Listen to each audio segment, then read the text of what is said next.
I wasn't there for my daughter. And she may expose me on one of these podcasts one day and say, Daddy, you're the reason I can't find good black love because you never validated me as a woman. Oh my gosh, so you're fancy, huh? Yeah, black community activist. Ah, Yes, ma'am. okay. Yes, ma'am. Well, good for you. Thank you. Good for you. Thank you. Good for you. Thank you. I wasn't there for my daughter. And she may expose me on one of these podcasts one day and say, Daddy, you're the reason I can't find good black love because you never validated me as a woman. Good for you. Thank you. Thank you. See her eyes shine, she's my snow bunny please.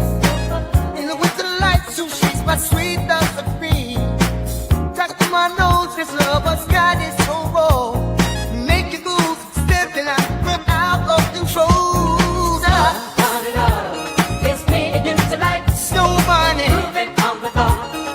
Everything's alright. Got that smooth soul feel. no, that's Connected to the light. With my snow bunny love. Been party by the night. see her eyes shine, she's my snow bunny please. In the winter light, so she's my sweet dove of free. Talk to my nose, this love, but sky is so raw. Make you lose, stepping out of control. Bunny love. It's me and you tonight. Snow bunny, Moving on the bar. Everything's alright. Got that smooth soul feel. no, that's Connected to the light. With my snow bunny love. Been party by the night. see her eyes shine, she's my snow bunny please. In the winter light, so she's my sweet dove of free. Talk to my nose, this love, but sky is so raw. Make you lose, stepping out of control.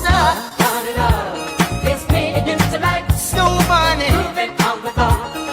Everything's alright. Got that smooth soul feel. no, that's Connected to the light. With my snow bunny love. Been party by the night.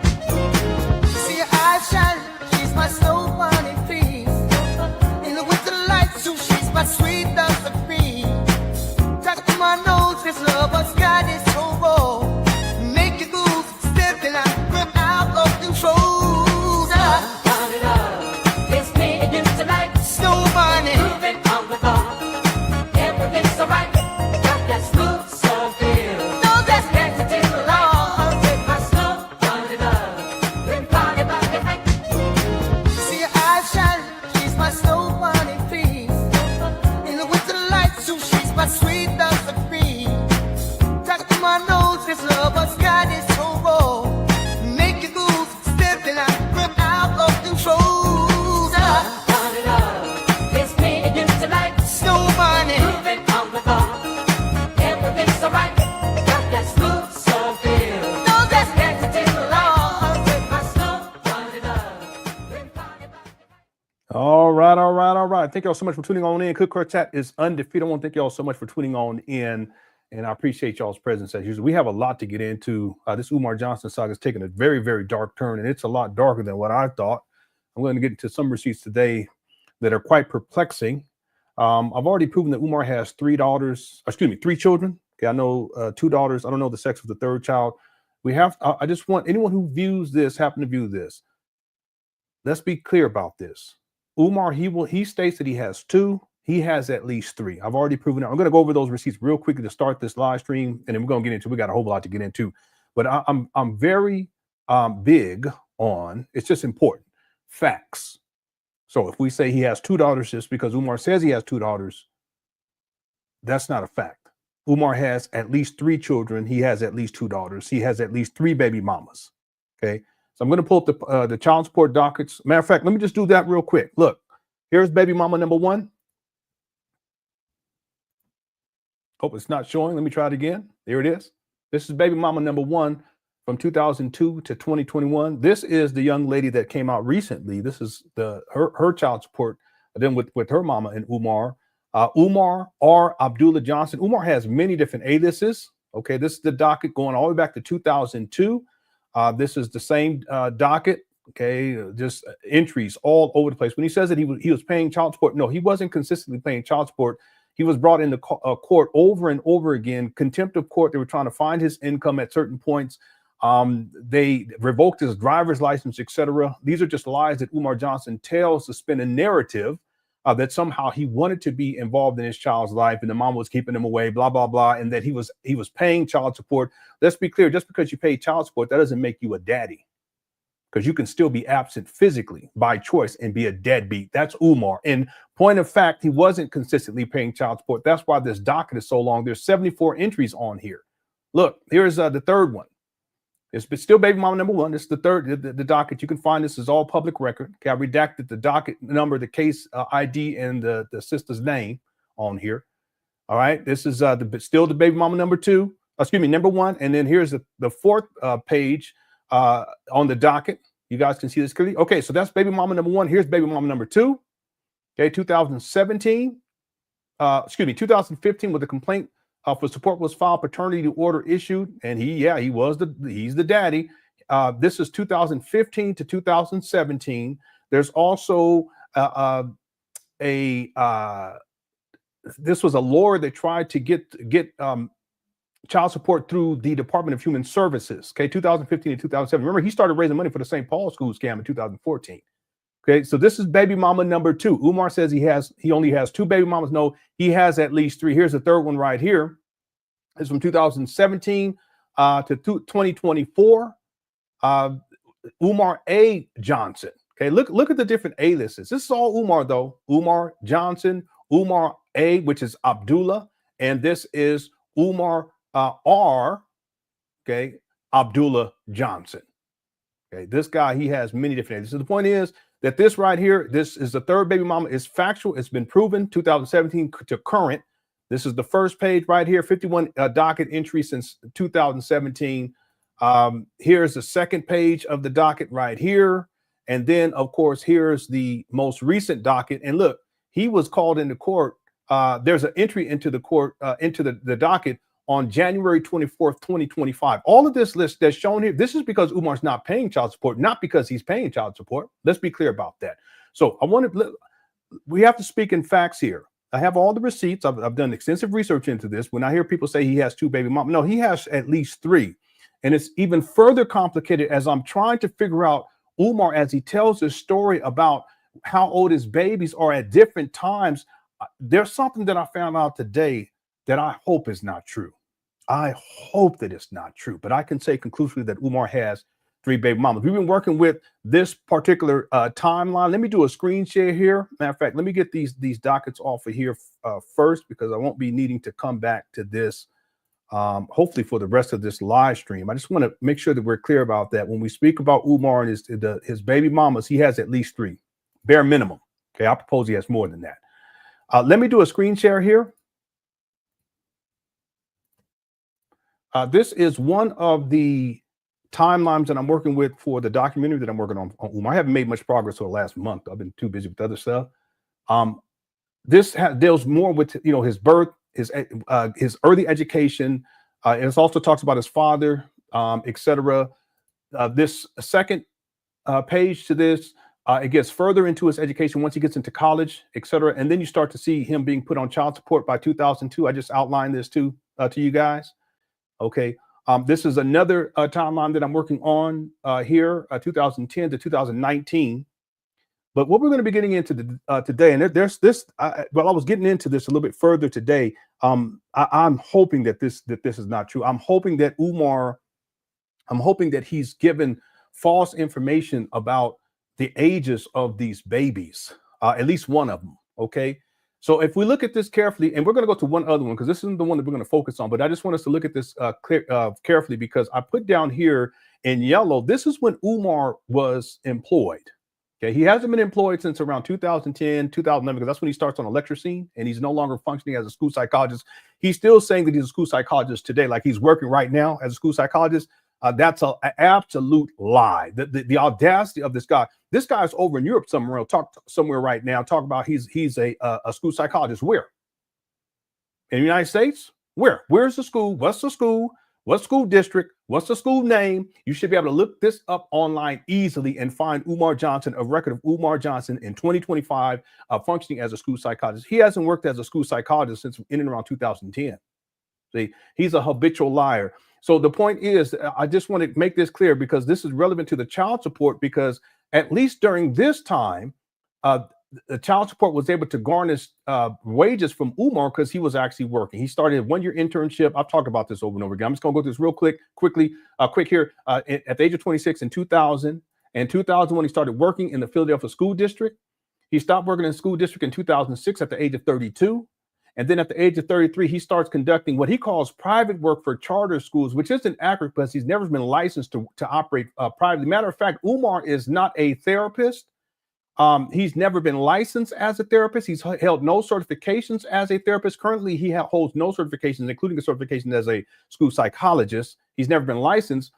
He says that he's a clinical psychologist. He's never been a clinical psychologist either. This guy lies so much, it's incredible. A clinical psychologist is not the same as a school psychologist. Okay, dude, everyone take it. You can look it up yourself right now. Go look it up. What's the difference? You can also just type in, is a school psychologist the same as a clinical psychologist? And the answer is no. Okay. He works as a school psychologist. I've heard him say in 2008 at the age of 34. But then by the time we get to 2010, he starts working on the lecture scene. I have a video of him saying how he gave up his career because he's going quote unquote pro-black. Okay, it's not a quote. I'm just saying pro-black. He's going black conscious vagabond, and in around 2010. So by 2011, he's not working anywhere. Now that's relevant to the child support because Umar was put on child support by the first baby mama in 2002 at the age of 28, and the daughter is now 22. This is the one that's online right now. And Umar's confirmed that this is his daughter. It gets a little bit tricky though. Okay. And let me just go. We're going to come back to this later. I think we'll come back to this later. In 2025, can everyone see the side of Cook Chat? Let me know how my audio is too. Okay. We already got 600 people. If y'all hit the like button, I appreciate it. I'm gonna give shout outs to in the Cook Chat. I just want to get this out here for people who actually come. And this may be the first video that they see of mine, that they can actually get this information and they'll know it's actual and factual. I already showed the receipts. Umar has 3 baby mamas. In 2025, these children, his children, one would be 22 years old. That's the one that came out recently and called him a deadbeat, which I've been saying for many, many years now. He has a child. He should have a child that's 13 years old, and then a child that is around 8 years old. Now, this is where it really gets interesting, and I'm hoping that this is not I'm hoping that Umar is messing up on his dates here. And the reason why is because if we take a child that's 22 years old, we're in 2025, that's going to go back to 2002-ish, right? Okay, I hope you guys are following me on this. If we go with the child that is 13 years old, okay, it's 2025, then in and around 2012-ish, this child would have been born, right?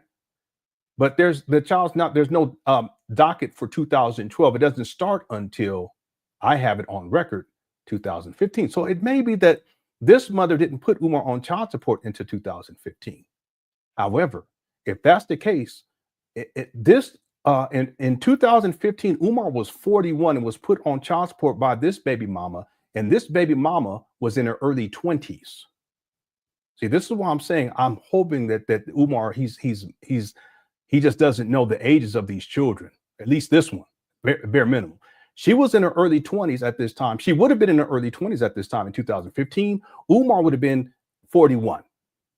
However, if this child is 13 years old, then we would have to go back to 2012, maybe 2013. And if that is the case, this lady would have been late teens or very, very, very, very early 20s.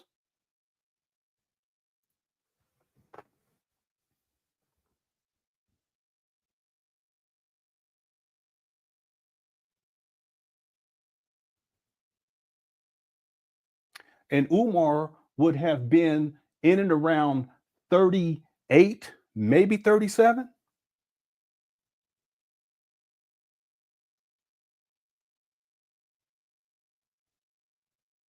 Umar, you have some explaining to do.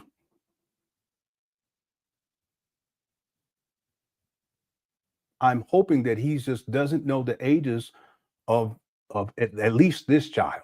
Okay, he only claims 2. But I'm hoping that he's confused about these. And that's hard to believe because he knows his dates. You know how he be spitting out dates and shit? Yeah, you remember back in in August of August 2nd in 2005, I was over here. He's good at them dates. He ain't good at paying child support and taking care of his kids, but he's good at dates. So that's why I'm finding it this is what I'm saying. It's taking a very dark turn. Umar, you have some explaining to do. Let me go over this one more time. And then we're going to get to the video for today. I ain't going to keep you long. We're going to be back tomorrow. I'm off tomorrow and I'm off on Thursday. So we may be really getting it in. I may do some live streams earlier on in the day. Every time I say that, I don't. Let's look at this one more time. Okay, remember, I put this over here to this green because in 2018, Umar, he talks about his oldest daughter was 16. Okay, well, that would go back to 2002. Okay, this is the young lady that came out recently and said that Umar's a deadbeat. And she's what? She's about 22 years old now. Okay, but in 2018, he said that his oldest was 16, and he said that his youngest was 6.5 years old. Well, if that's the case, we would have to go back from 2018 all the way to 2012, and then go in and around 2011 for this child. Well, if that's the case, that means that this child was born in 2011, but this baby mama was in her early 20s in 2015, which would mean that when this baby was conceived, this baby mama would have had to have been in her late teens or very, very, very, very early 20s. Okay, I know what the age is. I'm just trying to be careful because I don't want to give all that information out. All this is online record anyway. Does this make sense to people? See, but he's not put on child support in 2015.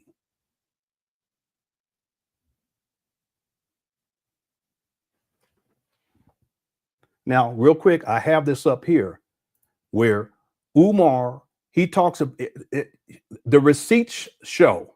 Okay, listen, I have receipts for this one right here, the 2002. I showed it. Look. See this? All right. I also have, hold on one second. This is 2002. I have the receipt for 2017. That's this one right here. And then here's the other one, 2015, 2017. Now, if we go back to this, you're going to let me do it? 2015 to 2017, if we go back here, 2015 to 2017, this child would have had to have been born either 2015 or before, right? Because sometimes it takes a while before the mama put him on child support. But I have the daughter, this daughter, and she talks about how, I mean, it really gets dark. She talks about how Umar Johnson's, she talked with the other, Umar's other baby mama, which would be this one, I believe. Yeah, it would be this baby mama.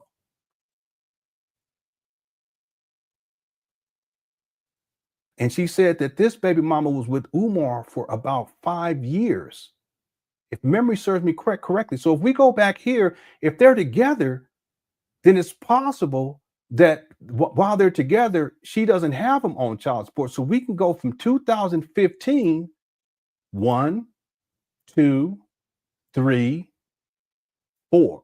Okay, so let's go back. First year, second, third, fourth, fifth. That would put us in and around 2011 when this baby was conceived. But if that's the case, this particular baby mama would have been in her late teens or early 20s, and Umar, he would have been roughly 37 years old, maybe 36. Umar, you have some explaining to do. Maybe he has it confused. Okay, and still, even as I calculate based upon the online receipts, what Umar has stated in different videos, the math doesn't add up. But I think the math doesn't add up properly because Umar doesn't want to know, doesn't want people to know how young that baby mama was when he impregnated her. I thought it was 21, but based upon what Umar is saying, it would have had to have been before 2015 that this baby was conceived. Because Umar says that he has a child that is 22. Look down here. Okay, that would be this child, and a child that's 13. Okay, that would go back to in and around 2012, 2011. That's why I put this right here, because stuff wasn't making sense in terms of the math. But it does make sense if this this child right here, the 13-year-old, that this is this child. And instead of the daughter being 10, if she was born in 2015 when Umar was put on child support, it actually was born earlier, roughly 5 years earlier, which would make sense based upon what Umar's first child said when she talked with Umar's second baby mama. And the second baby mama said that Umar was with this other baby mama for about 5 years. First year, second, third, fourth, and fifth. That will put us around 2011. Okay. These are some things to think about. It's very convoluted and it's crazy, but it takes a very dark turn. Like I said, Umar has some explaining to do. Now, one other thing I want to mention here is that he also has that third baby mama right here, 2017, when he was 43, and that child, okay, and that this should be, and I don't know if this is a daughter or son, so this should be, I think it's a daughter, to be honest with you. This child is now 8 years old, should be around 8 years old. This is the one that Umar's not claiming right now. I thought it was this one, but it's actually this one based upon in this most recent video. We're going to get into the today because people were talking about, people emailed me about this. He says that he has two children, one that's 22 and 13. Okay, so he's claiming this child right here. It's just that it's probably in and around, if the child is, if the child is 13, that means that this child was conceived in 2011, maybe 2012. Okay, but that's a problem, like I said, because this baby mama would have been late teens, early 20s, early 20s, if that makes sense to people. I'm just not trying not to give out ages. Okay. Again, this other child should be in and around 8 years old. And I got some other things, some other research in the works. I probably shouldn't be telling people this, but I have some other research in the works that I really started to spearhead earlier today. And hopefully before all this stuff gets too out of control, I'll have that information and that research in order to where I can specifically have more information dealing with the second baby mama. I have more information about the third baby mama, and obviously I have more information about the first baby mama, because the first baby mama, the daughter came out recently and exposed Umar as a fraud. Okay, I have to just set that as our platform before we get into further deeper into this particular live stream. We have a lot to cover. I want to thank everyone for tuning on in. Thanks everyone inside the Cookie Crush chat. Cookie Crush chat's undefeated. There's plenty of people covering Umar right now. It's gone viral like I knew that it would. And I have to say, I've been telling people about this long before all of this comes out. I've been telling people about this for years. It's good to see that more and more people are waking up. And I'm going to tell you something else. A lot of his followers that were really following Umar strong, okay, they've realized the truth. They realize what I've been saying. And not because I said anything that they've heard, but because now we have someone, his own daughter, who's told the truth about him. And there are some people who still make excuses for Umar. But the vast majority of these people who used to be Umar Johnson followers, this situation right here, it's unacceptable to them. How are you going to not be present in your daughter's life for 22 years? And then when she tries to reach out to you, Umar, not to talk with you per se, but to get information about one of her siblings. She don't even know about the other one. She thinks she has one sibling. She has at least two. But when this woman, a young lady, reaches out to Umar, he doesn't want to reply. He doesn't want to give her the information. See, Umar doesn't want people to find out all these other baby mamas out here. And then people start sharing stories and shit. See, Umar doesn't want people to know about that. And see, this young lady is alleging, and I believe it, that Umar was abusive. And I believe it. I've been telling people this for a long time. He has an abusive personality. And I told people he's an abuser. I believe it 100%. See, Umar doesn't want these young ladies, even though they have every right to know who their siblings are. He don't want them talking, because then they're going to be talking with each other's mamas, and then the mamas going to talk, and then they're going to corroborate, and they're going to collaborate. They're going to, wait a minute. Yeah, that's Umar. Okay, and that's what Umar does. And then he don't want people to know about this other baby mama either. He's only claiming two of these children. Okay? You guys do realize that in at least two of these cases, he has three baby mamas, but in at least two of these cases, and I figured this out today. I thought about it before, but it just didn't, the math didn't add up, but it makes more sense now. At least two of these baby mamas, Umar was put on court-ordered supervised visitations.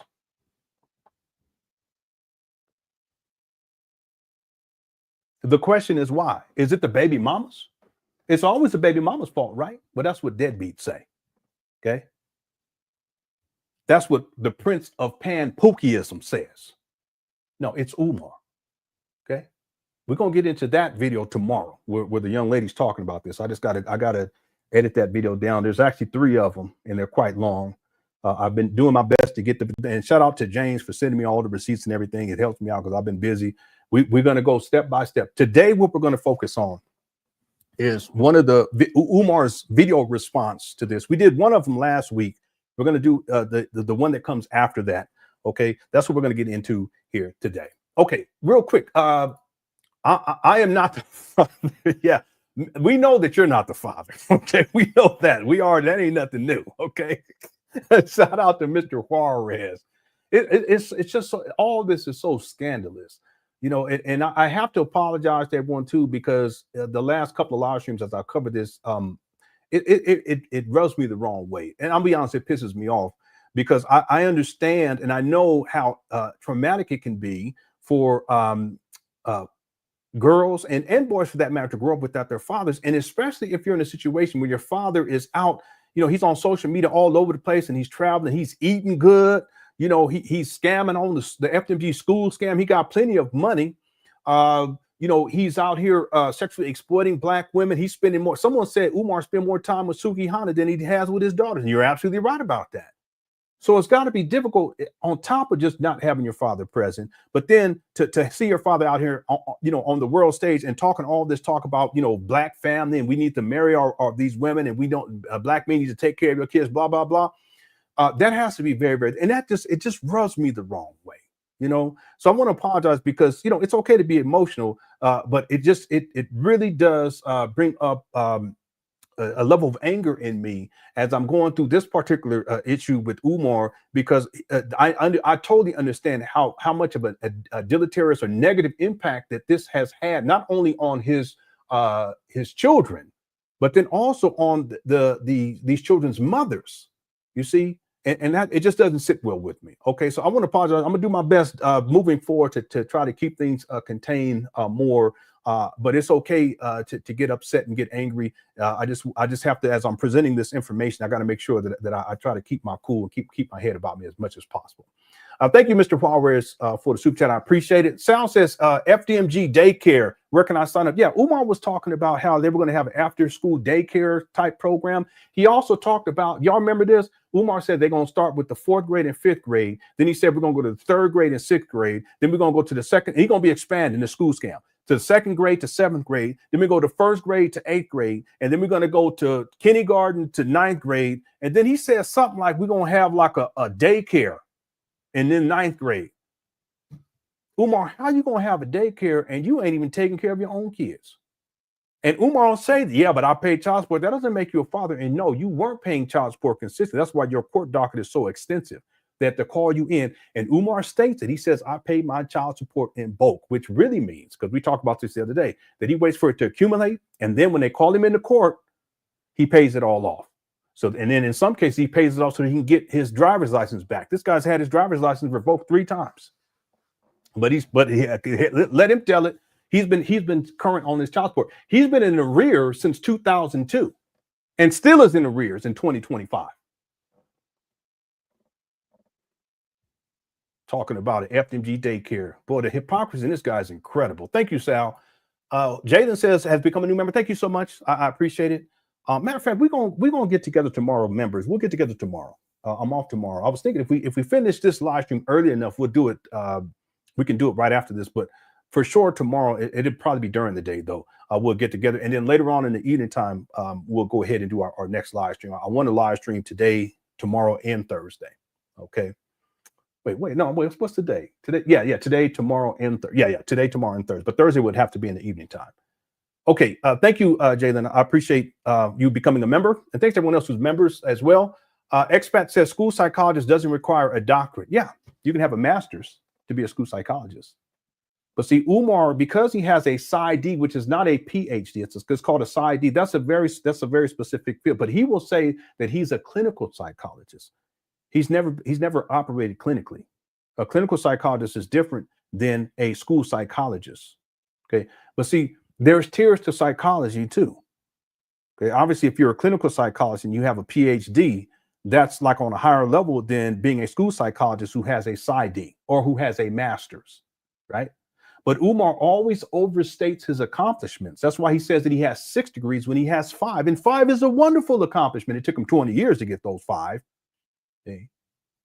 But that's a wonderful accomplishment. But Umar has to bump it up to 6, just like he has to bump up being a school psychologist, that he's a therapist. Okay. And then he's also a clinical psychologist. No, he's not. See, even today, he's not a school psychologist. He hasn't been a school psychologist since 2010, 2011. I mean, we really got to think about this. The mind of someone who has to lie about everything, and people believe it. There's people who say, yeah, he's a school psychologist. No. Like what I said earlier today in this live stream, when I hear people say Umar has 2 children, it's like, no, that's not factual. Okay, the research is out there. I've presented the research. All this is public record. You can do the research yourself. He has at least 3. I've already proven it. With the same thing with his degrees. People say he has 6 degrees. No, Umar tells you that. Just like he tells you that he only has 2 baby mamas. He has 3. See, he always overstates his accomplishments and then he understates his failures. He'll overstate how much money he needs to open up a school, but then he'll understate how much money he's collected. See? He'll overstate the impact that these baby mamas had in stopping him from seeing his child. And then he understates his responsibility to make a way to be present in his children's life. Listen, Umar he's not concerned with being in these children's lives. He's not concerned with that. He's never been. He's a pump and dumper. That's what he is. He's a black conscious pookie. That's what he is. He ain't trying to raise no kids. You think, look at who y'all think Umar gonna try? Y'all, come on now. Umar don't even like being around children. What do you think he's trying to raise some kids? He traveling all over the world. How he gonna raise some kids? How's Umar gonna raise some kids? And he's been homeless since 2019. Hello. I would like for someone to find me the receipts that shows Umar's employment in 2025 and where his residence is in 2025. I want and don't show me his mama's residence. Okay, that's not what I'm talking about. Same thing in 2024. Same thing in 2023. Same thing in 2022. Same thing in 2021. Same thing in 2020. This is someone who's unemployed and don't even have his own place. Talking what he's interested in raising some kids. You at that bare minimum, you have to have a place to stay. Where these kids going? Where they going to come and visit Umar at? In his mama closet? At FDMG Trap Bando? This is what I'm saying. Umar always overstates, to make himself look better, but then he understates all of his failures. He's a failed father. He's a failed psychologist, school psychologist, more specifically. See, he's a failure. So let's be clear about this. You don't have to have a doctorate to be a school psychologist. You can have a master's. You'll get paid more if you have a PhD or a PsyD in Umar's case. See, but Umar, he didn't get his PsyD until 2012. I have him back in 2007.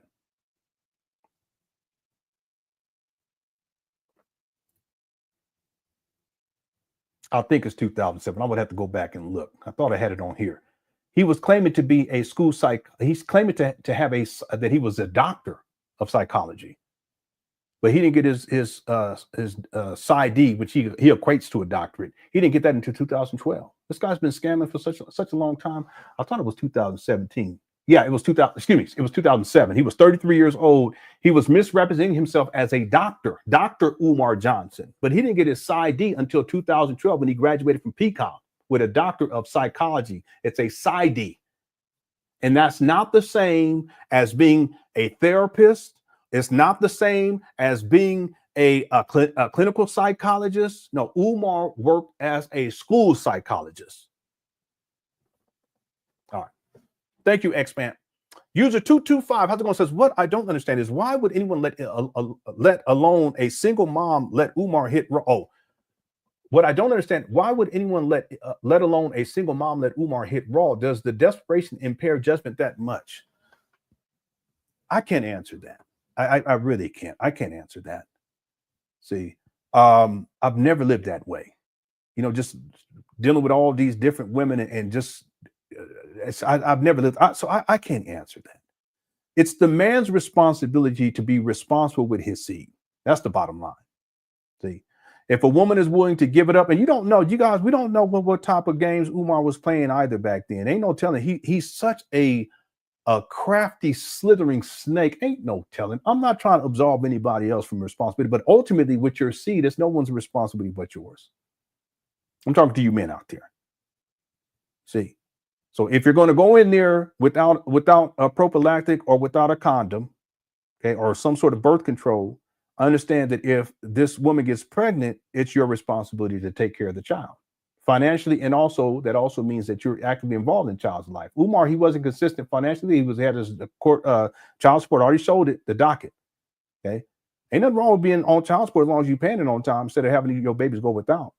Okay, so it's one thing, the child support, but then also you also have to be an active participant. And Umar, he's already admitted that he's a deadbeat. He's admitted it many times that he's not an active participant in his chosen life. And then his daughter comes out recently, and now she's 22, one of his daughters, and says, yeah, he's a deadbeat. See?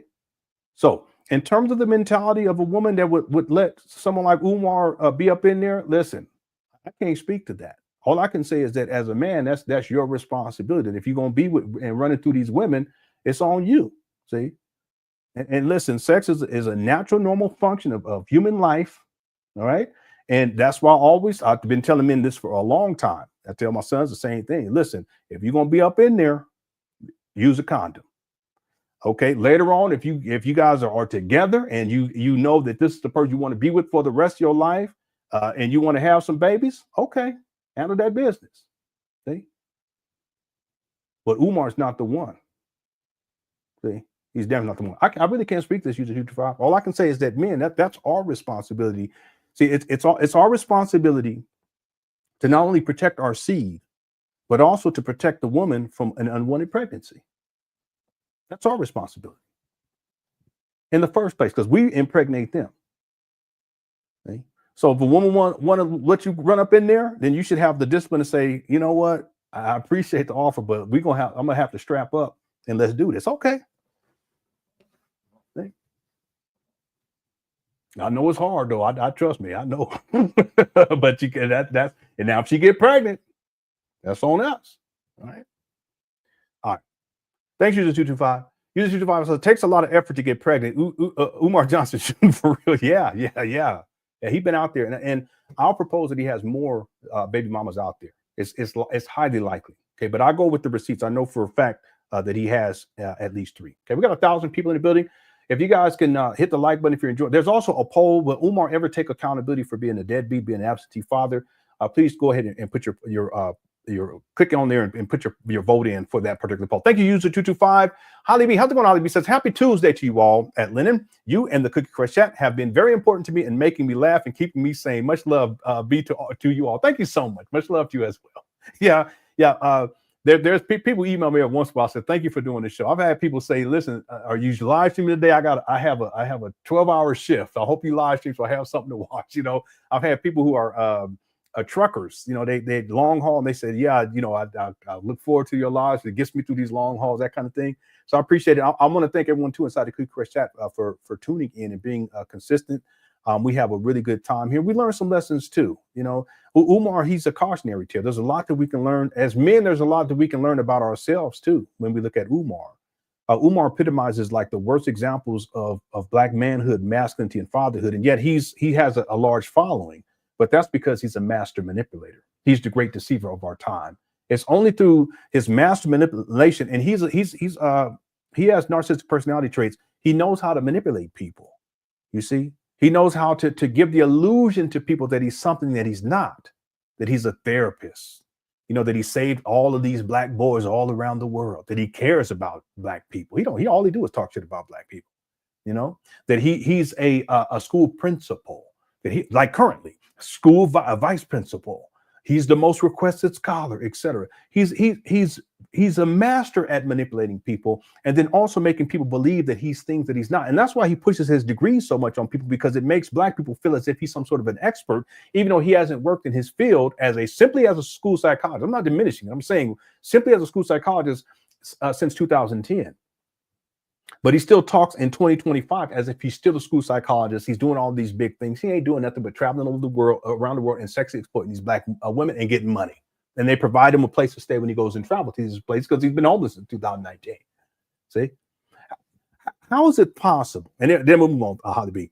How is it possible that a black man in 2025 who doesn't have a job, who doesn't have his own vehicle, who doesn't have his own home, a place to stay, he's literally homeless. He doesn't take care of his kids, doesn't pay his child support on time, and has been scamming the black community on this FDMG school scam since 2005. How is it possible that black people could perceive him to be some sort of great black leader? Well, two things. One, it's the internet. And two, he's a master manipulator. He's the great deceiver of our time. Like Sauron. See?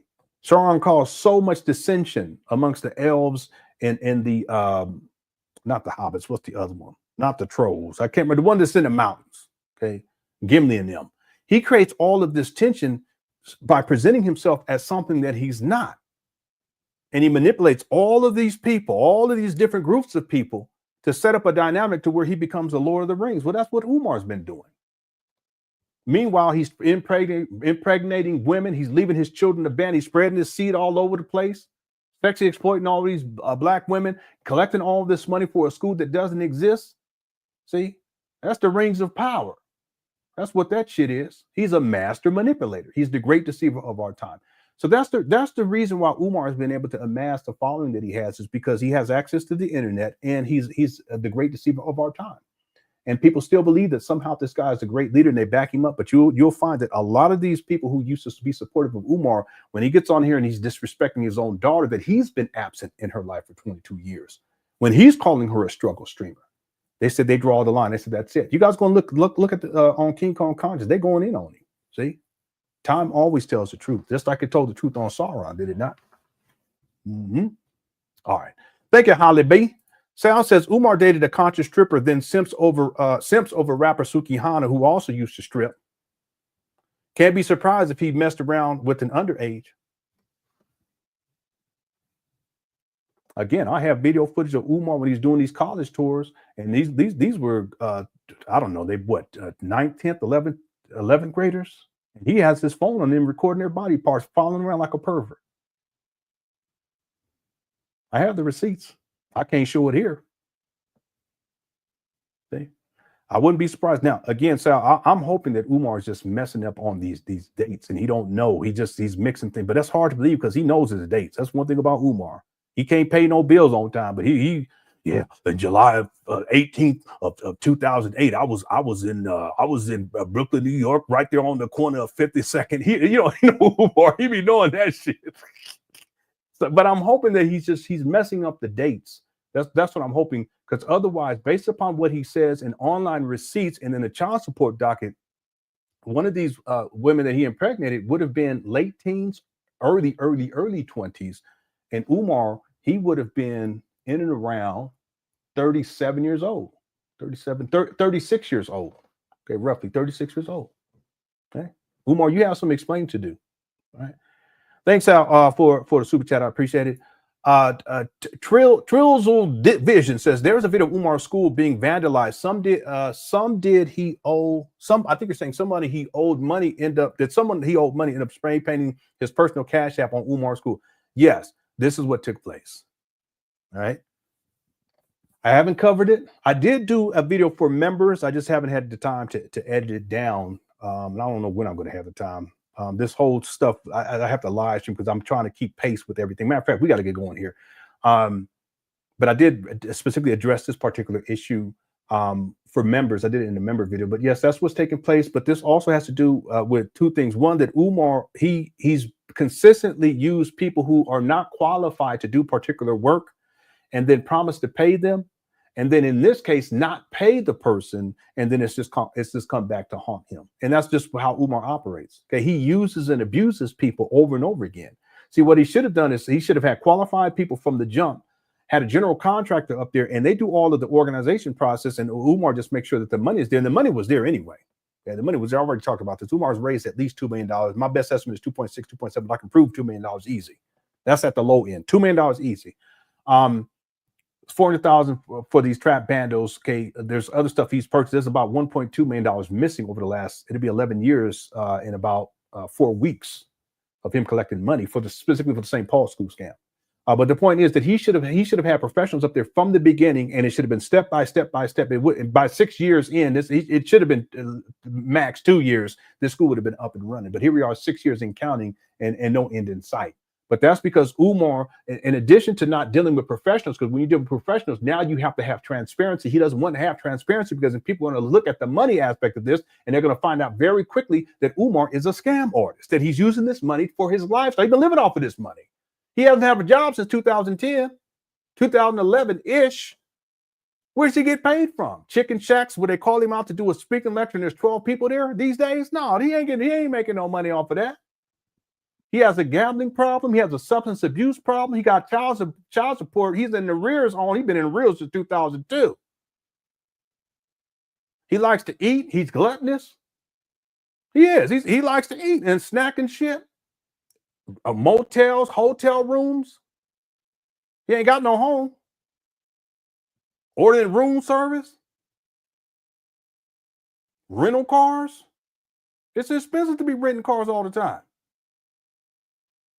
That's where the money's gone.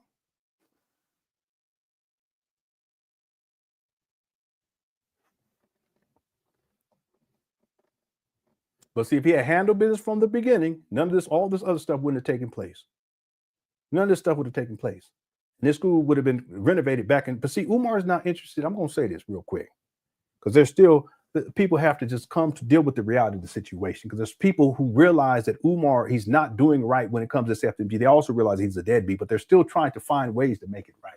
There's this brother who seemed to be intelligent to me as he was speaking. He was talking about how he was a supporter of Umar and how he's donated to Umar.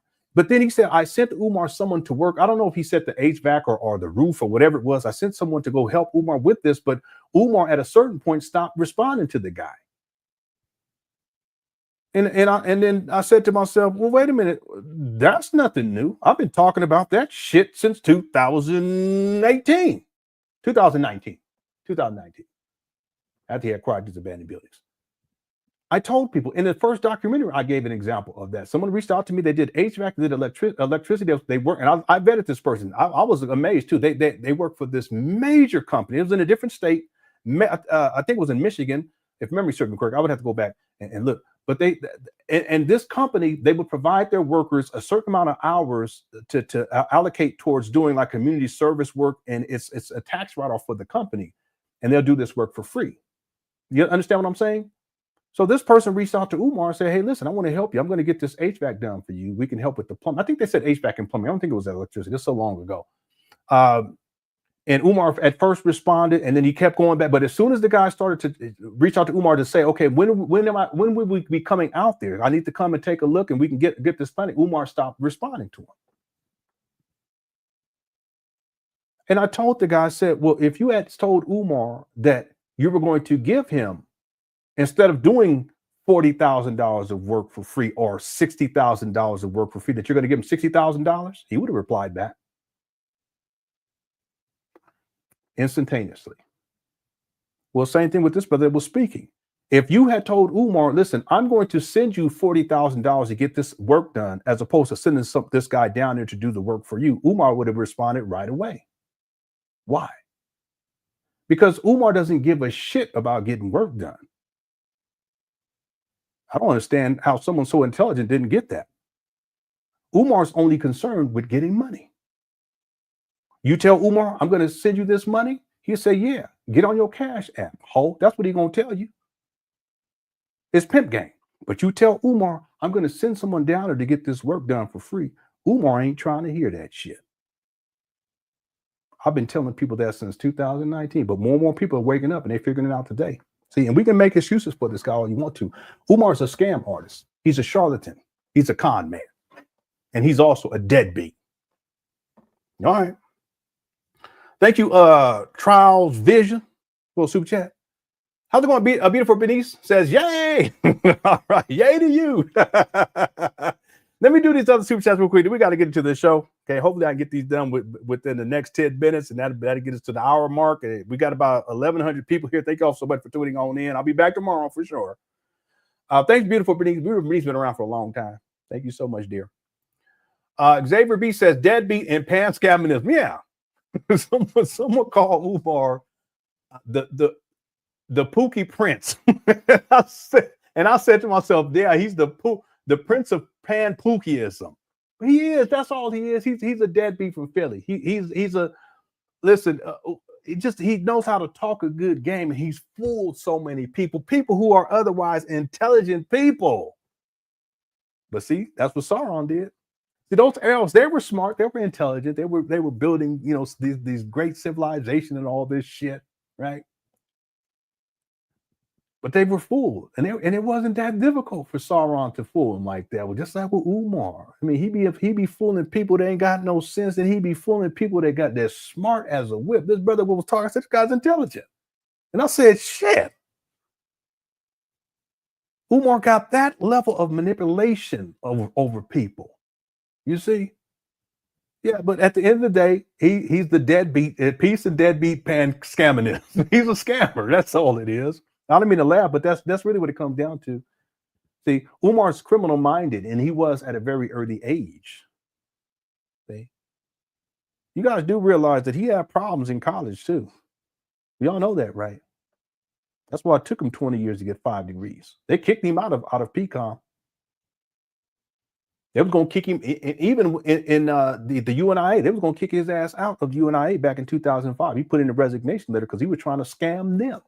So I wonder if that brother knows about that. If he happens to see this video, brother, because he's an intelligent brother, go and look up Umar Johnson UNIA letter. It'll come up, and go read through that. See, Umar was trying to scam them back in 2005 for a building fund. Sound familiar? See, and he spins the story as if they were all against him, but that's what he always says. It's like he's saying that the baby mama and his daughters are against him now. It's the same shit. He's a narcissist. He's never want to hold himself accountable for anything. So he spins these stories to make it everyone else's fault. See? So they were going to kick him out because he was trying to scam them. And not only was he trying to scam them out of money, he was also trying to seize power because he wanted to be the president general. Because that was Marcus Garvey's position. Umar has an identity crisis. He wants to be everyone but himself. He wants to be Marcus Garvey. He wants to be Frederick Douglass. He wants to be Harriet Tubman. He wants to be, one time he said he was a descendant of Pharaoh Ramses. That's what I don't get this shit. People, men, not to make it a man or a woman thing, but you men who have some intelligence, why in the fuck would you take anyone serious who was out here talking about he's a descendant of Pharaoh Ramses? What the fuck?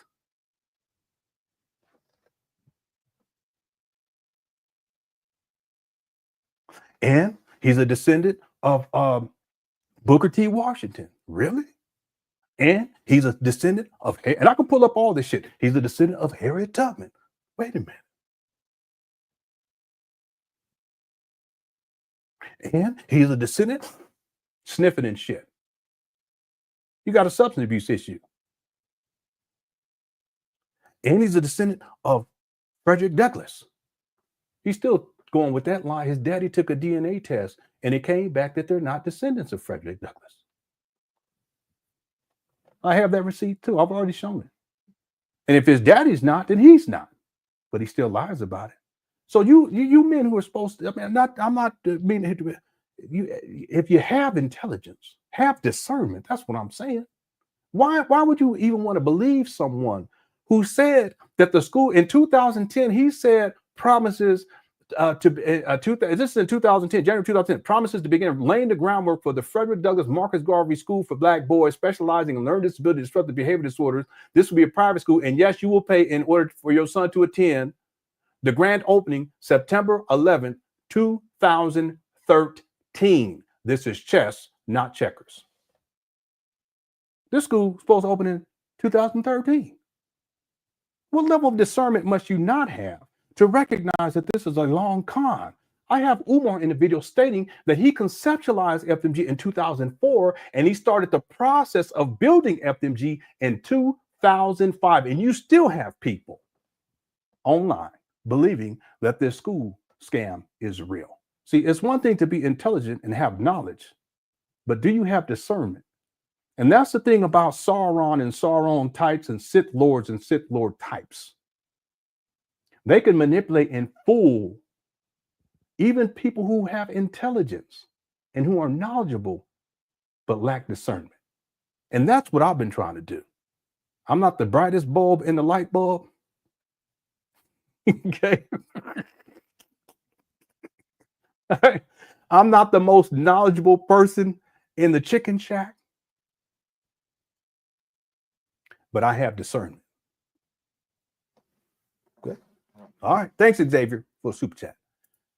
Iceman Vab said, and the fact his daughter thinks he's a real activist kills the whole bitter black male narrative, or black, really, I think you're saying the black woman narrative. If she was bitter, she could have easily been telling her daughter black mother narrative. Let me reread this. I apologize, Iceman Vab. And the fact that his daughter thinks he's a real activist kills the whole bitter black mama narrative. If she was bitter, she could have easily been telling her daughter he's a scammer her whole life. Yeah. This is a really good point, because that's something that Umar, he'll say that and a lot of these dusty males who don't take care of their kids anyway, that's why they side with Umar on this shit. They'll say, oh, the mother spoiled her, turned her against, so here we go, turned the daughter against the father. No, it's clear that the daughter don't even know Umar.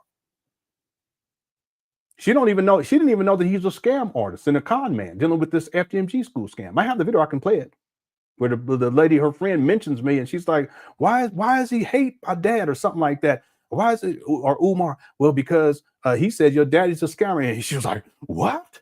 He's a scammer? She don't know, because she don't know Umar. A lot of these younger people don't know Umar too. Umar think these younger generations, he was on Drewski's show, and them people like, who the hell is this guy? Clown? These younger people don't know Umar. He's a meme. He's a walking thought. They think he's a clown. See? But this is the good point right here. The fact that his daughter thinks he's a real activist, which Umar's not, he just runs his mouth. He hasn't organized one thing. You guys can't give me 5 things, tangible things. Give me 5 things. I'll usually say 10, but you can't give me 5 things that Umar has done that's tangible in the black community. You can't give it. You can't do it. What? Wrote some books that have no source material? Run his mouth?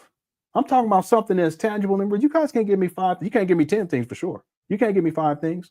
He's thrown some block parties for old black people. They ain't got nothing to do with educating black boys. He ain't opened up no school. They're supposed to open in 2013. He conceptualized in 2004. He said his grand opening was going to be 2013. He said he started working. He started the process of building it in 2005.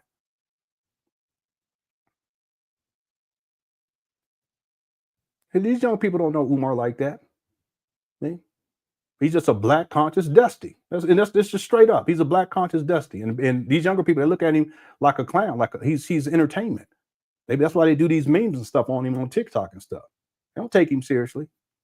But the fact that his daughter thinks he's a real activist kills the whole bitter black mama narrative. If she was bitter, she could have easily been telling her daughter he's a scammer her whole life. Yeah. Good point. Really good point. But Umar's going to use that. He always does, because he ought to blame everyone else. Okay. Black Wolf, how's it going? Says, listen to this MF, a grown man. He know what it looked like to be responsible in life. He just don't want to. That's why the stripper called him out. Also, yeah, that's a good point too. Yeah, that's a really good point. See, Umar knows what he should be doing, but he's chosen not to. He didn't want to. He didn't want to commit. He didn't want to be there for the first baby mama.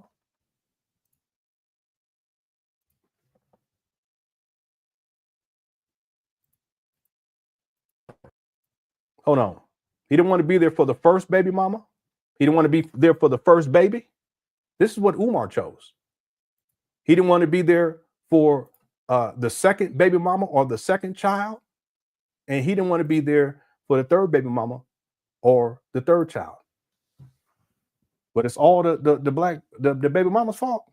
No, it's Umar. He made that decision. Just like there are a lot of men that make that decision.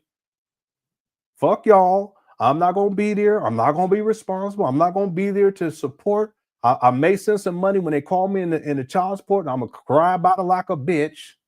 Okay. I'm not going to be there for the birthdays this month. I'm not going to be there for the graduations. I'm not going to be there when the kids have performances. I'm not going to be there when the kids are sick to help take care of the kids. Umar ain't done none of that. That's a choice. And if you got a baby mama that don't want you around and you want to be around, well, then you do your due diligence, Big Papa, with your 6 fucking degrees. It's really 5, but we'll go with your whole thing. Your 6 fucking degrees. You should have enough sense and enough intelligence and wisdom to be able to go to the court system to get visitations, but they only gave you supervised visitations, Umar.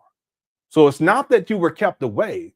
It's that your egocentric, narcissistic ass couldn't deal with the fact that someone was telling you what were the parameters by which you could see these children, which was supervised visitation. See? So no, it wasn't that these baby mamas was keeping him away from these kids. It's that Umar ultimately he punked out, as we should say, like a bitch. He like the bitch that he is. He punked out. He didn't want to man up. And he did what he continues to do, be a rolling stone. He's still traveling around the world, sexually exploiting these women with no commitment. That's his decision. That's what he decided to do. See? Dealing with strippers and shit. Huh? I guess that's women's fault too, that he dealing with strippers. Huh? Is that the women's fault too? When are you Umar Johnson followers? When are you going to hold him accountable for one fucking thing? I'm just saying one. You can hold him accountable for not paying his child support on time. You can hold him accountable for not opening up this fake funky school. You can hold him accountable for scamming people, black people, out of over $2 million by now. You can hold him accountable for being a deadbeat, not being present in his child's life. You can hold him accountable for dealing with strippers and shit. You can hold him accountable, and you should, for him gambling away this money. Huh? You should hold him accountable for living inside of his mama's closet when he can at the age of 50. What kind of man? I can go on and on, but we got to get going. Thank you, Black Wolf. Use the 225. Umar be like, don't worry, I'm 17 and don't. Oh my God, what are you talking about? Boy, you wow. We're gonna move on from that. Thank you for a super chat. Use the 225. I know what you're talking about. We ain't gonna get to that right now. Black Wolf, thank you for a super chat as well. Iceman Vamp. Yolanda says Drewski named as accomplice and D. I heard about that. I heard about that. That whole P. Diddy thing. It's gotten so crazy. And I'm gonna say this too, to tie it to Umar.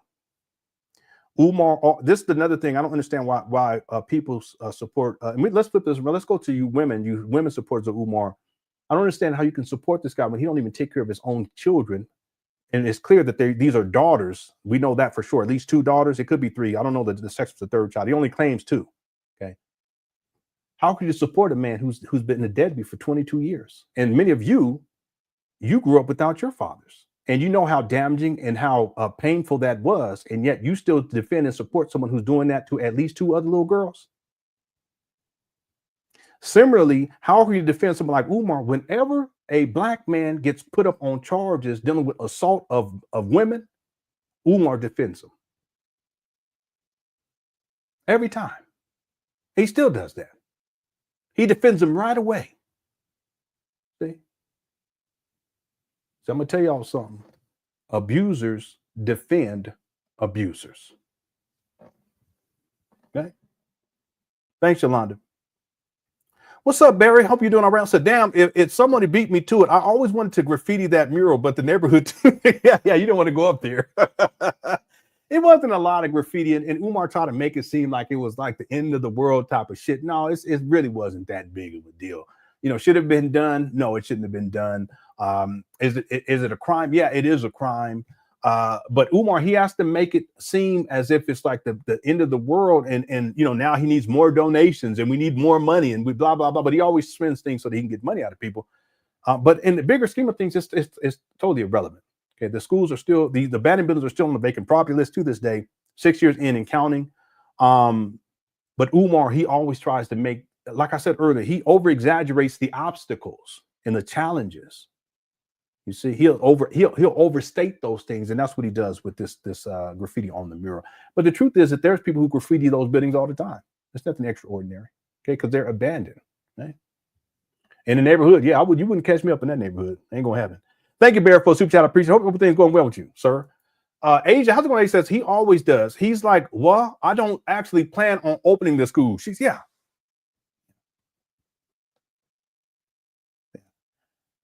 It's rest in peace to brother Darian. This brother, he reached out to Umar to do a website. I remember this because I had him on the show one time, or a couple of times. And rest in peace to the brother. He reached out to Umar and said, listen, I'm gonna do your website for free. He said, I'll do your website for free, the FDMG website. Okay, had a little bit of interaction, but when it comes down time to start getting stuff going, Umar don't respond. And guess what? Here we are in 2025, and Umar still doesn't have an FDMG website. Somebody make that make sense. That's the first thing you set up with any type of operation. You set up a website. If he conceptualized FDMG in 2004 and he starts the process of building FDMG, this is his words, in 2005, where's the website at? And people think that he's serious about opening up a school? No, but when people try to reach out to give him help, he's like, oh, you know what?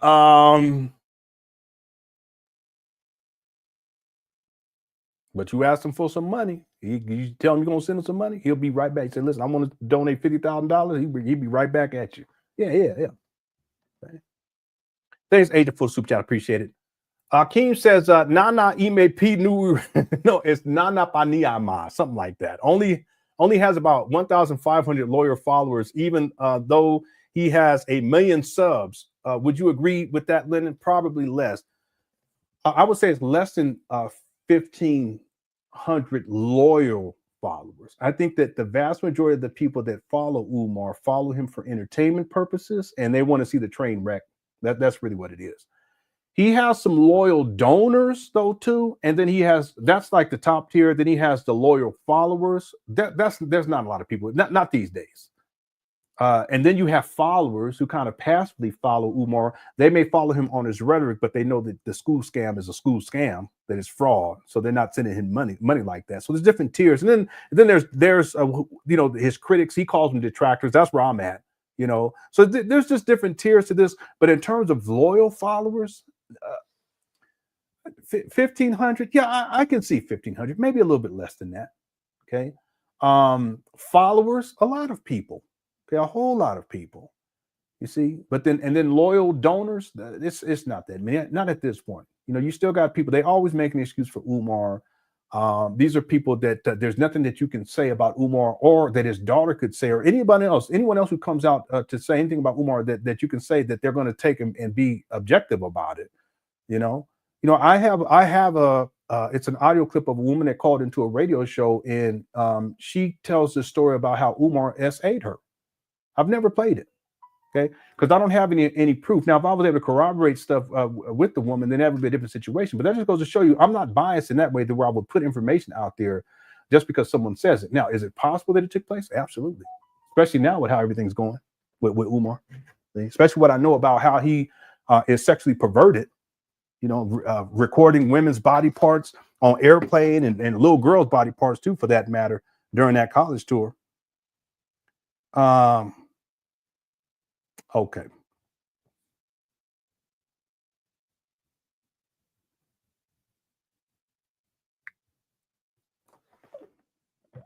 All right. Let me because we got to get going on these videos. Thank you so much for the super chat. HVAC man says Umar needs to get off of social media, work this stuff out with his daughters before these folks get him, because they're listening. Yeah, really what Umar should do is he should get off of social media and just focus on, and I've been saying this anyway, he should be focused on his personal life. And that includes working this stuff out with his daughter. But Umar doesn't have the mentality for that. He doesn't see her as a human being. He sees her as a struggle streamer. Okay, he has no connection to her, no bond to her either, because he's been absent for 22 years. So for him, and I saw people were posting this, so I'll use the terminology that I saw people using. They were saying that Umar sees her as an op. How are you going to see your own daughter as an op, and you're the one that's been a deadbeat for 22 years? See, it takes a lot of humility, and Umar has not humbled himself. The narcissism is too great, and his ego is so great. Umar hasn't humbled himself enough to recognize that he has some deep issues that need to be resolved in his personal life, and it's just one of them.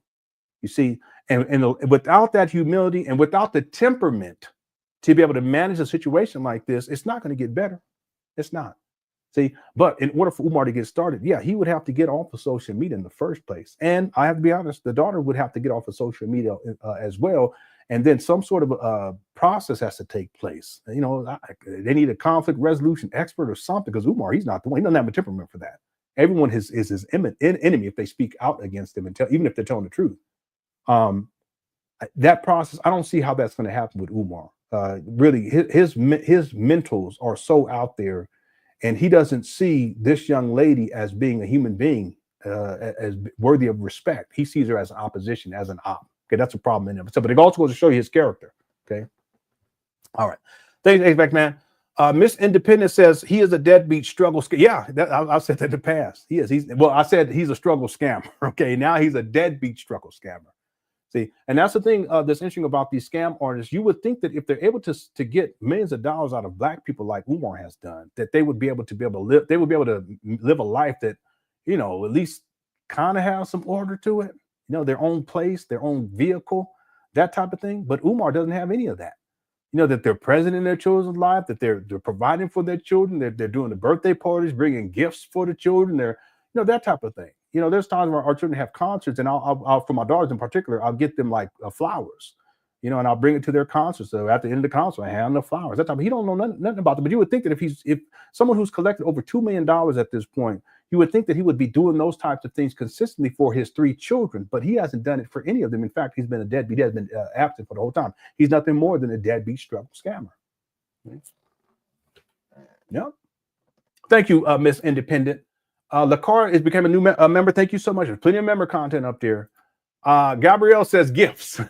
Thank you, sir. Gracias. Gifts. All right. Thank you. Next time, make it 10. I'm just playing.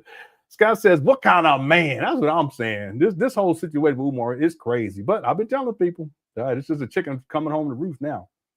I got to text my son. I'm going to do 5 minutes. I got to text him in 5 minutes. Thanks, Scott. Guys, I was going to say, he shoveled the snow for 2 minutes, threw the shovel on the ground, collected his donations, and left that abandoned building. That's one thing I remember him doing. Yeah. But it goes to show you where his mind is at. See, he'll go up there to these abandoned buildings and he'll shovel snow for no good reason to get money out of people. See? He'll beg for money. And then when that money start coming, he just gets up and he leaves. And see, because the video's archived, it's not like he has to come back and do it again to get more money. He does it that one time, and more people see. There's a conversion rate. Certain percentage of the people that see these videos over time, there's people who see the video a week later, a month later, they send him money because it looks like he's making progress by shoveling some snow. It's what I call the illusion of progress. He's a con man. See, these buildings have become a prop to get money out of people, nothing more. Okay.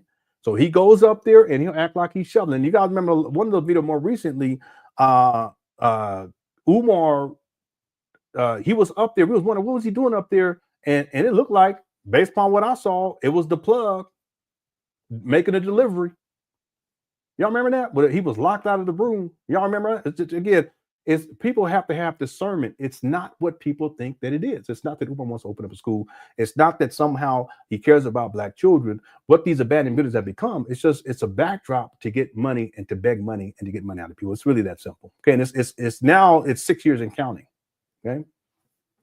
All right. Thanks, guys, little princess, for the super chat. Iceman Van says, remember when the FDMG website used to direct you to your YouTube? Yeah. Someone had gotten the domain. I don't know who the person was. It wasn't me. They got the domain FDMG, and then they put it as a redirect, and it redirected people to my YouTube page. That goes to show you how serious Umar is about opening up a school. You secure the domain name, but Umar doesn't pay bills. He doesn't manage these types of things, and so when you need to renew after a year, you can have it set up to where you renew after every 6 years. It may be more now, but I remember last time I checked it was like 6 years, 5 or 6 years. But Umar doesn't even manage that properly just to maintain the domain. And it's not a lot of money. He collected $2 million. You should be able to throw down, I don't know, roughly $60 a year. It's ridiculous. But he's not serious. People think he's serious, but he's not. But that's why when people send him help, he doesn't want physical help. He doesn't want professional help. What he wants is money. See? Same thing with the website. He don't want no website. He wants the money to the point where he don't even give a shit about the domain name, FDMG.com. Well, I remember that. Dee's Nut says, imagine being a child at home on a Friday night with nothing to do and seeing your estranged father online across the 7 seas partying it up every weekend. Yeah, and then going on, it's a good point, Dee's Nuts, going on to his Instagram page and see him hugging up with all these women. I've seen him holding little girls. All of this, and he's a total deadbeat. I know that would have to be very difficult for a child to see their father out there parading around as if he's some great black leader, and he's not even in your life, and by his choice, no one else's. That's got to be difficult. And then talking about black family and talking about black love and black relationships and how we need to be there for our children, etc. And the school to prison pipeline, and I'm opening this school for black boys, and yet he's not even an active participant in his children's life. It's a damn shame, but that's Umar. It's got to be. That would have to be difficult, very difficult. Okay, let me read this. I got to text my son, then we get to the video. Thank you all so much for your patience. We've got 1,200 people in the building. The Unpopular Traveler says, formerly the Unpopular Jedi. Okay, all right, Unpopular Jedi. Notice how back in 2019, he had adult males vouching for Umar docking his baby mom's job and address. I remember it. This is nothing new. It's deep, and it's a deep and dark story. God bless you and your family. And thank you so much. I was going to say Unpopular Jedi, Unpopular Traveler. It is a deep and dark story, and unfortunately, not enough people know the history, Umar's history. That's why the documentary is important. That's why the timelines are important. That's why the analysis of the videos are important. The research is important, because you can put the pieces together and you see that, yeah, it is a very deep and dark story, and yet there's still people who defend Umar. But back in 2019, some of you guys were around back then, 2020, 2021, and even 2022, he had adult males vouching for him and doing all kind of crazy shit. You guys remember that? Not anymore. Okay, because time tells the truth, and every person, okay, and not even just men, but every person has to deal with the reality of the situation at some point. Okay, you can live in a delusional state like Umar and defend a scam artist deadbeat who's preying on black women out here in these streets. You can do it up to a certain point, but at a certain point, the cognitive dissonance gets too great, and you have to admit to the truth and the reality of the situation, that he's nothing more than a con man, vagabond, Sith Lord type, deceiver, sexual exploiter of black women, and deadbeat. And these are facts. Okay. Thank you, Unpopular Traveler, for the super chat. Okay, let's get into the video. I did text my son. Let's get, and bomb too. Okay, I forgot about that. Okay, let me do this. I'm going to pull up the video for today, and we're doing good on time. I wanted to try to keep this to 2 hours. We'll probably go about 2.5 hours, but I'll be back tomorrow with another live stream. Let me pull up the video for today, and I'll let that play. And I got to text my son here. Here we go. This video, if memory serves, and I think I have this archive right, this was from the 6th, which would have been the last Thursday. Okay, and remember, this video had come out right here. Let me play this one, and then we'll get to the video for today. Zach, so I just wanted to come on here with a small, short announcement. I just want to start this video off by saying I'm not trying to get clout. I literally just want to have a conversation with my father. My biological father is Dr. Umar. He has another daughter. I tried to contact him about, getting to know my sister on my dad's side. I asked him if he knows her or if he has her number. He ignored me and never responded. I'm 22 years old now. My dad has never been to anything important, no graduation, no birthday parties, nothing. He has not been in my life. Again, I'm not making this video to bash him. I'm making this video to state facts, okay? You can't get on Instagram and get on social media and portray to be an activist and talk about how black kings need to be with black women, but you're not even in your black woman's daughter's life. It doesn't make sense. You're being a hypocrite. And it's frustrating because I reached out to you. I shouldn't have had to do that. I'm your daughter. But I'm smart enough and logical enough to know that you would never reach out to me because you don't have my phone number. And I'm pretty sure you wouldn't try to reach out to me because for what? I don't want anything out of you. I want nothing but a conversation. Forget the relationship. I really don't care too much about that at this point. I just wanted a conversation out of you, and you shut me down. You ignored me. You should never be too busy for your daughter ever in life. So I just wanted to make this video to just try to, I guess, somehow find my sister on my dad's side So if you see this, please reach out to me. Please DM me because I want to know who you are. Why do I have siblings out there that I don't know about? It's unfair, and you know, deadbeat fathers is very common nowadays, especially in the black community, right? We all know Dr. Umar reps the black community or whatever, but you can't rep that if you're not even in your daughter's life. You moving backwards. You're moving backwards.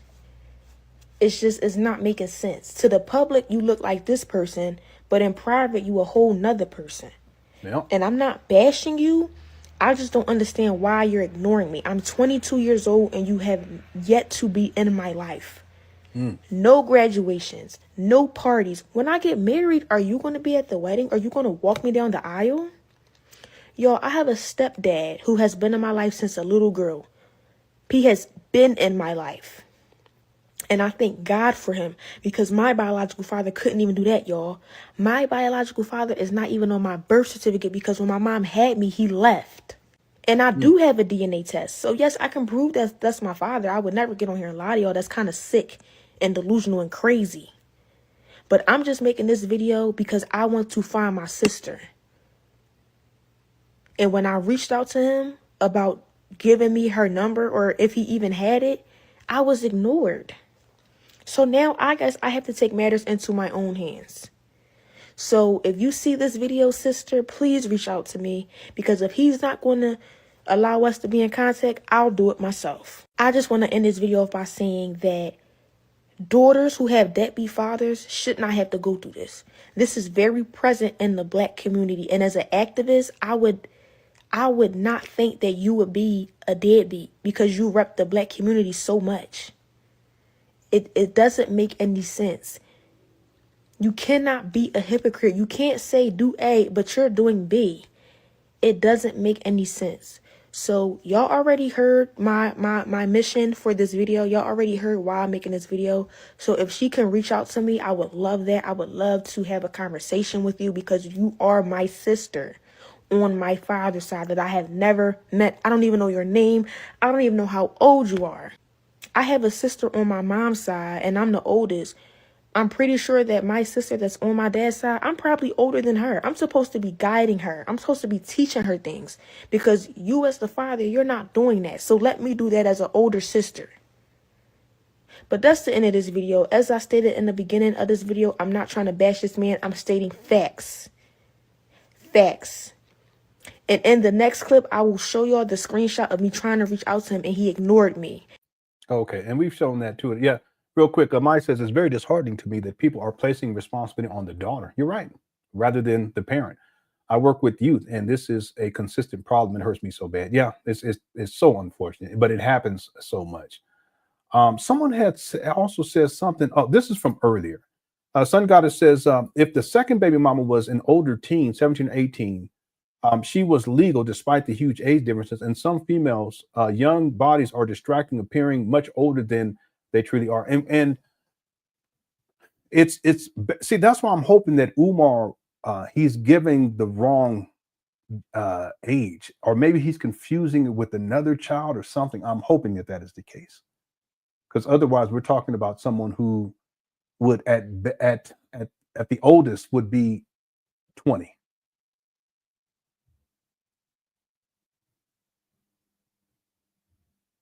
But probably younger than that. Okay. Again, I'm giving Umar the benefit of the doubt. And I'm going to say that Umar must be getting his dates mixed up somehow. Okay. We'll just have to wait and see. I don't know. Doggone shame. Doggone shame. Yeah, I get that too, because it doesn't justify someone preying upon someone who's that young. Again, Umar, he would have been in and around 37 years old. There's no justification for that. You're supposed to be a black leader too. You can't say because the young girl's body was more developed or she looked older than what she was, blah, blah, blah. No, the onus is on Umar. The responsibility is on Umar. What I'm hoping again is that otherwise he has some serious explaining to do. I'm hoping that his dates are wrong, that he's got things mixed up. And who knows, he may just have it all mixed up in his mind because he may have more than 3 baby mamas. He has at least 3, but he may have more and he's just mixing it all up. Yeah, that's possible too, right? Umar is not a man and shouldn't be called him. Yeah, just like I don't call him a doctor either because he doesn't operate as a professional. You know, I don't call him a man. If I slip up, I always try to correct myself because he's a man child. He's like a boy for sure. You know, he doesn't do manly things. He doesn't speak as a man would speak. Okay, he yells and he may sound as if he knows what he's talking about. You hear this in the Umar, he don't talk like a man would talk. He talks like a little child, you know, just throwing a tantrum. He don't take care of his responsibilities like a man would, financial or otherwise. He don't take care of his kids like a man would or a father would. He don't do none of that stuff. He doesn't have his own place. He's been homeless since 2019 and collecting $2 million. There's no excuse for that. You should be able to have. You should have your own place. Men don't impregnate women and just continue to live their life and not deal with the kids and continue to sexually exploit women all around the world. That's not manly. No, that's not manly. No, Umar is a rolling stone. Okay? I shout out to Information Man too.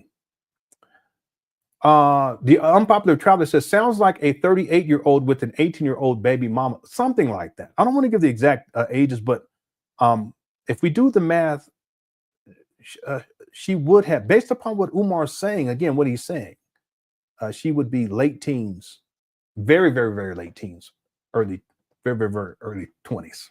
Okay. And yeah, he would have been about 37, maybe 38 years old.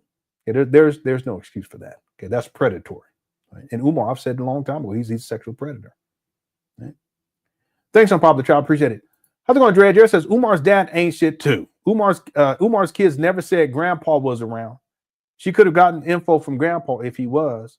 He should have put his foot in Umar's ass for abandoning his kids. Yeah, but see, Umar's dad wasn't in Umar's life. He got a gang of kids, more than me. He got a gang of kids, you know. He got the first person pregnant. I don't know the age of the person, but he said he was in middle school.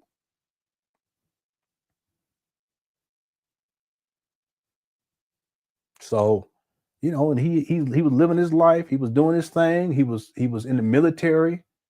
He was overseas, and Umar lived with him for about 2 years when they were down in South Carolina or North Carolina, one of the 2 Carolinas.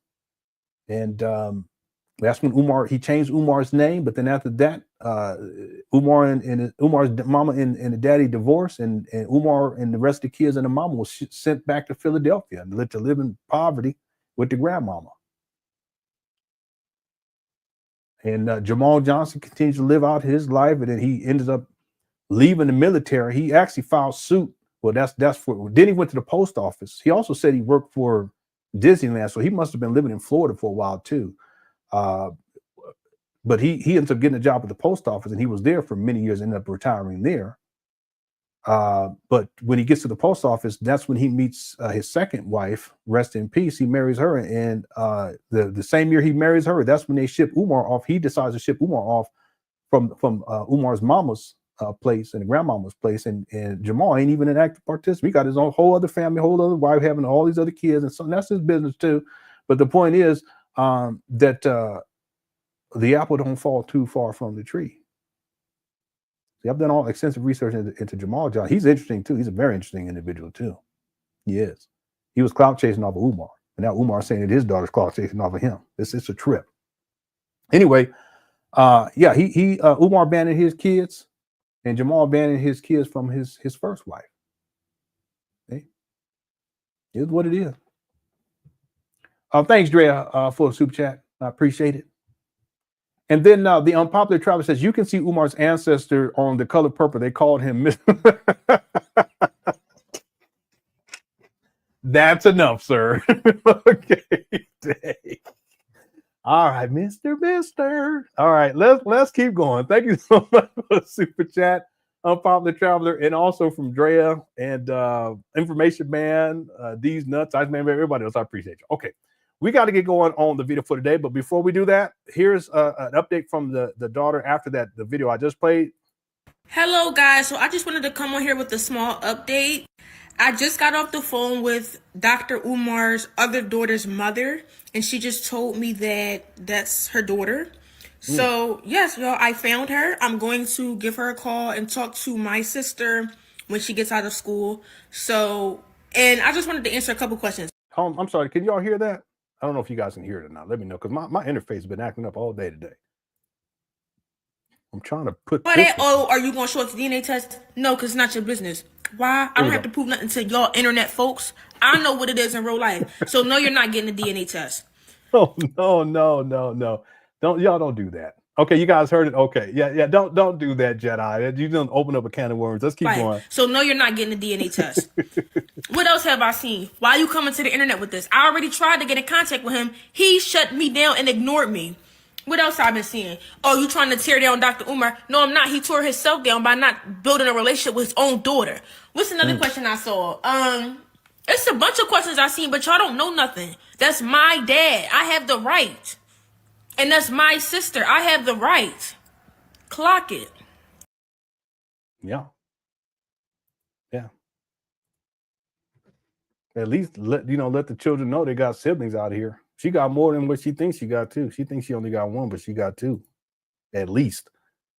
Okay, so that was the update video. Now let's get to the video for today. I have it queued up right here. And this is once people start talking about this situation more. Umar did another video where we covered it last week, but then more and more people are covering it on YouTube. So Umar, he comes out and he has to do something. And this is one of the videos. Okay, we'll get through this one today. Tomorrow we'll come back and we'll pick up where we left off. Fairchild Republic says, could you do a mock Shoemake resume? You have a comical mind, and I'm sure it would be entertaining, letting the world know what they are in for. Yeah, that would be, because we can put on there Deadbeat 2002, Deadbeat 2014, 2017, Deadbeat, we could put all that in the school scam, started school scam in 2014. Said that the school was going to open in 2013. The documentary premiere in 2014, still asking for money for the documentary in 2020. 2025 documentary is not here. 2025 school is not here. Yeah, that would be hilarious. I could think of all kind of stuff. Been on child support arrears since 2002. 2002 to current. By the way, Shoemake, that's Umar's given name when he was born. It was Jermaine Shoemake, named after Jermaine Jackson. And Umar, when they went to go live with the father changed his name and the young other kids' names to Muslim names because he was a Sunni Muslim. And so Umar was raised as a Sunni Muslim. And he later got into Ifa. He gave up. It was in 2005 where he claims that he gives up being a Muslim, and then that's when he gets into Ifa. Okay, it says Umar. He's really interesting. Okay, really interesting. Anyway, thanks Fairchild Republic for the shoot. I appreciate it. Okay, let's get going here on the video for today. Here we go. Said most of you are not looking for the truth. You are looking for a good laugh. Many of you Negro men. Here he go. Yeah, for some reason, my interface. You are jealous. Here we go. Already said, most of you are not looking for the truth. You are looking for a good laugh. Many of you Negro males. No, there's nothing funny about this situation, Umar. You're a deadbeat. You've abandoned your daughter, 22 years old. You abandoned the other daughter who's 13 and another one that's around 8. That's the one you're not claiming for some reason. You are jealous because you are not me. You are jealous. Okay, this is the narcissism. He always says this, that people are jealous. That's why they're criticizing him. That's why they're no one's jealous of someone who is a bum, who doesn't take care of his children, who's been begging for money since 2014 for a school that does not exist, specifically the St. Paul's College, but it was getting money for FDMG related shit going on back in 2009. Someone who doesn't have his own vehicle, someone who's been homeless since 2019, someone who has tax liens over $40,000 in tax liens, someone who probably at this point has hundreds of thousands of dollars in student loan debt that continues to accrue. Someone who lives in his mama's closet when he can, someone who has the bumpity bump on his lip, someone who lives in and out of hotel rooms when he can. And the list goes on and on and on. Someone who hasn't worked since 2010, 2000. No one's jealous of you, Umar. This is your own doing. Instead of Umar owning up to his failure and failures, he says that people are jealous. That you don't have the credentials or the following. You are jealous because you haven't made 1% of the Why is he in the dark doing this? impact I've made on the African race. So I will not be entertaining any. Umar seems like he doesn't believe in that. Umar believes that he is God.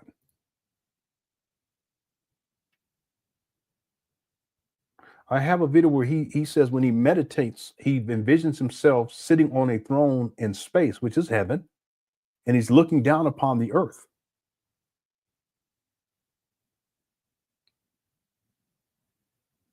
Who's that? Umar has a Messiah complex. He has a God complex. I've talked about this a lot. I've heard him say it. He said he called himself the Black Christ.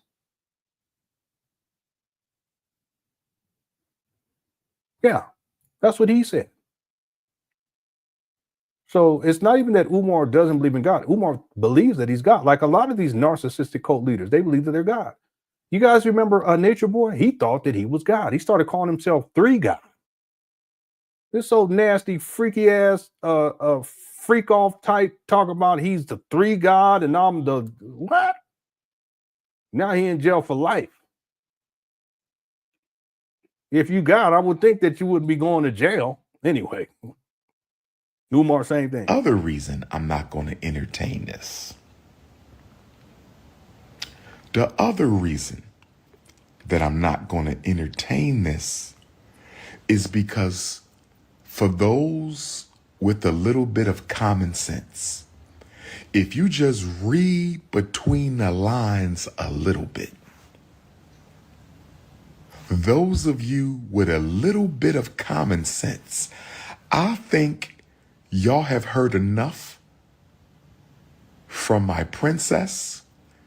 Y'all have seen enough from me that if you got a little bit of common sense. Interesting, he's calling her a princess, but he was calling her a YouTube struggle streamer before. Was it YouTube? But he called her a struggle streamer. Now all of a sudden she's your princess. How is she your princess? And you've been absent for 22 years. You've been absent her whole life. It's crazy. You will already know what this is all about. If you just got a little bit of common sense, you can decipher. So I'm not going to worry about that. I'm sure me and the oldest princess of Pan Africanism will work this out eventually. I'm sure that myself and the oldest princess of Pan Africanism, we will work it out. I would never be upset with my own child. I love my babies. We're going to work this out. We're going to work this out. The princess of Pan Africanism and the prince, we're going to be all right. Yeah, but he was saying it was a money grab that she's just trying to clout chase off of. I can pull up all the receipts, but we got to keep going. Just give it some time. Let her work through her situation. Notice how he says, let her work through her situation. He's taking no accountability whatsoever. He is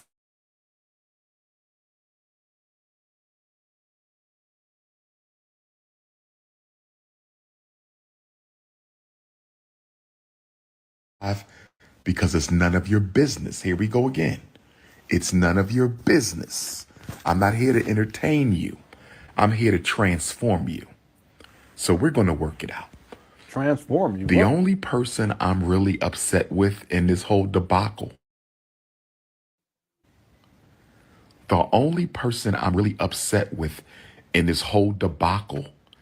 is her mother. Here he go. You got to blame the mother. I don't know why he's doing this in the dark, but that's Umar. Someone sent me a cash app, but it says FDMG stands for family that my girl. Come on now. Don't do that. Okay, TW. Thank you for the cash app. I appreciate it. Someone else sent me a cash app, and I just happen to look on here, and they're saying that they're blocked. I don't know if you can email me and provide me with your YouTube a link to your YouTube page. I can unblock you. Okay. And thanks for the cash app. Let's keep going. Here we go. Is her mother. I'm disappointed that her mother would let our child, filled with the lies and misinformation she gave her, I am upset and disappointed that her mother would let our child get on the internet. How can you say our child, but you haven't been in her life? That's crazy. That's crazy. They're going to work it out, but first he has to go to Sweden, the snow bunny capital of the world. Yeah, he was over in Sweden. I don't know if he's still over there, but you're absolutely right about this. It's amazing. You guys go on his Instagram page, he's all hugged up with all these black women. But if you're going to work this out, shouldn't you be up over here in Philadelphia somewhere, taking care of your daughter and doing what you need to do to reconcile? See, what Umar doesn't realize, and maybe there's other people who don't realize this either, is we're talking about decades of pain and suffering associated with being abandoned by her father, which would be Umar. That's not going to be resolved in a day. It's not going to be resolved in a week. It's not going to be resolved in a month. It's not going to be resolved in a year. We're talking about decades, 22 years in point of fact.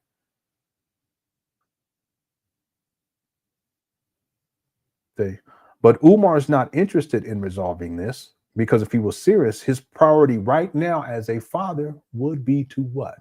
Resolve it. And his ass wouldn't be traveling all over the world. He'll put a stop to all that shit. But see, Umar has to travel because they provide him with room and board. He has to have a place to sleep, and he has to have a place to eat, because he's been homeless since 2019.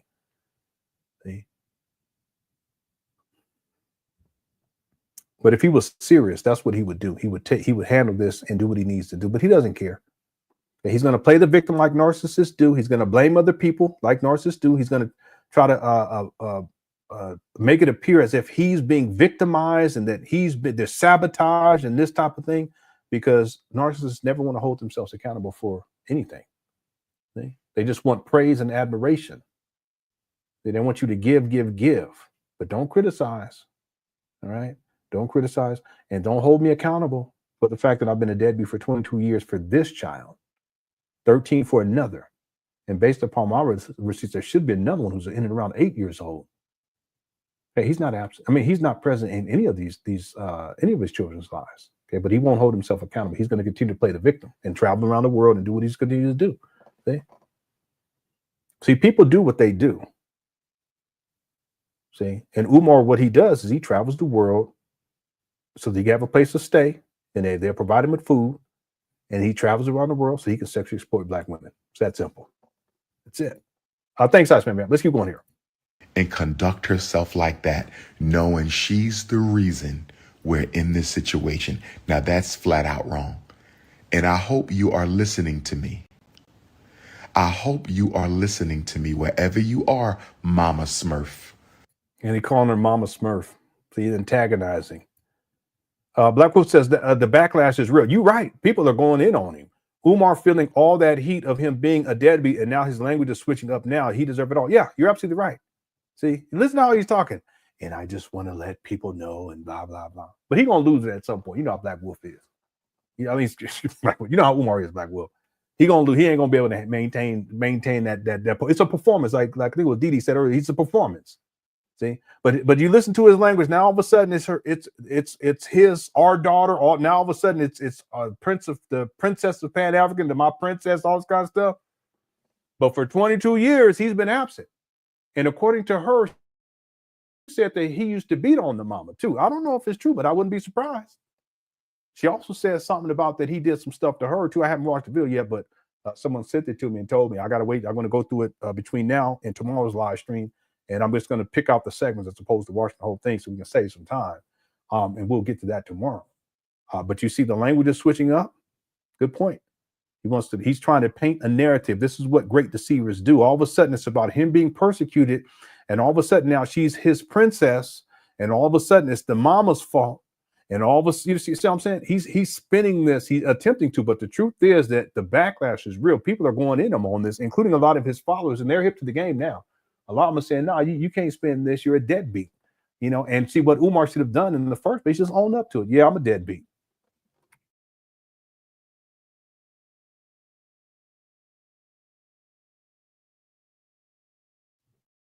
That is definitely undefeated. I'm having some issues with my internet connection. I have it connected through Ethernet, but For whatever reason, I'm having some problem. That happens from time to time. Hopefully, it clear itself up.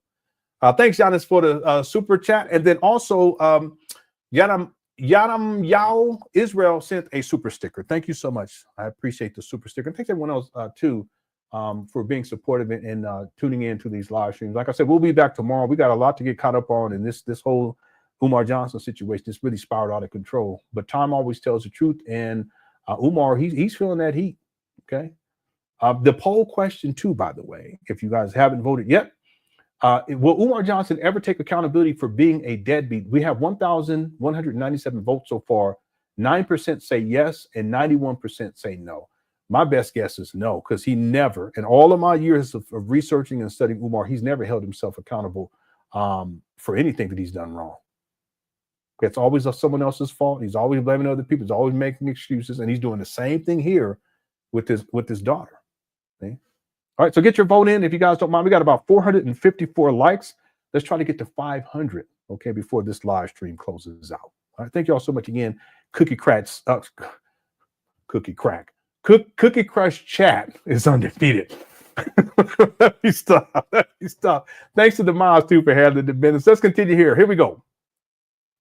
Wherever you are, Mama Smurf, I'm extremely disappointed in you.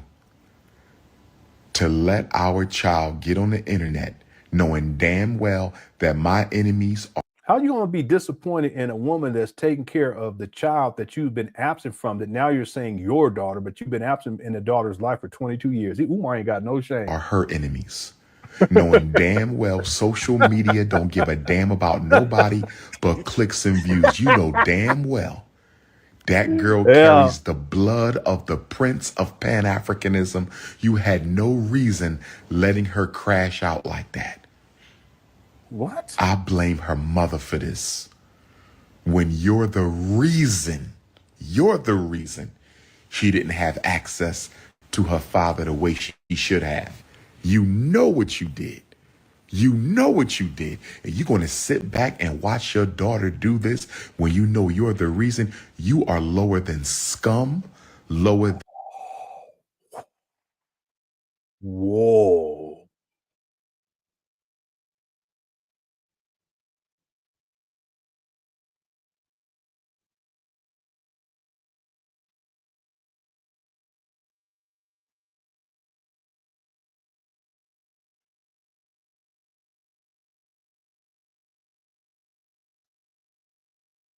Damn. See, he was trying to keep it all copacetic.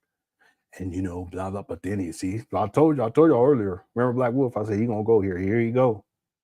He called her lower than scum. Now you calling your child's mother and the child you've never been there for. You're a deadbeat. And the mother has taken the last 22 years to raise the child and be in the child's life, and you're calling the mother lower than scum? What kind of man?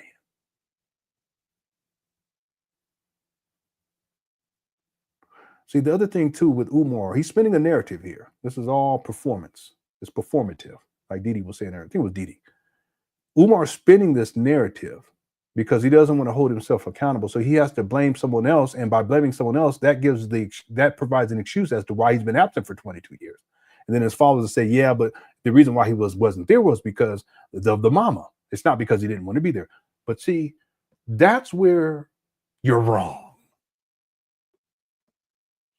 Umar had supervised visitations. And it's for two of the children that he claims, that he actually says, I have these two, but there's another child that he don't claim. But he has 3. I've already proven it. You know what? I got this mixed up because it just clicked in my mind. His actual youngest child, that's the one whose mother and grandmother he doxed. That's what I'm talking about, the research I'm doing. I'm getting that stuff together now. He has supervised visitation with that child, but then he also had supervised visitation with his oldest daughter, which goes back to 2002. The one in the middle is the one. No, see, that's what I'm saying. See, Umar, he claims it, but he doesn't mean to claim it. He'll say two, but if you guys listen carefully to Umar and you put together the timeline, he actually acknowledges all three. He does. I can say for certain that Umar had supervised visitation for the oldest, who's now 22, going back to 2002, and the youngest, because he said that in the video where he doxed the baby mama and told the fathers to go up there and confront the baby mama and the grandmama. So Umar can't claim that they were keeping the child away from him because he had supervised visitation. The other thing is that the daughter, we'll get into this tomorrow. The daughter also explains, the 22-year-old, she explains that there was a time where Umar was able to have some sort of custody. But then something happened where Umar did something to the little girl, and that was when it became supervised visitations. Here we go. We're going to get into that tomorrow. I haven't watched the video. No, actually, I did watch the video, but I got to edit it down so we won't be here because the videos are longer. Some of you guys may not be aware of this. But the point that I'm making here is that Umar, he did have the ability to be in a child's life, but he chose not to be. I have a sense that Umar, because he's possessive, and Umar, he's so controlling and shit that he wanted to just dominate everything. He wanted to be in charge of everything. That's how Umar is. See? And so he wanted it to be his way or the highway. And he was overstepping boundaries, and it just got too much. And finally, the baby mama was like, listen, this is, that you're putting the child's life in jeopardy. This is what I think. Something happened because she said something happened. And that's when she went through the court system to where he was given supervised because they had to supervise his bum ass. He's an abuser. I've been telling people he's an abuser. I've told people this a long time ago. Then the daughter come out and say that he was abusing the mama. But I wouldn't be surprised if he wasn't abusing the baby. I wouldn't be surprised at all. But see, Umar, he will spin this in such a way to make it seem like the mama was keeping him away from the baby. That's not how this went. He had visitation, became supervised visitation because he's a threat. But he didn't act on that because he's a deadbeat. But is that the story that he's spinning here? No.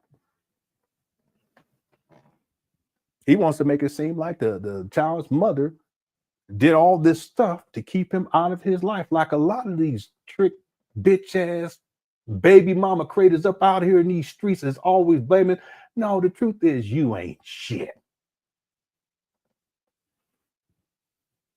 I was gonna drop an M-bomb, but I said don't do it. You ain't shit. Nah, I was gonna do it. I said, no, that's enough. You're doing too much, okay? Anyway, I was gonna do it. I told myself, I said, we're gonna do it. Nah, but should I do it? I said, nah. But I was gonna do it. I was gonna do it. Yeah. Umar, he's a deadbeat psychopath. There's something else. Y'all remember when Umar was saying some shit like that? He did it a couple of times. I heard him do it like at least twice. I think he did it twice when he was talking to these women. And one time this woman called into the show and she said that she had gotten her child evaluated and the child was young. And you know how Umar is. Again, the controlling thing. He feel like he in control of other people's kids. He said something like, well, sister, you mind if I pull your fingernails out? You mind if I pull? And I said, what did he say? And y'all should see the woman's expression. She was like, anyone remember that hit the one? Y'all remember that hit the one? And I said to myself, what kind of man talks like that? See, Umar's the kind of person that used to abuse animals and shit, be harming animals and burning up insects and just doing crazy psychopath shit. That's Umar. And when the little girl was telling the story, I didn't see the other video because she tells a little bit more in the other video, and I have it. But when she talked about how he was an abuser, I was like, no, I already knew this guy, he's abusive. He has an abusive personality. He's a narcissist. See? And there's different types of narcissists, but then there are also the ones that, listen, they get some sort of a gratification off of seeing other people suffering. Well, that's Umar. He's into, I don't know what that shit is. What is that shit? See? This is y'all's principle. Right? This is y'all's black leader. This is y'all's Prince of Pan Africanism. This is the most requested scholar. This is King Kong consciousness, Big Papa.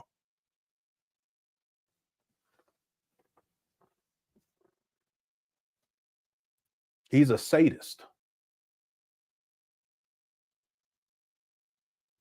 Real talk. Umar's a sadist.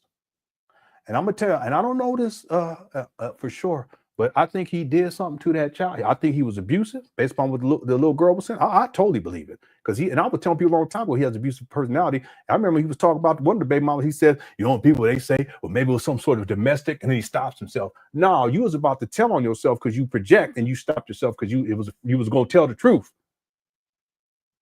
I think something happened with the baby too that put the baby at risk. And therefore, the mama had no recourse but to go through the court system to protect the baby, wherein he was given supervised visitation. Does that mean that the mama was keeping him out of the baby's life? No. That just means that his ass has to be supervised. And yeah, his ass needs to be supervised. That's why you people out here who think you're going to send your child to this funky school, something wrong with y'all. Why would you send your child to a school where he called for the murder of black boys? He said if your child acts up, he gonna pound their damn chest, and they're gonna have a black room back in the back of these trap bandos. They take the boys back there.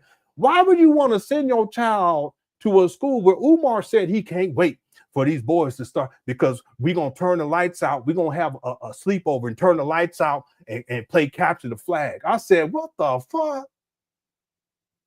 That's what why would you want to send your son, or your daughter for that matter, to Mr. Freakoff himself, where he talking about, we gonna have your boys come back, we gonna feed them, and then I'm gonna cuddle with the boys?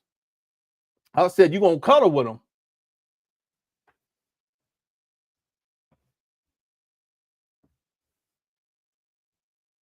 I wish I was gonna drop another one. I wish one would.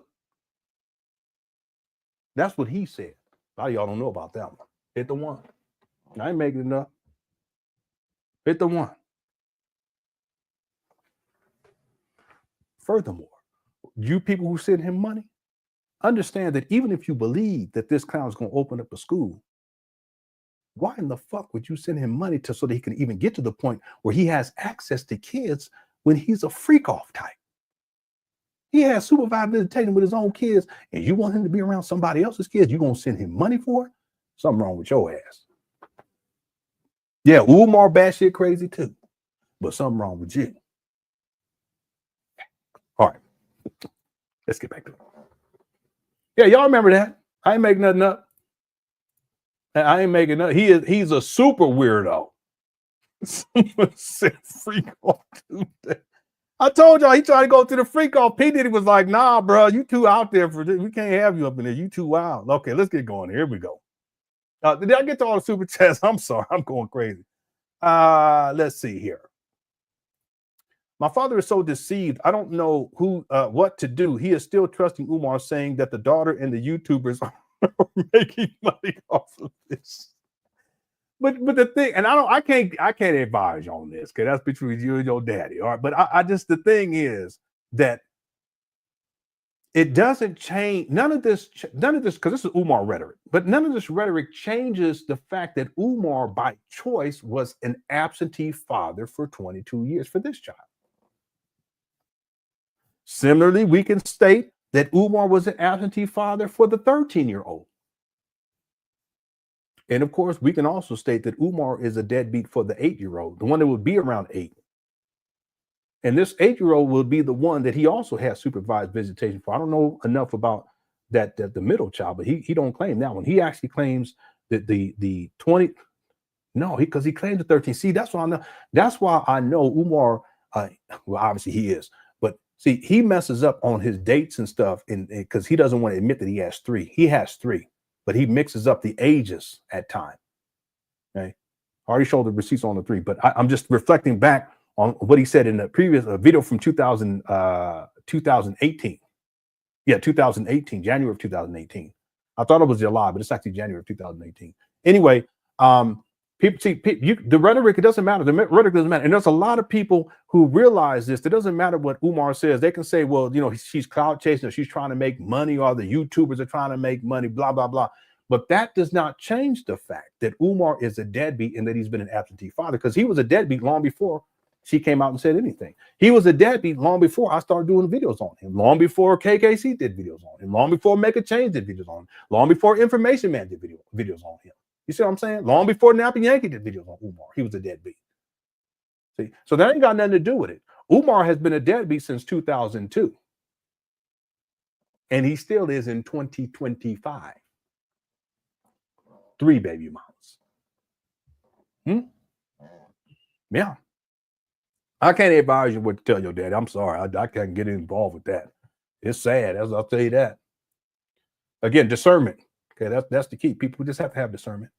You know, there's plenty of people that's come onto the planet and pretended as if they're one thing. There's people that come on talking about they Christ. Literally, they say, I'm Jesus. I'm just Jesus returned. I said, no, you're not. You cut it out. You know what I'm saying?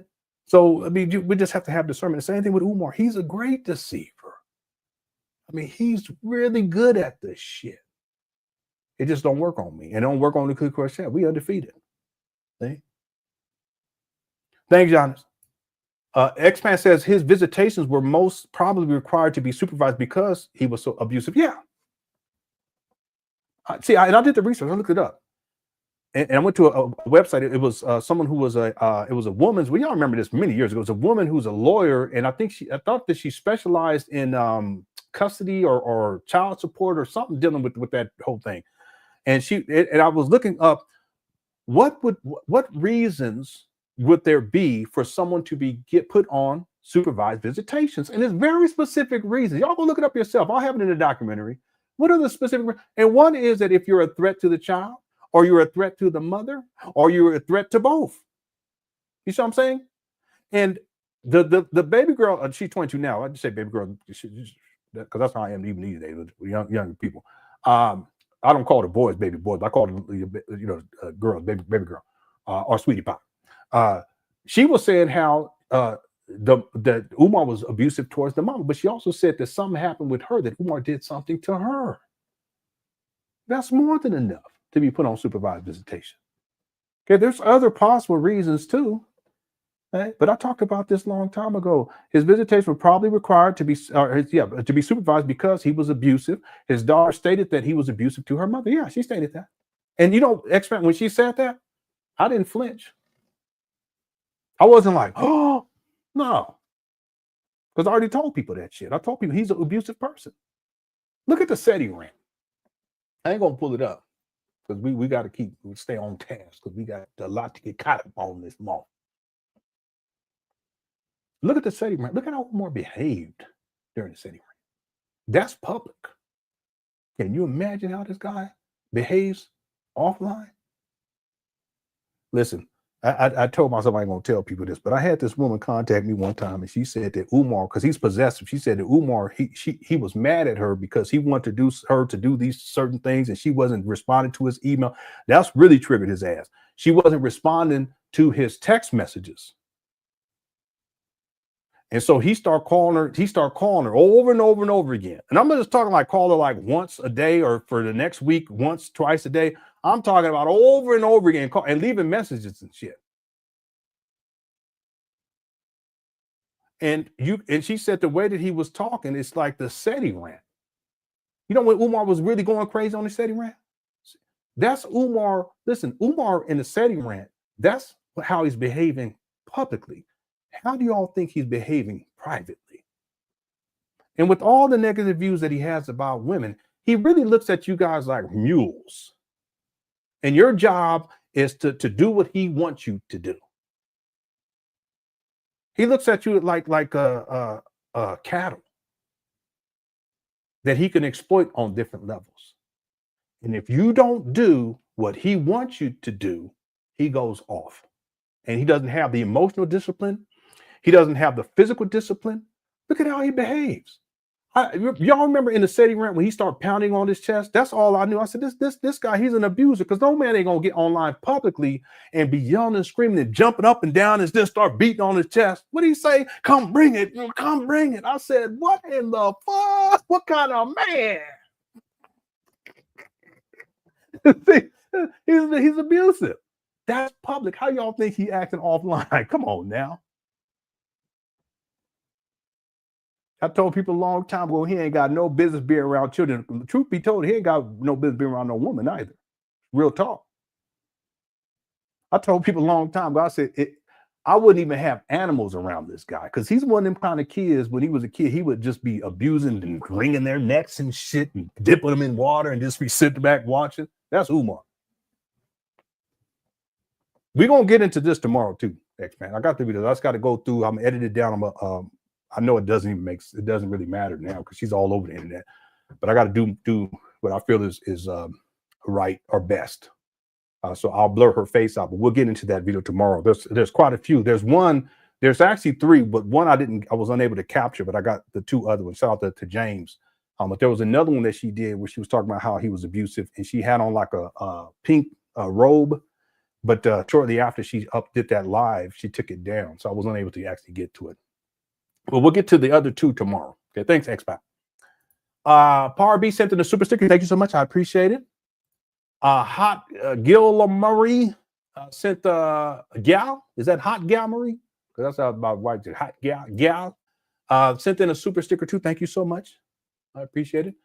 Leroy, what's up? Leroy says sent in a super sticker. Thank you so much, Leroy. I appreciate it. Fairchild says FDMG is going to have an international black. It might as well. They're gonna have an international black site. Okay.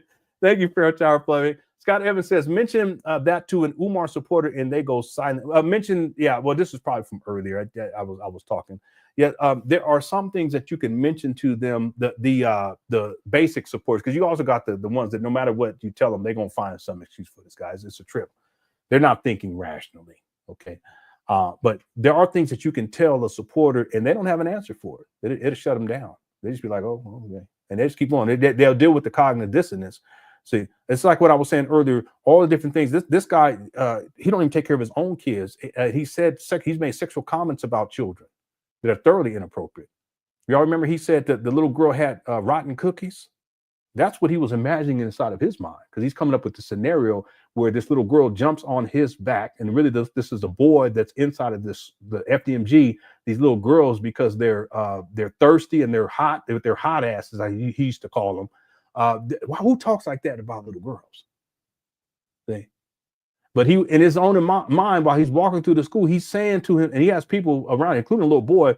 He says this. He gives a scenario that he comes up in his imagination with these little girls because they're so.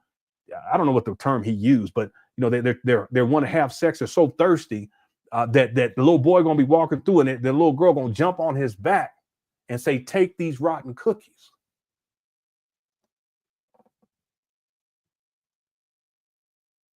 Okay, first of all, cookies is a euphemism for vagina. So what he's saying is, take these rotten vaginas.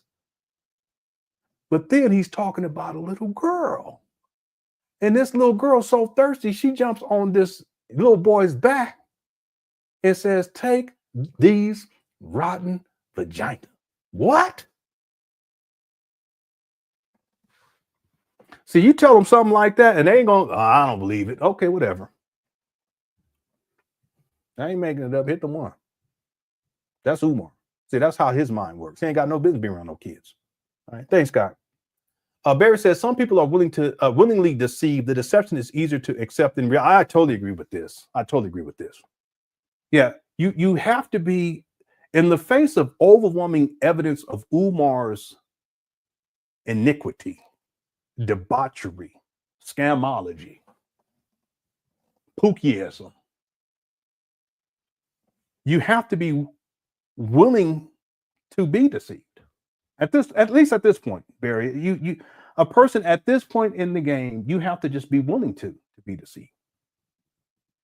So it'd be different if it was 2010 or 2011, 2012, 13, 14, 15, 16, 17, 18, 19. But when you get to 2020, there's no way. See? There's no way. You have to be willing to be deceived. And you're right. There are people who, the Umar Johnson followers, they're just willing to be deceived at this point. You know, that's their prerogative. But at the end of the day, they have to recognize, and I would hope that they come to the conclusion at some point that they're contributing to Umar's debauchery and scamology by supporting him. See, I'm going to propose here that Umar would not have been able to sustain this long-standing scam and exploitation of the Black community if it wasn't for his followers who are willing to be deceived at this point. There's no way. We're talking 20 years. There's no way. See? So in some cases, the deception is easier to accept than reality. But Umar's such a great deceiver. I cannot understate that. He's really good at it. You know, there's people who are good at doing good things. And then there's people who are good at doing bad things. Umar is so good at doing bad. That sounds crazy, don't it? But it's the truth. He's really good at this shit. He's the great deceiver of our time. But Umar, you can fool some of the people some of the time. But you can't fool the Cookie Crunch chat none of the time. All right. Thanks, Barry, for the super chat. I appreciate it. Dr. Clay says, Umar, a space daddy, too impossible. Too impossible. All right. Thank you, Dr. Clay, for the super chat. Right on. Amy P sent the super secret. Thank you, Amy. I appreciate it. And then Afri Bohemian Snob says, I'm new to your channel and I just subscribed. He is a disgrace to our community, and I'm glad you opened my eyes to this predator. Well, you're very welcome, and I'm glad that your eyes have been open. There's a lot of people here inside of the chat room, not a lot, but there's quite a few people here who used to follow Umar, and they believed it. And there's nothing wrong with that. But once the truth is revealed, as long as you come to the realization of the truth, it's okay. You know, I used to believe in shit that was ridiculous. You know, it's one thing to be deceived. It's another thing to be deceived indefinitely. And that's really what the problem is. And if more people just realize the truth about Umar, and it's okay, just deal with the truth, deal with the reality of the situation, then the closer we'll get to where Umar won't be in a position to continue to deceive people the way that he has. See,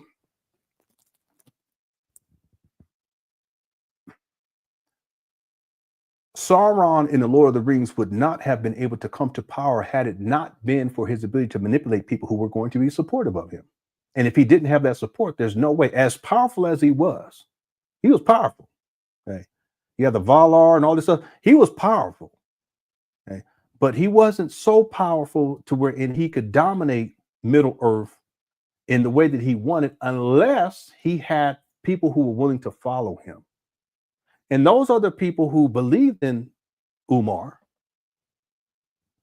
but also knew the truth that he was a scam artist and a deceiver and a womanizer and an abuser, and yes, a predator, but they gave him a pass. But by giving him a pass, they actually empowered Umar Sauron to continue to do what he's been doing.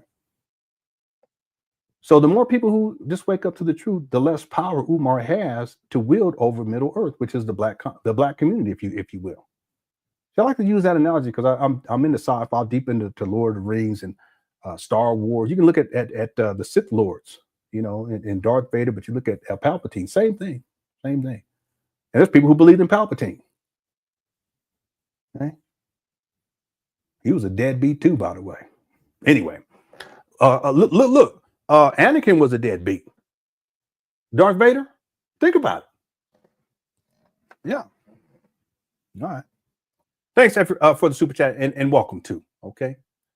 All right. Let's get back to this video. We're doing okay on time. I want to go here for another 30 minutes. We should be able to get to the end of this video here now, but I'm going to limit my commentary. Here we go. Thank you all so much for tuning on in. And thanks for everyone for the support. Here we go. Than dirt to sit back and watch your daughter do this. You're the reason. Here she didn't have access to her father the way she should have. You know what you did. And you're going to sit back and watch your daughter do this when you know you're the reason. You are lower than scum, lower than dirt. To sit back and watch your daughter do this because of what you did. What did she do? These are your demons. Ooh, yeah, boy. I told y'all this guy. I told y'all he's something else. That's projecting.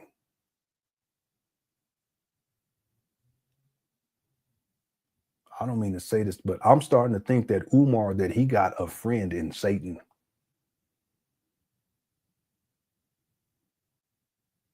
I don't mean to say it like that, but that's what I'm starting to think.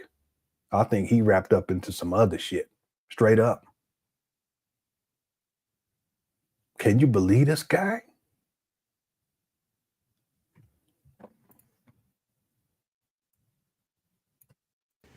You know what you did, and you're going to sit back and watch your daughter do this when you know you're the reason. You are lower than scum, lower than dirt, to sit back and watch your daughter do this because of what you did. These are your demons. These are your demons. Whoa. But with that, damn, I can't believe this. He's been absent for 22 years. The mama stayed to take care of the baby. The baby said, who's an adult now, 22, said that Umar used to beat on the mama and did something to the baby too. She didn't say what it was. And he's saying that these are her demons? Damn. with that, I'm going to get off. Yeah, that's what I'm saying. And he's in the dark. Look at the symbolism here.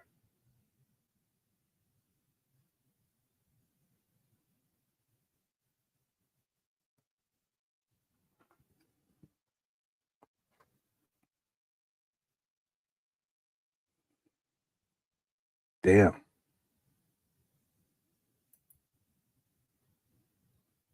For that, because I don't owe anybody in the public any explanations at all. And if you ask any questions about my business, I'm blocking you. And you ain't coming to nothing at FDMG. And you ain't coming to nothing at FDMG. You're like a little child. You ain't coming to FDMG, mine. You ain't coming into my fort. X-Man, I got that video. I was going to play it tomorrow, but I got already downloaded. I'll save it for tomorrow. Okay, just remind me during tomorrow's live stream. I'll play it. Yolanda said, if he turns on the lights, he'll burn. Yeah, he flipped that light on. I said, he'll burn. Trying to tell y'all, somebody just throw a garlic on his ass. See what he do. You know how he be throwing mices on your ass? Somebody just throw some garlic on his ass. See what he do. He's That's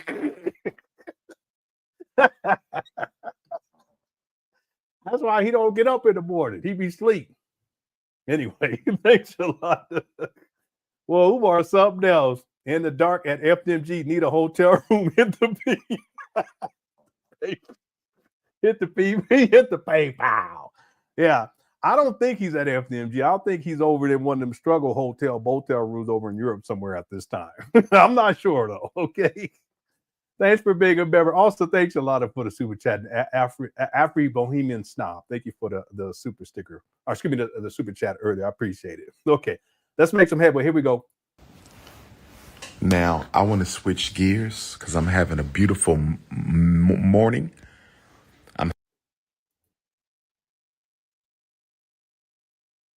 This guy, he lied. He can't even get it. I'm having a beautiful. Cut it out, Umar. You struggling. Having a beautiful morning with my Stockholm, Sweden family. He in Stockholm, Sweden. I'm having a beautiful morning. And I see the beta males is alive and woke. The beta males. Well, it's only midnight on the North American continent. They going in on him. They going in on him inside that chat room. First of all, the school project is not 15 years old. See, we have to stop. Listen. See how much this guy lies? He said the school project is not 15 years old.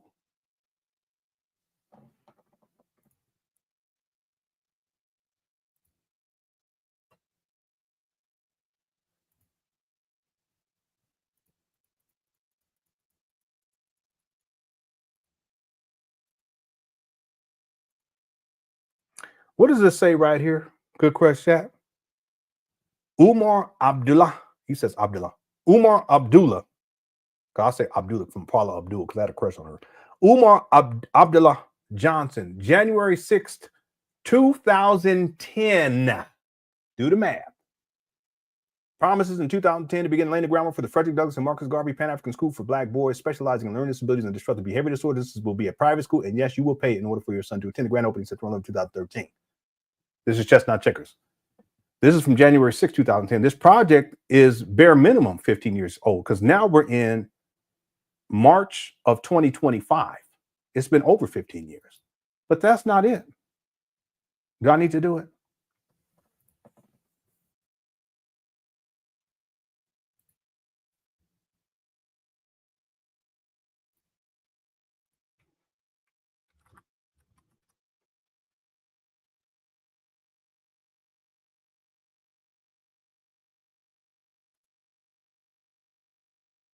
There you go. Okay. There we go, Facebook. We back. I had to use my phone because the FBI is scrambling. At the 700,000 mark, give or take, at the problem. Is that? Hold on. Couple schools. I done went through LoopNet, and then you got frenemies. People, and you believe that post. Child can't come. I'm sorry. A year later, school's still there. The school I think of you, this Atlanta, I'm sorry. you know I love you, so it's no shade. Yeah, I think Those I put are up the two of wrong my one. Hold on a favorite cities, two of my biggest cities. No shade. I'm just saying that there's people who do work outside of New York City and Atlanta. But Dr. Umar Johnson does support the Black Power Awards, but I am not interested in being nominated for anything. Here we go. I think this is it. My Nashville family, but the Black Consciousness Council, Friday, November 10th, and lionesses out there are Johnson at Yahoo. Want to be a vendor for Houston, okay? We might do Hartford, Connecticut, single penny to assist going through my personal relationships and hate that it occurred to me that I could be much more effective and that I could be of much greater use to our community as an administrator than I could ever be as a child psychotherapist. As you know, okay, he's never been a psychotherapist. He's been a school psychologist. He always exaggerating shit. A full-time therapist working 40 hours a week. He's never been a therapist. A school psychologist is not a therapist. It's not a clinical psychologist either. I talked about this earlier. He lies all the time. Can only see 40 clients a week. Okay, a clinical hour is about 45 minutes because you use the final 15 minutes to write up your clinical note. So even if I work a little overtime, let's say I put in 60 hours a week as a child psychotherapist, helping them work through their low self-esteem, their depression, fatherlessness, motherlessness, sex abuse, social anxiety, you name it. Even if I work 60 or 70 or 80 hours a week, let's just say I burn myself out completely and I work 80 hours a week. Well, guess what? That's only 80 students I'm seeing a week. Whereas, as an administrator of a school, you can impact the life of 300, 500, 700, 1,000 students every day, or even if you don't get to interact with every child every day, you're looking at impacting thousands every month. I'm sorry, it's at the 18-minute mark. Give me 1 second. Here we go. I'm already getting requests for Black History Month. So for all my colleges out there, get your requests in early. Stop waiting till January. I fill up quick. You're talking to the most requested on the planet with zero time on the Oprah Winfrey couch. Okay? Put your request in. There you go. So let's talk about FDMG, brothers and sisters. Let's talk about the Frederick Douglass Marcus Garvey Academy. Where did this come from? How did it all begin? What led to probably one of the greatest episodes of embarrassing hate that could be directed towards a particular Black organizer since the days that W.E.B. Du Bois and A. Philip Randolph tried to destroy the greatest black movement in modern history, led by His Excellency, the provisional prophet and king of Pan Africanism, the Honorable Marcus Messiah Garvey. We're going to talk about it. I'm going to give it to you straight. So, here we go. As you all know, I am a certified school principal, not Hotep, certified, credentialed. I have not found any record, online record or otherwise, that Umar ever served as a school principal. He may have, but I haven't found it in all of my research, or as a vice principal. I would propose that if he did serve, it was for a matter of a few months. That's at most. Okay. Anyway. Documents. When I resigned from the school district of Philadelphia to become a school administrator, in my capacity as a school administrator, this is back around 2005. So we're talking about 11 years ago now. It had occurred to me in working with our children. I have him in another video saying that it was in 2006. He was still working in, or that he stopped working in 2006, but neither here nor there. Okay, 2006, 2005. Primarily K-8. It occurred to me that I could be much more effective and that I could be of much greater use to our community as an administrator than I could ever be as a child psychotherapist. As you know, a full-time therapist working 40 hours a week can only see 40 clients a week. Okay, a clinical hour is about 45 minutes because you use the final 15 minutes to write up your clinical note. So even if I work a little overtime, let's say I put in 60 hours a week as a child psychotherapist, helping them work through their low self-esteem, their depression, fatherlessness, motherlessness. He's never been a psychotherapist. And how are you going to work 80 hours a week when school hours is what? 6 hours? What, 6 hours a day? Maybe 7? I would have to do the math. When my kids get off, what time? Anyway, how are you going to do 80 hours a week? Sex abuse, social anxiety, you name it. Even if I work 60 or 70 or 80 hours a week, let's just say I burn myself out completely and I work 80 hours a week. Well, guess what? That's only 80 students I'm seeing a week. He sure is. Whereas, as an administrator of a school, you can impact the life of 300, 500, yeah, it's the narcissist. 700, look 1,000 students every day. Or even if you don't get to interact with every child every day, you're looking at impacting thousands every month. Every month. So let's compare this now. A child psychotherapist, which I've been for 20 years almost, impacting 20 80 children. This guy is saying that he was a psychotherapist for 20 years, impacting 80 children a week. Now, if you're a psychotherapist, no, and there's nothing wrong with just being a school psychologist, Umar. Just like there's nothing wrong with having 5 degrees, but you got to say 6. You got to say you're a psychotherapist and all kind of crazy shit. It just means you're a school psychologist. But you're saying 20 years. This video is from 2017. You mean to tell me, Umar, that you have been a psychotherapist since 2003? Hold on, but I'm calculating from 2025. Hold on one second. This video's from 2017. What did he say? Did he say 20 years? Since 2017. You saying that you from 2017? No, hold on one second. I'm looking at the wrong thing. This video is from 2017. Umar says, almost minus 20, that he's been a psycho. It's 1997. Well, let's go look at the timeline. Umar. Here we go.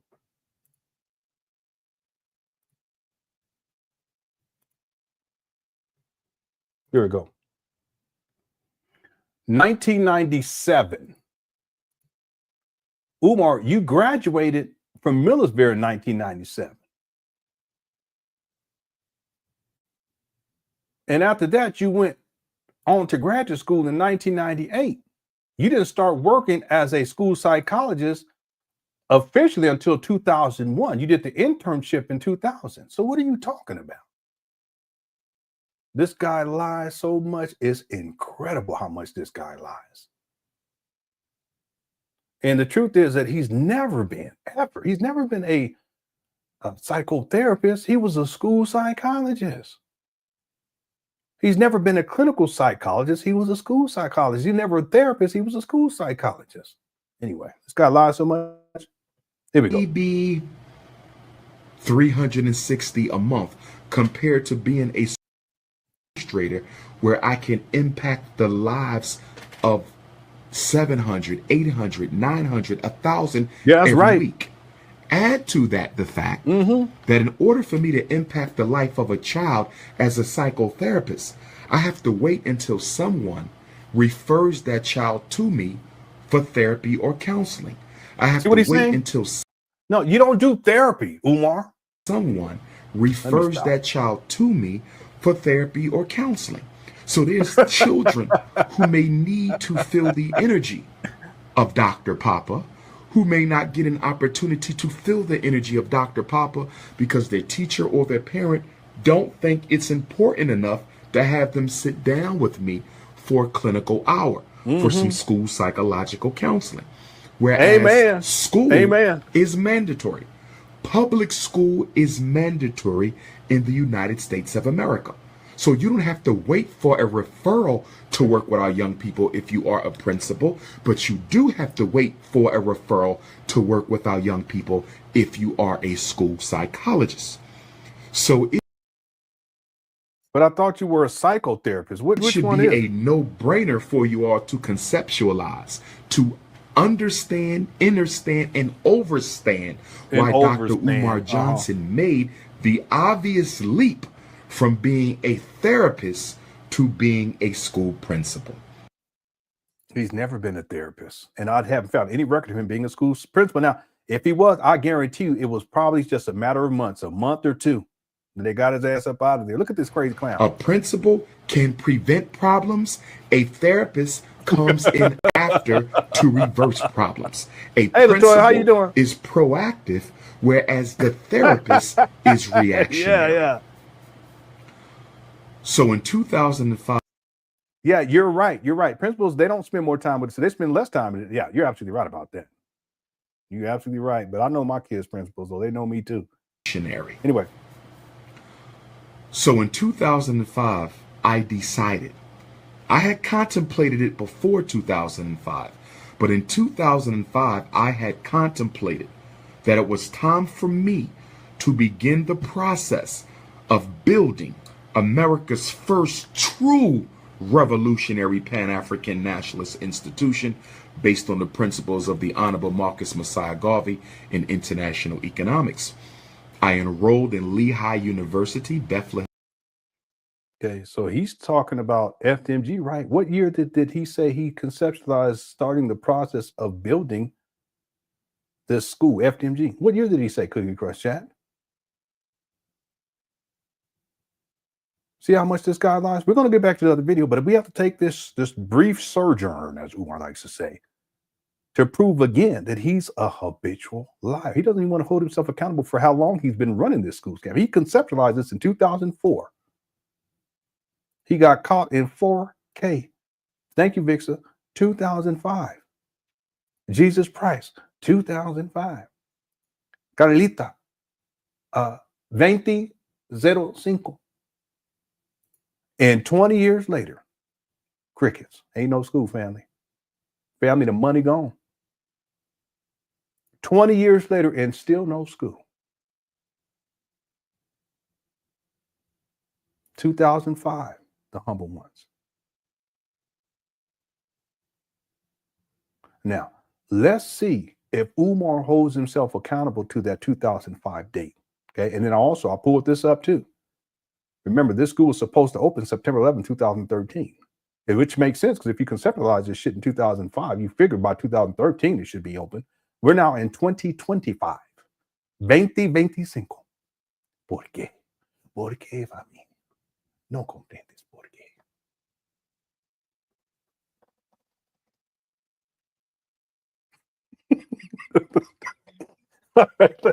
All right, let's get back to the video. Let's see what he say. If you don't like King Kong, I'm having a beautiful morning with my Stockholm, Sweden family. I'm having a beautiful morning. Yeah, here we And go. I see the beta males is alive and woke. The beta males. Well, Here it's we only go. midnight on the North American continent. Hey, North First of all, the school project is not 15 years old. No, it's not 15. It's 20. I just proved it, Umar. But let's see what Umar say. See, we have to stop. Listen, if you don't like King Kong consciousness, that's okay. Here he go. He got to make it that everyone don't like him. He's such a big ass kid. They don't like me. They hating on me. They want to be me. Family. You know who are you? He always do this shit. He's a big old kid. And you know, they wouldn't let me play with their toys. And then they took my ball and threw it over the fence. I couldn't get it, mama. I couldn't get it. Umar, cut it out. Get your big ass over there. Get that ball, boy. That's what I would have told his ass. Get your big ass over that fence, get that ball. But there's a dog. I don't give a shit. Go get the ball, boy. See, he didn't have no father. I could tell he ain't had no father. Like a real father, they correct this type of behavior real quick. Let's keep going. That's okay. I'm not the most popular non-celebrity in the world because I care what you think. I'm the most popular non-celebrity in the world because I don't care what you think.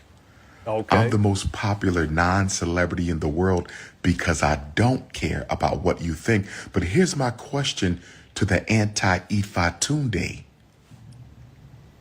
kingdom. Why are you always on my page? Why are you always on my live?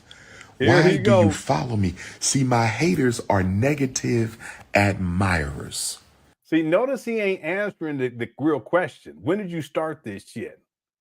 Notice y'all see this?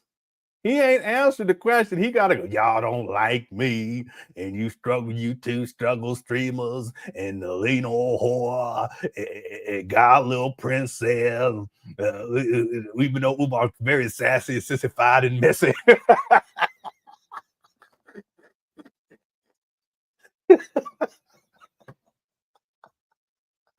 Hashtag SSM. It's so true. It's so true. I could tell he wasn't raised by no man. I could tell. Not to be like that, but whenever he gets into this mode, he gets sassy. He gets sissified. He gets very messy. See, what a man would have taught his son is you own up to it. Don't make excuses for anything. You just own up to it. You hold yourself accountable. See? That's it. And no excuses. See? But Umar, he didn't have that type of influence in his life. And I'm not saying this about that women can't hold their sons accountable like that. But what I'm saying is that his mother treated him special.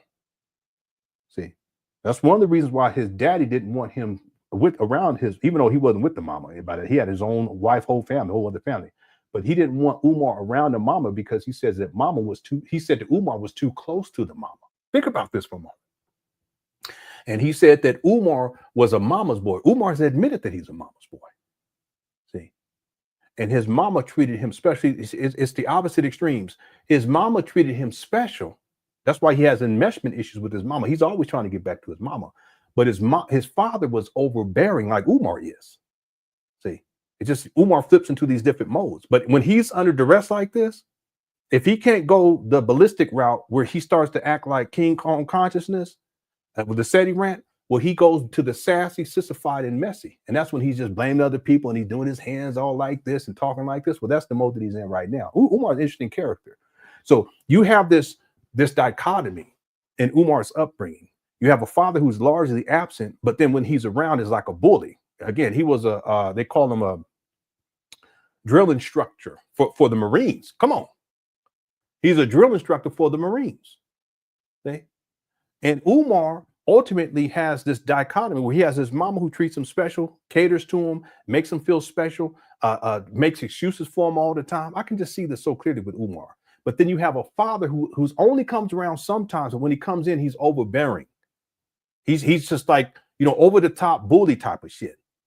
And that's why Umar, he split along the middle. It just depends on what situation he is. He has no balance to where he can regulate his emotions and regulate his mind, where he's not either flipping into a sassy, sissified, messy mode or into King Kong consciousness. See, Umar is an interesting character. He really is. Right now, I'm going to say one other thing. I'm not blaming Jamal and I'm not blaming Barbara, because Umar at 50, at this point, that's on him. He has to get the help that he needs to resolve these issues. And he's supposed to be a therapist too. He's supposed to be a clinical psychologist. The most requests, I heard him say that he's the greatest Black psychologist of all time. I've heard him say this. Well, if that's the case, big boy, you ain't got no fucking excuse at the age of 50. None. See? All right. Where were we too, by the way? Okay, yeah. So I proved the timeline. 2004 was when he conceptualized. 2005, he said he conceptualized starting the process of building. So this is a project that goes back to, at least in his mind, 2004, 2005, when he quote unquote conceptualized starting the process of building. I want to show y'all one other thing too, because see, Umar doesn't answer the question. He does. Someone said it's been 15 years. It's been longer than 15 years. Okay. If you want to go back to 2004 or 2005, it's been over 20 years. Okay, but let me do this. Then I get to these super chats. Let me show y'all something right here. Look at this right here. See, Umar, and thanks God, little prince, and thanks for handling the business too as a mod too. I appreciate you. Umar, he wants to pretend as if this hasn't been going on for an extended period of time. That's why he doesn't want to give the answer. Now he may later. I haven't even seen the video yet. But this is something that Umar posted June 6th of 2014. This is after he started collecting money for the St. Paul school scam. Okay, remember, he said that the school was going to open. What did he say? September 11th, 2000. Excuse me. He said the school was going to open September 11th, 2013. He posted this in 2010. So even if we go based upon this post alone, that's 15 years. You guys see what I'm saying? In 2010, Umar posted this. But look at what he posts here in 2014. DrUmarJohnsonSchool.com. Okay, that's defunct. And I remember back then, if you went to this website, it was a PayPal button and some pictures. No curriculum, no board of directors, nothing. It was just a way to get money. And it says, have you made your daily contribution? Frederick Douglass, FDMG Leadership Academy, Marcus Garvey, right? Timbuktu of the 21st century. And I have all of these too. You guys, you will be amazed at the type of weirdo shit he was posting back then. This is in 2014. Let me show you one more, though, because this always blows my mind. Umar posted this March 26th. This is before he even started raising money for the St. Paul school scam, which shows you that even before he had already conceptualized this grandiose narcissistic project. This is a $1 billion project easily. Could be multi-billion. This is the aerial view of preliminary heaven on earth Frederick Douglass and Marcus Garvey RBG Leadership Academy 500-acre campus encircled by FDMG River, in the shape of Mother Africa. Mind you, Umar ain't even got a job at this time. No money. He got evicted in 2010. He got eviction notice in 2010. And then later in 2019, same place. And in 2019, he was kicked out. And that's why after 2019, towards the end, you see him in hotel, motel rooms or inside his mama closet. You see? No money. But this is what he conceptualized. This is the grandiosity, the narcissistic grandiosity. Ancestors Park in the center of the campus, dormitories, airfield, athletic facilities, farms, state-of-the-art music and theater production studio, greenhouse, zoo, community center, separate building for all 33 trade areas, and much, much more. Look at this shit.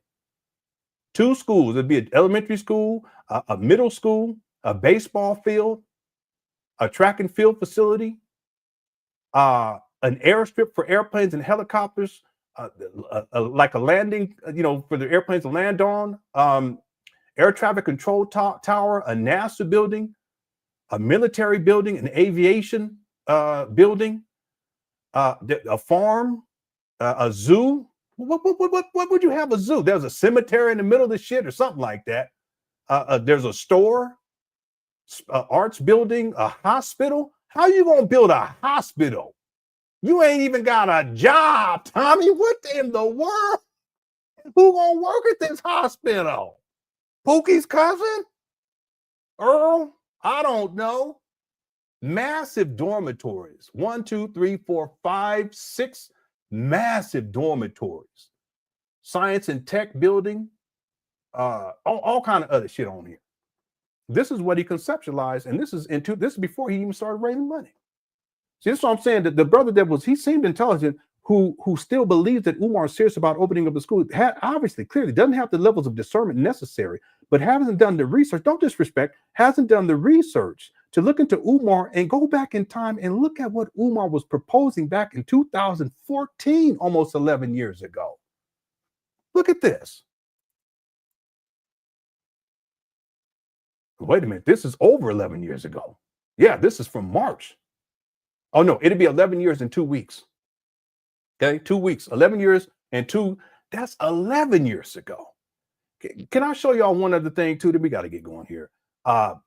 There are these buildings, and if you look, you'll see them placed in different places. It's like a square with 4 circles around it on the corners.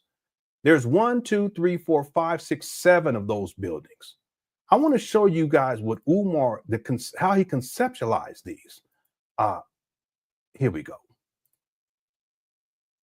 Look, this is just one of them. This is a massive complex. This is just one of these buildings. If you guys go back, you'll see there's 1, 2, 3, 4, 5, 6, 7. Who's paying for this? Umar doesn't have a job. He doesn't have a board of directors. He doesn't have tax exempt status. He doesn't have a team. He doesn't have a lawyer. He doesn't have an accountant. He doesn't even have a job, Tommy. This is what he conceptualized. This is back in 2014, almost 11. It'd be 11 years in a month.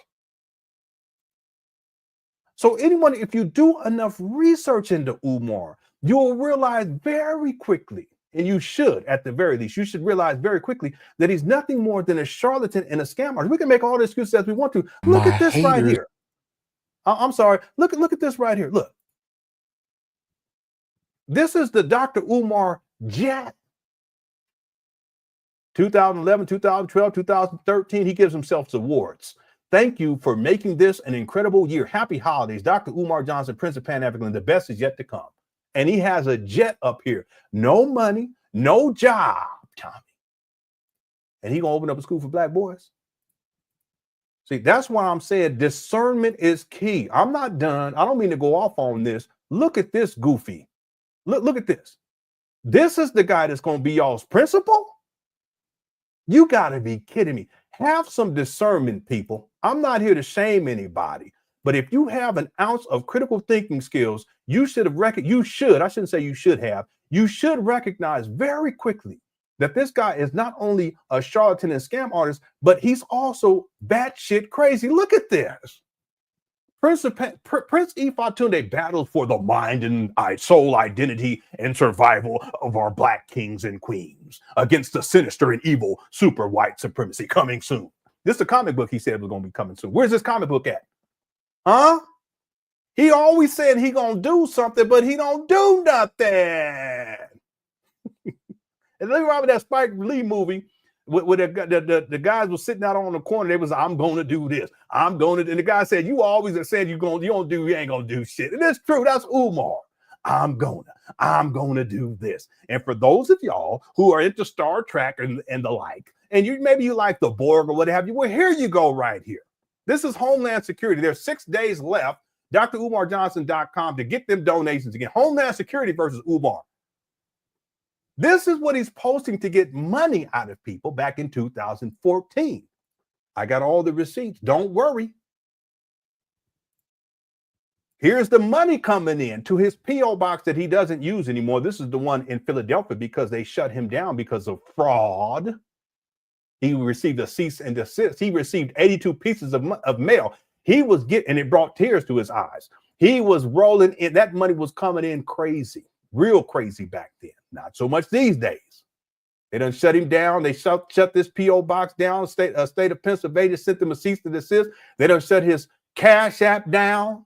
They shut down his GoFundMe. They shut down his Plum Fund. Y'all seeing a pattern here? Well, deal with the reality of the situation. Stop making excuses for this guy.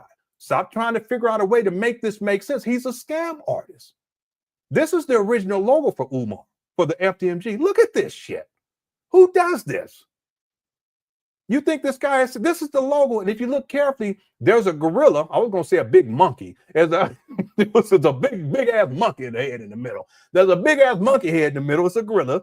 Okay, that's supposed to be Umar, you know, King Kong consciousness. And on one side, you have Frederick Douglass. And on the other side, you have Marcus Garvey. Have some discernment. It amazes me that people still, to this day, there's people who take this guy seriously. But if you do the research, and you don't have to do much, you don't have to do much at all. Yeah, I'm not done. I'm going in. I'm going in, Cook Chat. Look, breaking. I received unconfirmed word that the community may have forced feds to retreat from St. Paul's. Donate 6 more days, because he was saying the feds was coming in trying to get the buildings. No proof. He made that shit up. But then all of a sudden, with 6 days left, it looked like that I received unconfirmed word. This guy be making up shit. I've received unconfirmed word that the community may have what community forced the feds? Where the feds at, King? Get that money in, family. This is what he was doing. This is all manipulation. Trying to make it seem that he's being persecuted, and now the government done come in trying to steal the building. This is St. Paul. They're gonna come in and steal, and he's trying to. This guy got some. Look at what he was doing to y'all back in the day. What kind of man? This is the Anna Douglas, Anna Garvey, whatever her name is, Leadership Academy, and got the nerve to put baby girls on here. How you gonna have the baby girls on here? Lord have mercy. How you gonna have the baby girls on here, but you don't even take care of your own baby girl? What kind of man? Look at this shit. This is who we dealing with. I ain't done. Look at this the levels of, and it says we are ADAG Academy babies. Donate today. See, he'll put them baby pictures up there to get that money, but he ain't paying on that child support, and he ain't even in his own baby's life. Hit the one. I ain't done. I ain't done. We're going to be here a little longer than anticipated, but we got some things to get into, family. By the way, many of y'all don't forgot about this. Umar Johnson followers, this is from March 26, 2014. Top 30 shockumentary volunteer states. He was collecting donations for this shockumentary. And this right here is just a manipulative tactic right here. He's putting the top 30 shockumentary volunteer states, California, Pennsylvania, because he wants y'all to send him that money. We got 1,300 people in the building. I'd like to see some more likes. I don't mean to be like that, but that's all y'all got to give me. We've been here for 2 or 3 hours, and all y'all got to give me is some damn 400, 500 damn likes. That's who I'll be talking to this donors. Y'all ain't shit. Give me some more likes. Next time, make it 40. Look what he says right here. Race First Films in association with Prince of Pan African Publishing. Psychoacademic War Against Black Boys. It's a shockumentary coming to a theater near you fall of 2014.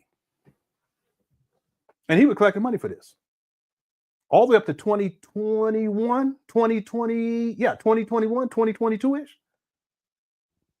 Where the shockumentary at? That's why I did the other shockumentary too. Plus, he was talking shit and doing crazy. But I said, hey, listen, if Umar gonna raise all this money for a shockumentary that he don't produce, why don't I produce a shockumentary on him?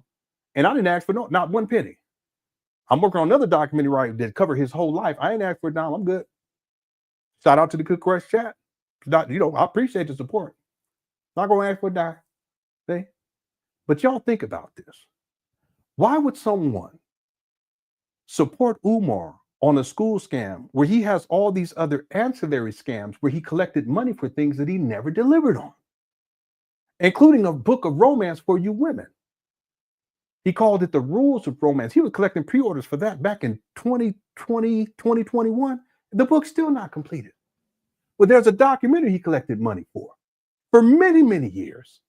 And it's supposed to premiere in 2014. It's 11 years late, just like the school was supposed to open in 2013. This school is almost 12 years late. So what I'm saying is that if you have a level of intelligence, you should also develop a degree of discernment and apply both with critical thinking skills. And you realize that if it walks like a duck and it quacks like a duck, then it ain't no fish.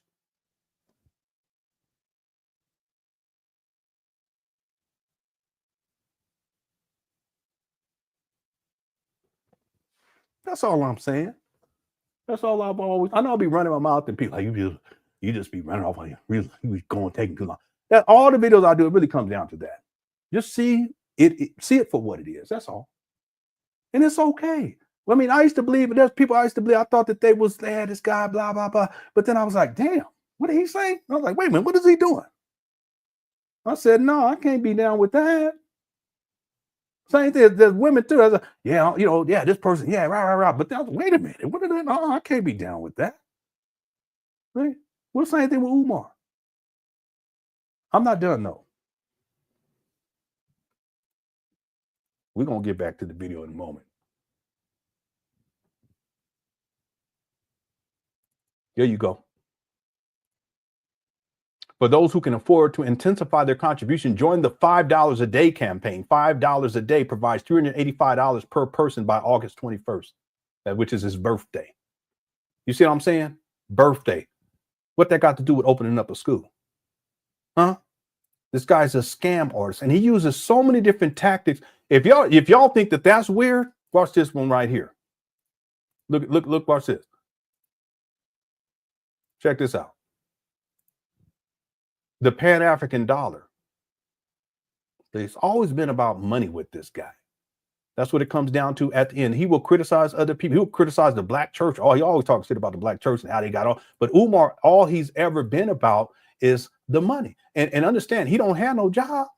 Look, June 2014, $1 a day. Now it's $1 a day FDMG fundraising tool. He was doing any and everything to get money out of black people. And there's still no school. Look at this right here. This is what I mean by the master manipulator. He puts on an image of a black child. And meanwhile, he don't even take care of his own kids, but he puts the image of the black child crying. Breaking news, FDMG fundraiser starts today, May 20th. Send checks and money orders payable to FDMG Academy, care of Dr. Umar Johnson. This one he was given his P.O. box in Philadelphia. They shut that down because of fraud. Then look, he gives a deadline, August 21st, 2014. But guess what? He extends that deadline. He's still collecting money in 2025. He's a scam artist. I didn't even thought about that. He had a deadline, August 21st. That's the last time he's going to collect money for this fake funky school. And he posted this in 2014. We're in 2025. Someone make that make sense. And then he's going to put the crying baby on here to manipulate y'all in your emotions. Meanwhile, he don't even take care of his own kids. He got 3 baby mamas at least. I ain't done. Look at this. FDMG Walk of Fame includes individual donors named who contribute at least 1,000, 2,500, 5,000, 10,000, bronze, silver, gold, platinum. For organizations, at least 2,500, 5,000, 10,000, 20,000, brown, silver, gold, platinum. Damn, this guy. He's a master manipulator. From the jump, family. And of course, the sexual debauchery was there too. Look at this. Should my princess of Pan Africanism look like this? Why she got a thing on her cooch too, by the way? Can someone explain that to me? I don't understand. See, this is freak off shit, but he's posting this in April 13th, 2014. There's some sort of I don't know what that is on her cooch. I don't know. That kind of stuff, I don't know. Maybe that's the thing is this. I don't know. I'm not done. I'm going to do some more of these. I'm going to get us a couple more because I got plenty of them. Look at this. He don't take care of his own baby, but he sure will put some black girls up on here. I am a.k.a. Academy. That's when he was talking about the school for the girls, trying to get that money for you women that got daughters. See, here's another one.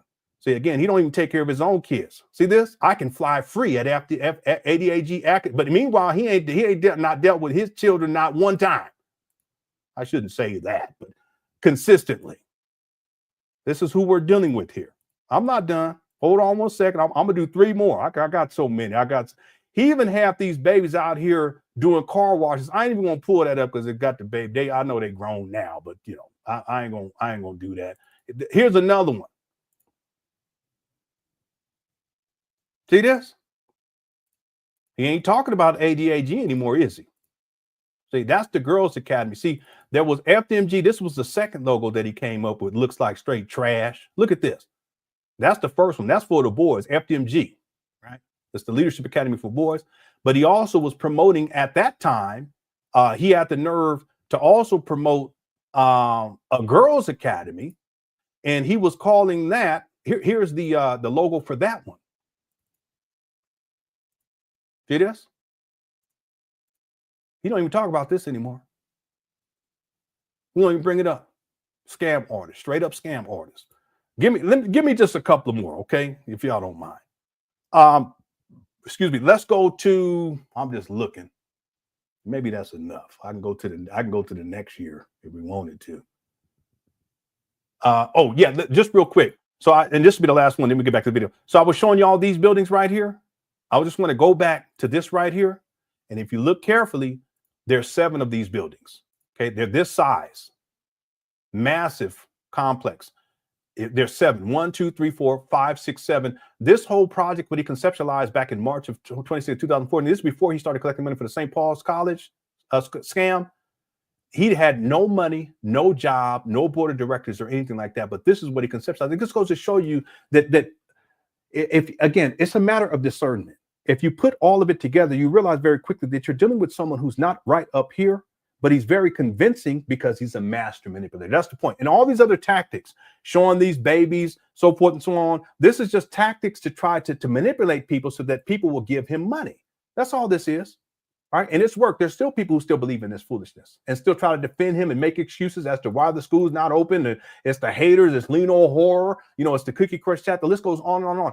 But watch this. I want to do one other thing, and then we're going to get to it. I want to pull up 2015 and show you what he was posting in 2000. That was just as ridiculous, but we ain't got time. I'll just post this one. See, this is who we're dealing with here.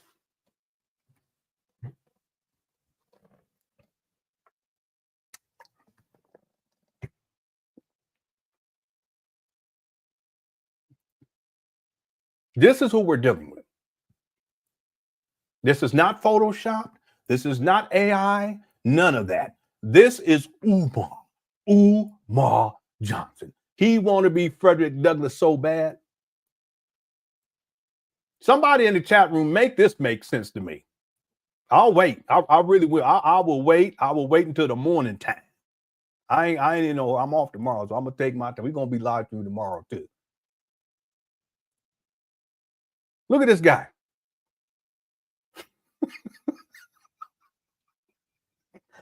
Y'all can send your money to him if you want to. Y'all go on ahead and send your money. That's on you. That's on you. But if you do a little bit of research and you use discernment, you will realize very quickly. Okay. And here's one last one. My goodness gracious. He be telling you black women to not use the wig and the weaves and the extensions. Why can't you wear extensions? They do that in Africa. You know what I'm saying? You can't wear extensions. But look at this guy.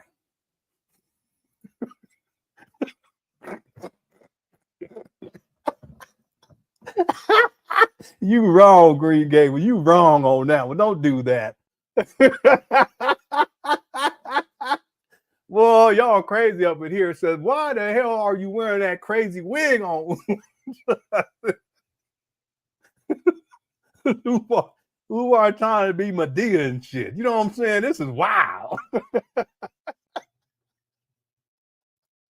Somebody said Grandma Shirley.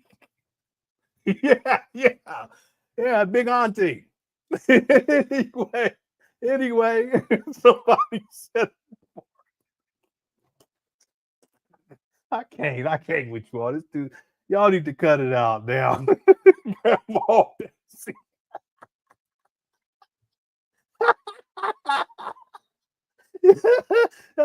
Captain Edward, you wild. You wild, bro. Edward said Grandma Bessie. yeah, Jimmy. That's Uncle Nancy.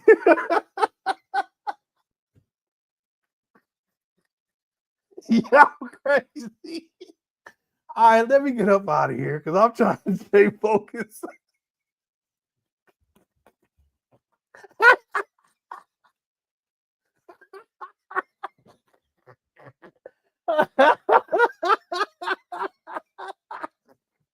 Who was like, I ain't playing. I'm not just playing Frederick Douglass. I'm playing Hannah as well. deuce. Boy, that's crazy. All right. Yeah, that's what he said. He said Grandma Bessie. All right. Y'all crazy. Mama FDMG. Mama FDMG making butter biscuits for the kids. All right, let me get up out of here. Y'all crazy.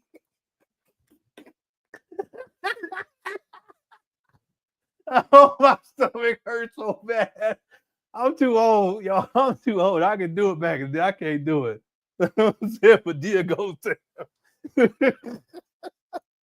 yeah, this ain't AI. This is real. Hey, Umar want to be Frederick Douglass so bad. Umar a trip. Now, I just want to make one last point before we get back to the video. We're gonna be here for another month. The irony of all of this is, because that's really the topic for today, is that Umar, he was posting things like this, like as if he was a dedicated father. And even though I've struggled and I have a lot of regrets, and I messed up a lot earlier on, never cheated on my wife or anything like that. I just didn't have things in order, and I was focused on the wrong things. I've always been here though. I do take my fatherhood responsibility seriously. I mean, I still got a whole lot of stuff to get in order and still working to do best by my kids. And even when me and my wife were driving today, she was like, you know, you're a good dad. I said, thank you. I appreciate that. Because she said, you be going way out of your way for your kids, for the kids. I said, yeah. The point I want to get to though here is that Umar was pretending to be a loving father, and he'll post an image like this. But the truth of the matter is that he was nothing more than a deadbeat. And it shows the levels of manipulation. Let me read this to you all. He said, just one more year and you'll be a grown woman, princess. I remember the day you were born. And he's talking about his youngest daughter, the one that's come out and spilled the beans on Umar and exposed him for being a deadbeat. This is a picture of her right here. Okay? It rained outside, but as soon as you came into the world, the sun came out. I was the first to hold you. I remember you looking up to smile at your daddy. I'm so very proud of you. Keep going, my beautiful daughter. Remember, the world meets no one halfway. If you want it, then you're going to have to take it. And he's been absent in her life. See, she's explained that he wasn't there for birthdays. He wasn't there for graduations. She was given all of these examples, and yet he had the nerve to post this. He would have had to have posted this when she was 17, I would think, and because he's saying in a year you'll be grown. And if she was 17, she's 22 now. We're going back to what, 2018, 2019. He posted this, but he's been a deadbeat. And see what the way my mind works. I see this image, and the reason why I brought this image up is because when I showed this one, what popped into my mind is this one.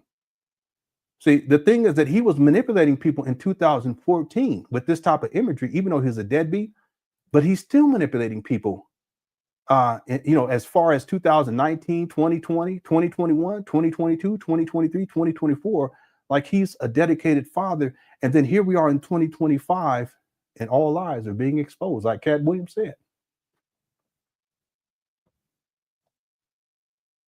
See, that's the irony of all this.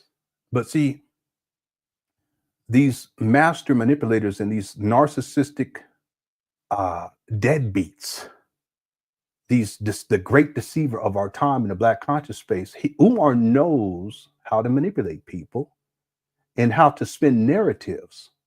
And there are people who believe in it. See? But if you do enough research and you start to put the pieces together, and then you also have to be patient because time always tells the truth, you'll realize it's inevitable that Umar is nothing more than a con man. And not just with this school scam or the shockumentary or the rules of romance or all the other shit he said he was going to do. He said they're going to have a FDMG farm and a Black vegan sports bar, non-alcoholic. You set all that aside. He's also been perpetuating a fraud as a father. And that's, I think, these days in 2025, people realize that. And more people, they're like, they're done with Umar. See, we can set aside him dealing with strippers, gambling donation money away, sexually exploiting Black women. See, people accept all that shit. But then when it gets down to this, the fact that he's been a deadbeat, That's where a lot of people draw the line. But the truth is that the line should have been drawn a long time ago. See? But it's an issue of discernment, critical thinking, proper intellectual process, and discernment. Okay, and that's what I'm offering here. I know we laugh and we joke, but that's what I'm offering here. And thank you all so much for tuning on. And let's get back to the video. We got to start to at least wind this down because we got to get done with it. I don't know if we're even going to get done with this today. We might have to come back tomorrow and finish this one up. Here we go. Nothing but negative admire. Actually admire the prince. You actually admire the prince. You actually admire the prince. Let's be honest now. Here we go. Narcissism. What I miss the old days. I miss the days. Yeah, Bob, I have seen that, and I thought about it when I posted the image of Umar with the jet. So let me show you guys. This is another example about Umar. Is a lot of what he does is regurgitating manipulative tactics. It's like he manipulates people, but then he regurgitates the manipulation. You just got to know, you got to follow him long enough, do the research, and then have the pattern recognition. And let me just do this real quick. I'm gonna give you guys the example. We're gonna go back to 2014. Okay, we're going to go back to 2014, and I'm going to pull up the video, or excuse me, it's not a video. It is a picture, and that is, wait a minute, it was 2014 or was it 2015? Hold on one second. Let me see. I think it was 2015. No, that's not it either. Hold on one second. 2014. It's not coming up there. Am I in the right folder? Hold on one second. Yeah, I just pulled it up. Yeah, for some reason it's not coming up again. But you guys remember I showed the plane, the jet plane, where Umar he had posted. That was in 2014. Well, guess what he posted yesterday? Look at this. See this? Yeah, Umar's a trip. And thanks, Bob, for the super chat. Umar, he's really a trip. But see, he counts on people not doing the research and not doing the pattern recognition. Now he's saying intercontinental Ifatunde designed primarily for Dr. Umar to travel the world to preach the good gospel of Garveyism. This is Delta Airlines shares first look at the future of air travel with new plane design. This guy, he's so delusional. But again, he posted this yesterday. Yeah, yesterday. But remember, he posted that other picture I showed earlier from 2014 of a jet with his face. It said FDMG on the jet. So he regurgitates the same types of things over and over again. I don't know why I couldn't find that too. Maybe I was in a whole different other. I may be in the wrong folder altogether because I have. No, it should be in here. Hold on one second. It's just my mind. I'm like, what is going on here? Yeah, for some reason it's not coming up. Maybe it's yeah, it should be all files. Oh, that's why. Yeah, because I have it as I don't have it as all files. Anyway. That's what it reminded me of because I had taken a picture of that plane, a screenshot. In fact, here it is right here. Give me 1 second. I was in the wrong folder. Where is this airplane? Yeah, it's not coming up for some. Oh, here it is. Yeah, so here we go right here. See this? Okay, this is 2014. This is 2025. Okay, so it's the same shit. It's just a revamped version. Technology has evolved, so he's promoting this. He's delusional, but it goes to show you that his manipulative tactics, they're all the same. He regurgitates the manipulation over and over again. I think that's probably why it's been so effective on so many people because it's a matter of repetition. That's a primitive means of mind control. Okay, and thank you for the super chat. Billie Jean says, notice how Umar is the only celebrity calling himself the most requested scholar. Yeah, and see the truth is, and there are people who believe that he's a scholar. He's not a scholar. He's not a scholar. He doesn't know how to research. That's why his books, no sources, no scholarly sources or otherwise. How are you going to write a book if you're a scholar, but there's no scholarly sources? You can't even get out of undergraduate with that shit. See? He's not well studied on anything. See, he knows how to talk good. He's a slick talker, and people accept that. Then he throws out these degrees, and that's enough for people. He says he has 6. He actually has 5. There's nothing wrong with having 5, but Umar, he's a narcissist. He has to, overstate his accomplishments. But the point is that Umar is not a scholar. Where is he? Where's the peer review?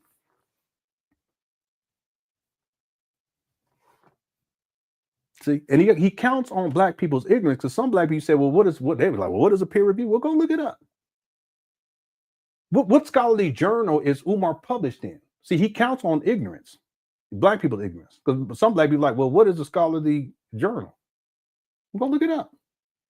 Umar, if he is a scholar, and listen, he calls himself the most requested scholar, so that's way up there. That's S tier, as these young people be saying. If that's the case, he should be peer reviewed. He should have been published in a some sort of a scholarly journal. I would think in some in the field of psychology, right? But when and where? It doesn't exist because he's not a scholar. See, what he is a black conscious street scholar. That's what that shit is. And there's a lot of them running around. They've been running around for a long time. And they claim to be this and they claim to be that. But they're just slick talkers. They don't know shit. See? But Umar he's an exceptional case because he has 5 degrees. He says he has 6, but that's enough. And plus, he knows how to run game and slick talk to people. And black people fall for it. But if you go by any measure of a scholar in modern society, Umar does not match up. He's not peer reviewed. He's not been published in a scholarly journal in any field for that matter.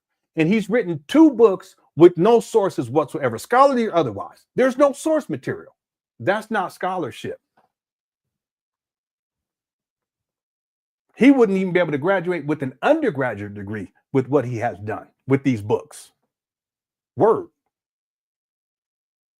See? But people believe it. Maybe. But see, him calling himself the most requested scholar is no different than him calling himself a therapist or a what did he call himself?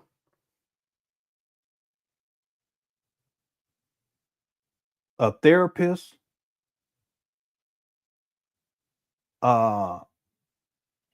There's other things. He's called himself what did he call himself that time?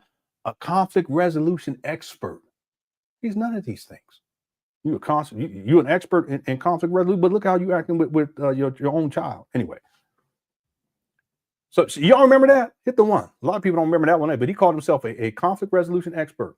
He everything except a father to his child. Umar 225 says, not shown on the map is the baby mama.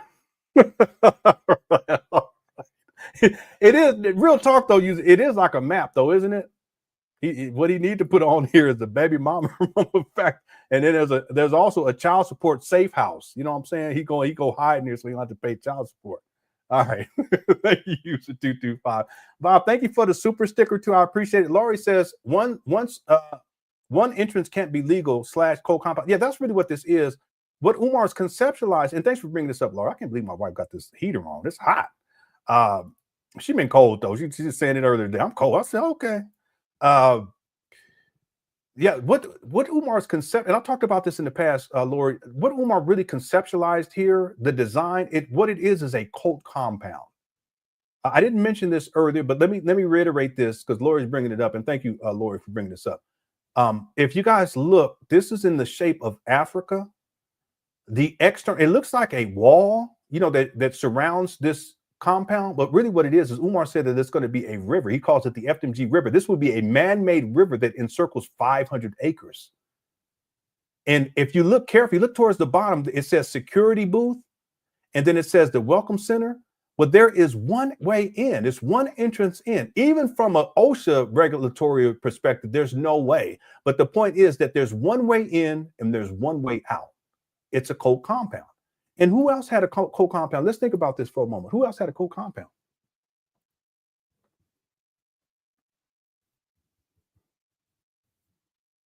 I'm gonna wait because you could question that. Who else had a co-compound?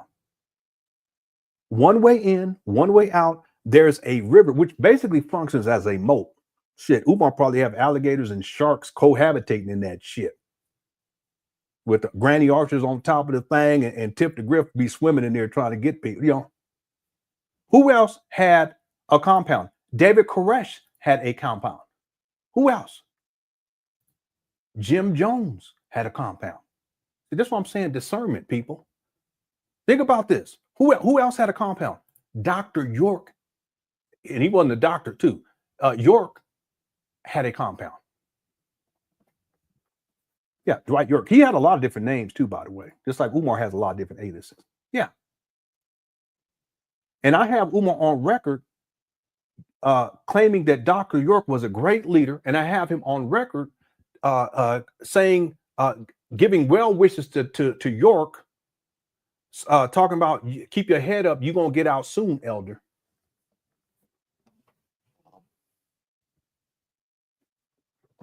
Now, if you guys don't know, thank you, Derek. That's what Nature Boy was trying to create. He was trying to create a sex code. See, what he was trying to do was to set up a sex, and he actually had a sex code. Let's not get that twisted, because he was dealing with the men and the women for that matter.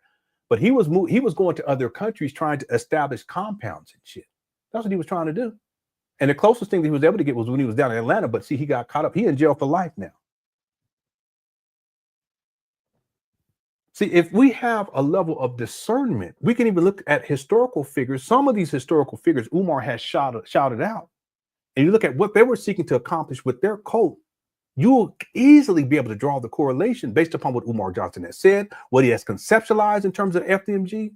You should be able to understand that this is nothing more than a cult compound, and that's what Umar wanted. See, what Umar wanted was to be in total control of the children. Here we go, which is the issue with this baby mama. Really, he wanted total control, because the daughter spilled the beans on this. We get into this tomorrow. We may have to come back and finish this other video up tomorrow too, because everybody won't be here for it. See, Umar, let me pull this up. Umar, what he wanted was a cult compound where there's one way in, one way out, and he is the supreme leader in this compound, and the children are his subjects. But on top of that, he had access to women, the parents, the single mothers in particular. That's his main target demographic. He had the women, the single mothers, as part of his harem to sexually exploit whenever he felt necessary. That's what this shit is. See? I have Umar on record saying that he wanted FDMG City. I kid you not. And I can pull up the receipt right now, and how they were going to have to incorporate so that they can have their own FDMG police force, and that this is all going to be ruled by a Pan African government with Umar at the head of this government. That's why in this cult compound, guess what? What does he have there? There's a building called the Political Government Building. What that got to do with opening up a school for black boys? What? You see? But see, this is what Umar conceptualized. Total control of other people's children. Meanwhile, he ain't even participate in the life of his own children, his own seed. But see, it's not about being a father. It's about being a dictator, to have supreme control over other people's children in this cult compound. I'm going to say it one more time. That's why, there are people who are clearly intelligent to me, but they're still trying to resolve the cognitive dissonance when it comes to this FDMG school scam. It goes back way farther than what because they haven't done the research. And they believe in the guy. They believed in this guy for so long, but that's no different than the cult followers. They believe in these people. You see, there's people who believed in Koresh. There's people who believed in remember the cult. It was down in San Diego area, because I remember, because I'm from San Diego. They all off themselves, and they all had on Nike shoes. That's another one. He had a compound too. It was a massive house. It was a multi-million-dollar house down there. You see, that's what Umar wanted. And if you do enough research, you realize very quick, and have discernment, you realize that what he wanted, what he was mimicking, what was nothing more than what these other people were seeking to accomplish. See, Polite didn't have a compound, but he had a harem. Nature Boy had a semi-compound, but he had a harem of men and women that he was sexually exploiting and doing all kind of freak-off top shit with. That's what Umar conceptualized. Remember, what I pulled up, that's a it has to be at least $1 billion, bare minimum. You're going to build a hospital. You're going to build these massive dormitories, 7 of them, a baseball stadium. You're going to build an airplane landing strip. This is a bit probably multi-billion, at least $1.5 billion, but he don't have a job. He don't have all his own. Let's see, did he have his own vehicle back then? No, he had his own car back then. Let me take that back. But the point is that Umar, he doesn't have any money, no board of directors. So why does he conceptualize something like this? Well, because in his mind, this is what he always wanted, even though he didn't have the resources to do something like this. See, this is a cult compound.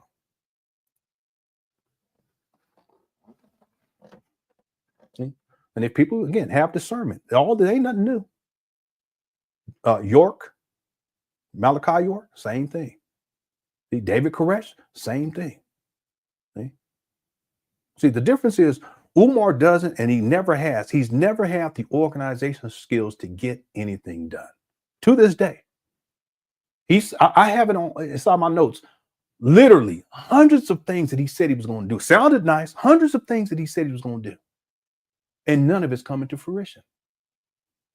And see, thank God too, by the way, because if he had the organization skills necessary to develop a compound, and don't necessarily have to be on this scale, he would have made it. The close, this is going to be the last point. We're going to get back to the video.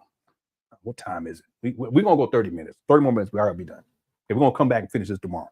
Okay, probably during the day. I'm off tomorrow. We're going to get into it. The closest thing that, in my research, the closest thing that Umar has had to a cult, I'm talking about a physical one, not virtual. He has a virtual one, but I'm talking about a physical one, is when Umar was doing these Pan Africanist classes or some stupid shit like that. And it was for these adults, not for the kids, but for these adults. Tiff the Griff used to come to those as other people. I can pull up all of it and show it to y'all. Okay. That's and then part of that was filtered out of, and I can't remember in the timeline. No, it was filtered out of these trips that he would take women to, and he would take them over to Africa. Okay. But that wasn't nothing more than an African safari freak off. That's all that shit was. And I can tell when I used to see them videos, I said, oh, he running through all these women. Playing with monkeys and shit. I kid you, he had a monkey on his back. That monkey was like, this motherfucker right here, that he ain't nothing but give me my banana so I can go. Umar gave him a banana. He's like, I'm out. That monkey jumped in that tree, looked back down, and said, you a bum. He said, you ain't King Kong. You ain't nothing but a bum. I kid you not. I can pull up the video. I'm exaggerating. I'm telling you, just jokes. But no, it was a Pan-African, a Pan-African safari freak off. He was running through all them women. That's the closest thing that he had to a physical cult, but it's not sustainable because he was running through them, using and abusing them, getting money out of them. Now they ain't around no more. Huh? Think about all the people that were around Umar back in 2014. No, let's just go to 2019. We can go back before that, but let's go to 2009 because them freak off things was happening before that. Let's go 2019. They required these trap bandos in Wilmington, Delaware 6 years ago. Look at all the people that was rah-rah and Umar walking around and following around, going up there doing tours and going at people. They're not around anymore. 2020, not around anymore. People around in 2021, not around anymore. 2022, look, I already followed all this shit. Not around anymore. 2023, not around. 2024, now ain't nobody around. It's just Umar. 2025, it's just him. Why? If he's some great organizer, why can't he maintain? Well, because he uses and abuses people financially and sexually, the women sexually. I don't want people to get that twisted. He uses and abuses, and at some point he discards them or they jump ship. Because he doesn't have the organization skills. He doesn't know how to develop relationships to maintain people in that way and to really contain people in that way. See, the idea of a cult compound is about containing people. It's about keeping people there. See, but you can do that physically, but you can also do that mentally. He was never able to really get it popping off. You never get it functioning on a physical level. The closest thing, again, was those African safari freak offs. And then when he was doing them Pan-African courses, okay, that's the closest thing that he had physically to that. But mentally, sadly, he still has a mental hold, this compound on people who still follow him and still defend him to this day. That's some sad shit.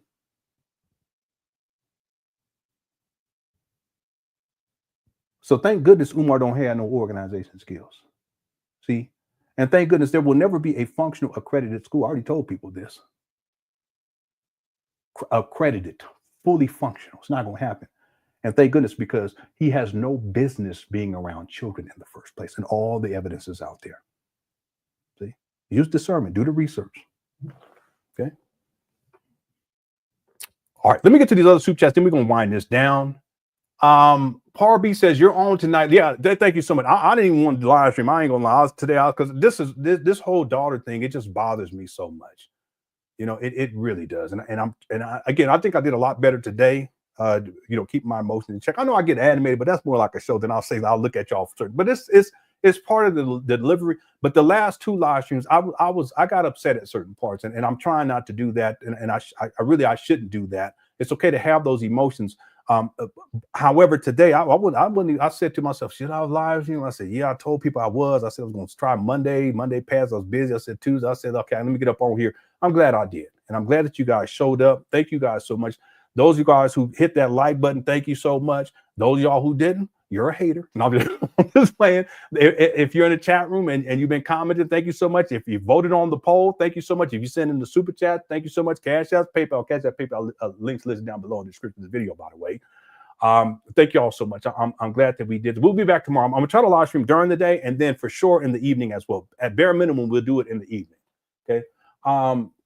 Real quick, we might get to 2,000 votes by the time we're done. What we got 20 more minutes.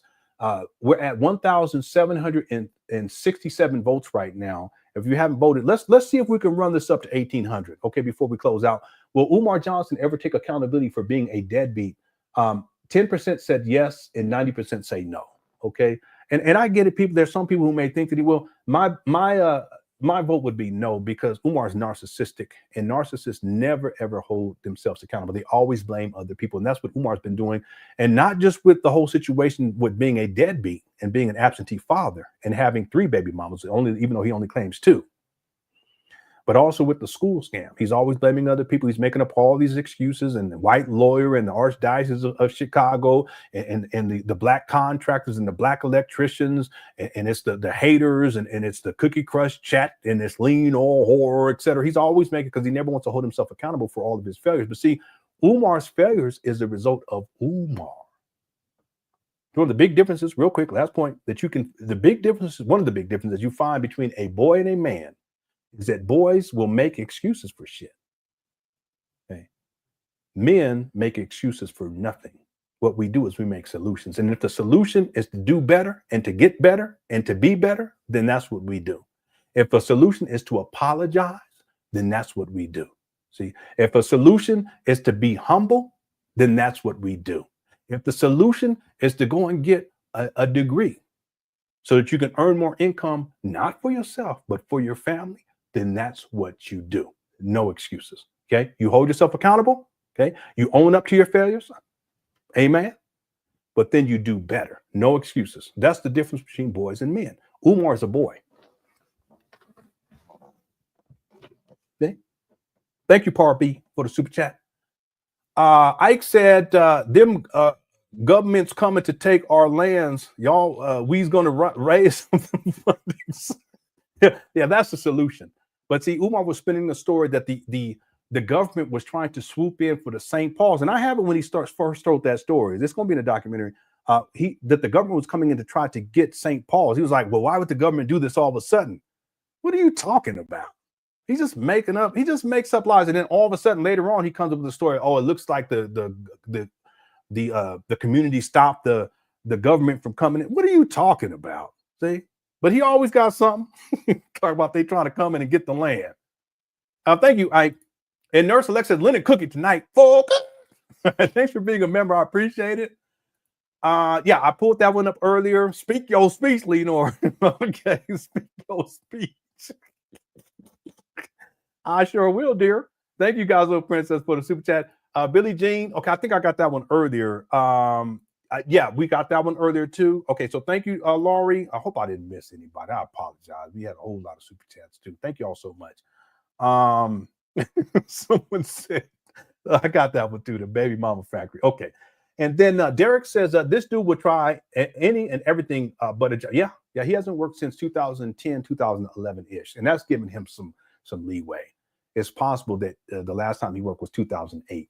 Okay, but I'm saying 2010, 2011. I'll explore this more inside the documentary. He has posts where he says that he's basically going to he's not going to be a school principal anymore, and then there's a point where he says that he's not going to be a school psychologist anymore because he's going to go on a lecture and he wants to help the Black conscious community. Blah blah blah. I'm paraphrasing, but if you look at the timeline, he's actually states that he was that he was a school principal at the same time. At least it overlaps when he was a school psychologist.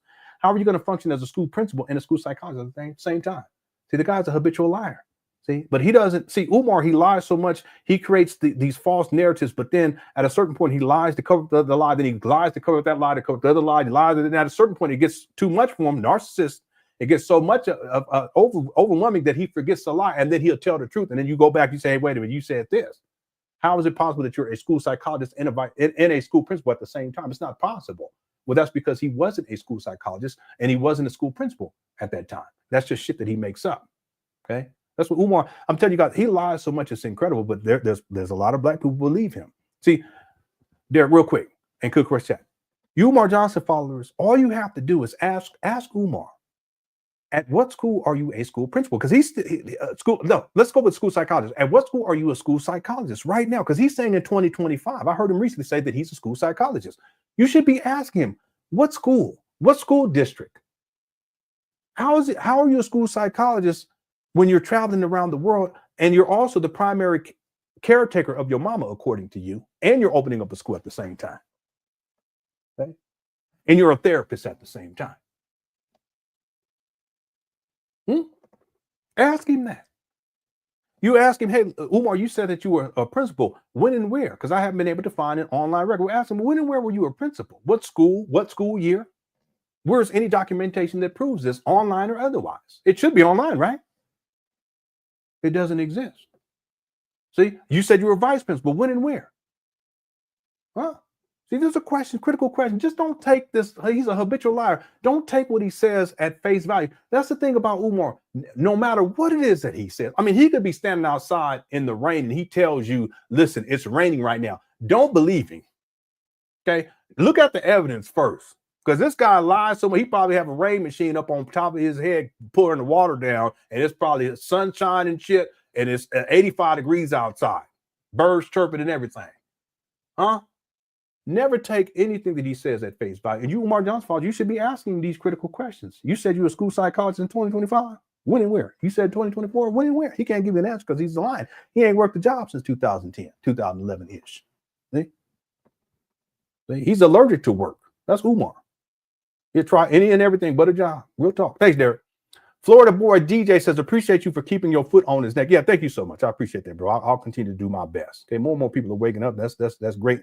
And listen, Umar has no business being around children. So hopefully these videos will help parents to realize that they shouldn't be supporting Umar, even if you don't plan on having your children. Probably about 30 years old now anyway. Okay, your child was what? Your child was 15. Now they 30 and shit. But the point is, you shouldn't be donating to, even still, don't donate to a guy who has all of this baggage and, you know, the sexual shit that he be saying about kids and how he want to cuddle with the boys and how he want to turn the lights off and play capture to have them sleeping in. What the fuck? Why would you even say, if someone's talking like that, even if you're not going to have your own kids sit there, if you got love for other people's kids, why would you send him money? I got love for everybody's kids. They not mine, but I still got love for them. I don't care what color, creed, nothing. I don't give a shit about none of that stuff. If you're a father, you're a father. See, don't mean you perfect, but if you're a father to whatever kids you come in contact with. You give them the fatherly compassion, the fatherly guidance. I'm real quick. I remember one time I was driving. This is many years ago, over a decade ago. I was driving, going home. Well, that wasn't over a decade, probably about 8 years ago. I was driving home, and the kids, there was children getting off at that time. But you see them walking around, and there was this overpass, and there was these kids up there, and they was throwing rocks down the overpass. And I've seen stories where their kids do that on the freeway in particular, and they throw things down and it hits people and it goes to their windshield and kill the people. So I said, what? I didn't say, I mean, they couldn't hear me, but I looked up, I said, oh no. So I went down, and then I went down, did a U-turn, and I waited for them to come down the stairs on the other side of the what's called, because it comes back down, they can walk to their house. And I pulled up on the side, I rolled my window. I said, listen, son, don't throw rocks down from up there. You can hurt someone. You understand you can hurt someone, right? And they just was looking. Now, why am I doing that? Well, that's what a father should do. That ain't my kid, but I'm going to speak Because what happens if they do that and they kill somebody? See, that's the difference. If you're a father, you're going to be a father all the time. Umar's never been a father. He's a sperm donor, but he's never been a father. See, and that's one of the big lessons I think people need to understand about Umar. That's one of the reasons why I try to stay on him, because in addition to calling him out for his fraud and trying to hold him accountable, it also keeps people protected, not just the children, but the women that he sexually exploits too. Thanks for super chat. Peace be with you says he must have had these traits even as a child. Yeah, some of them, I'm sure. I think what's happened over the years, decades in point of fact, it's just gotten worse and worse. I think Umar had some serious psychological issues even when he was a child. I think his dad knows about all this too. His mama knows too, but I think his dad knows about all this. And that's one of the reasons why they shipped him off. He didn't want him around his mother, I mean Jamal, and Jamal didn't want him around his other siblings either.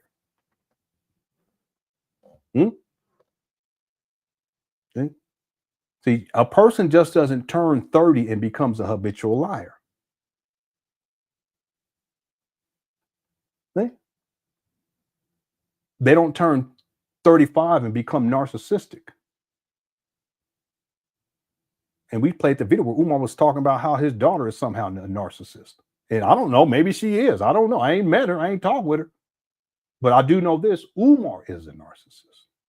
I know that. See?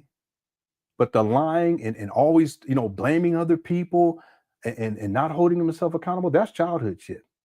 See? That's part of being a parent. You got to call, and your children going to do stuff that you don't agree with and all that stuff. They're going to say stuff and do stuff. But you see, I'll tell my kids too, I'm going to tell you this, and I'm telling you this as your father. You don't have to listen, but at least I can say that I told you. And then you do whatever you want to. That's what I tell them, because I'm not all, I'm not overbearing all in my kids' business like that. Because they have to learn lessons and they have to grow and mature into adults. My job is to give my best advice at times when I feel it is needed. And that way, if they don't listen and things go south, at least I can say, well, I told you. Yeah, you didn't listen? Okay, well, that's hard love. It is what it is. I'm going to still love you. I'm still here for you. Next time, maybe you should listen. Kids don't be listening. Sometimes they do. All right, anyway. Thanks, peace be with you. I appreciate it. Florida boy DJ says, FDMG family, the money gone, hit the cash app. Yeah, that cash app gone too. Thank you for super chat. Real quick, what's up, Cheryl Secondboard? Salute. Said, who in the hell answered yes to the phone? I don't know. And it's okay. I mean, people, if you want to believe in Umar and you think that someday he's going to take accountability for being a deadbeat, I just don't think it's realistic. And the reason why is that historically speaking, and this, Cheryl, Secondborn, this, Umar's I've never seen Umar take accountability for anything, but that's the narcissist. And there are people like that. They will gaslight people. They will lie. They will spin narratives. That's what Umar is doing with this video, even though we've done about 5 minutes of it. It's like almost an hour. We're going to get back to it tomorrow. I've never seen it in all of my research and all the years that I've covered Umar and spent researching Umar. I've never seen him hold himself accountable for anything, not one time. So this is all to say that the idea of expecting him to do this in this case, it's extremely, is it possible? Yes. But is it probable? No, it's extremely unlikely. And I do mean extremely unlikely that he will hold himself accountable. See? And see, Cheryl Secondborn, instead of him humbling himself and handling this as a man would and as a father would who loves and cares about his child, the narcissism kicks in and takes over. And then he starts blaming the mama and he disparages his own daughter, even though he's the one that's been absent for 22 years. All right. Thanks for the super chat, bro. Thank you to T. Jones. T. Jones gifted 5 memberships. I appreciate it. Make sure if you receive the membership from T. Jones, make sure you thank her. And everyone else in the chat room, thank her anyway. Okay. But if you, in particular, if you receive one of these memberships, make sure you thank T. Jones. Thank you so much, T. Jones. Very kind to you. I appreciate it. All right. Cheryl Secondborn also says Rain Machine. Wally Collier. Yeah, I remember that. Y'all remember that? That's the old cartoons. Those cartoons were so violent too. You guys remember that? Why the Wild E. Coyote and that stuff? Same thing with the Tom and Jerry. That was so violent, but we used to watch it as kids. Thanks, Cheryl Secondborn. I appreciate it. And then Matt says Umar lies about being a relationship yeah, that's another one. He's claimed to be a relationship therapist. That's not true. See, he's claimed to be all sorts of things. Umar has worked as a school psychologist. That's it. Okay. He claims to have been a principal and a vice principal. Is it possible? Yes. But I haven't seen any record of it whatsoever. And I don't go by what Umar says. I'll go based upon receipts. See, based upon what Umar has said, because he slipped up on dates and stuff, he has 4 children, but he only claims 2. But I only have receipts on 3, so I'm sticking with 3. You see, I go with the receipts. I don't go with what Umar says, even if it would be probable. No, I go based upon receipts. Well, the same thing is this. If he's a relationship therapist, when and where? Where are the receipts for this? Where is the certification for this? Where is the education for this? He wasn't educated as a relationship therapist. He was educated as a school psychologist. And if he did function as a principal or a vice principal, when and where? I guarantee you that if he did, it was for a very brief period of time, a few months at best, at most, a few months, 2, maybe 3 months. Okay. All right. He lies about being a whole bunch of different things. He's related to Frederick Douglass. He's related to Pharaoh Ramses. He's related to Booker T. Washington. He said he's related to Underground Railroad. I was going to say Mahalia Jackson. Y'all know what I'm talking about. Anyway. I was at my son's school, as a matter of fact, and they had for Black History Month, they had Harriet Tubman up on there and Booker T. I kid you not. And I was looking, I was laughing, and my kids came over there. It was like, why are you laughing? I said, because Umar, he said he related to this person, this person, this person, and this person. They was cracking up. It's true, though. I have it right here. Look, y'all think I'm bullshitting. This is what they had on the wall. That's the Harriet Tubman one. And then I took pictures. There's a Harriet Tubman. Here's Booker T. Washington. Umar claimed to be a descendant of Booker T. Washington. That he said that Booker T. Washington is his ancestor. And then he also said, who else?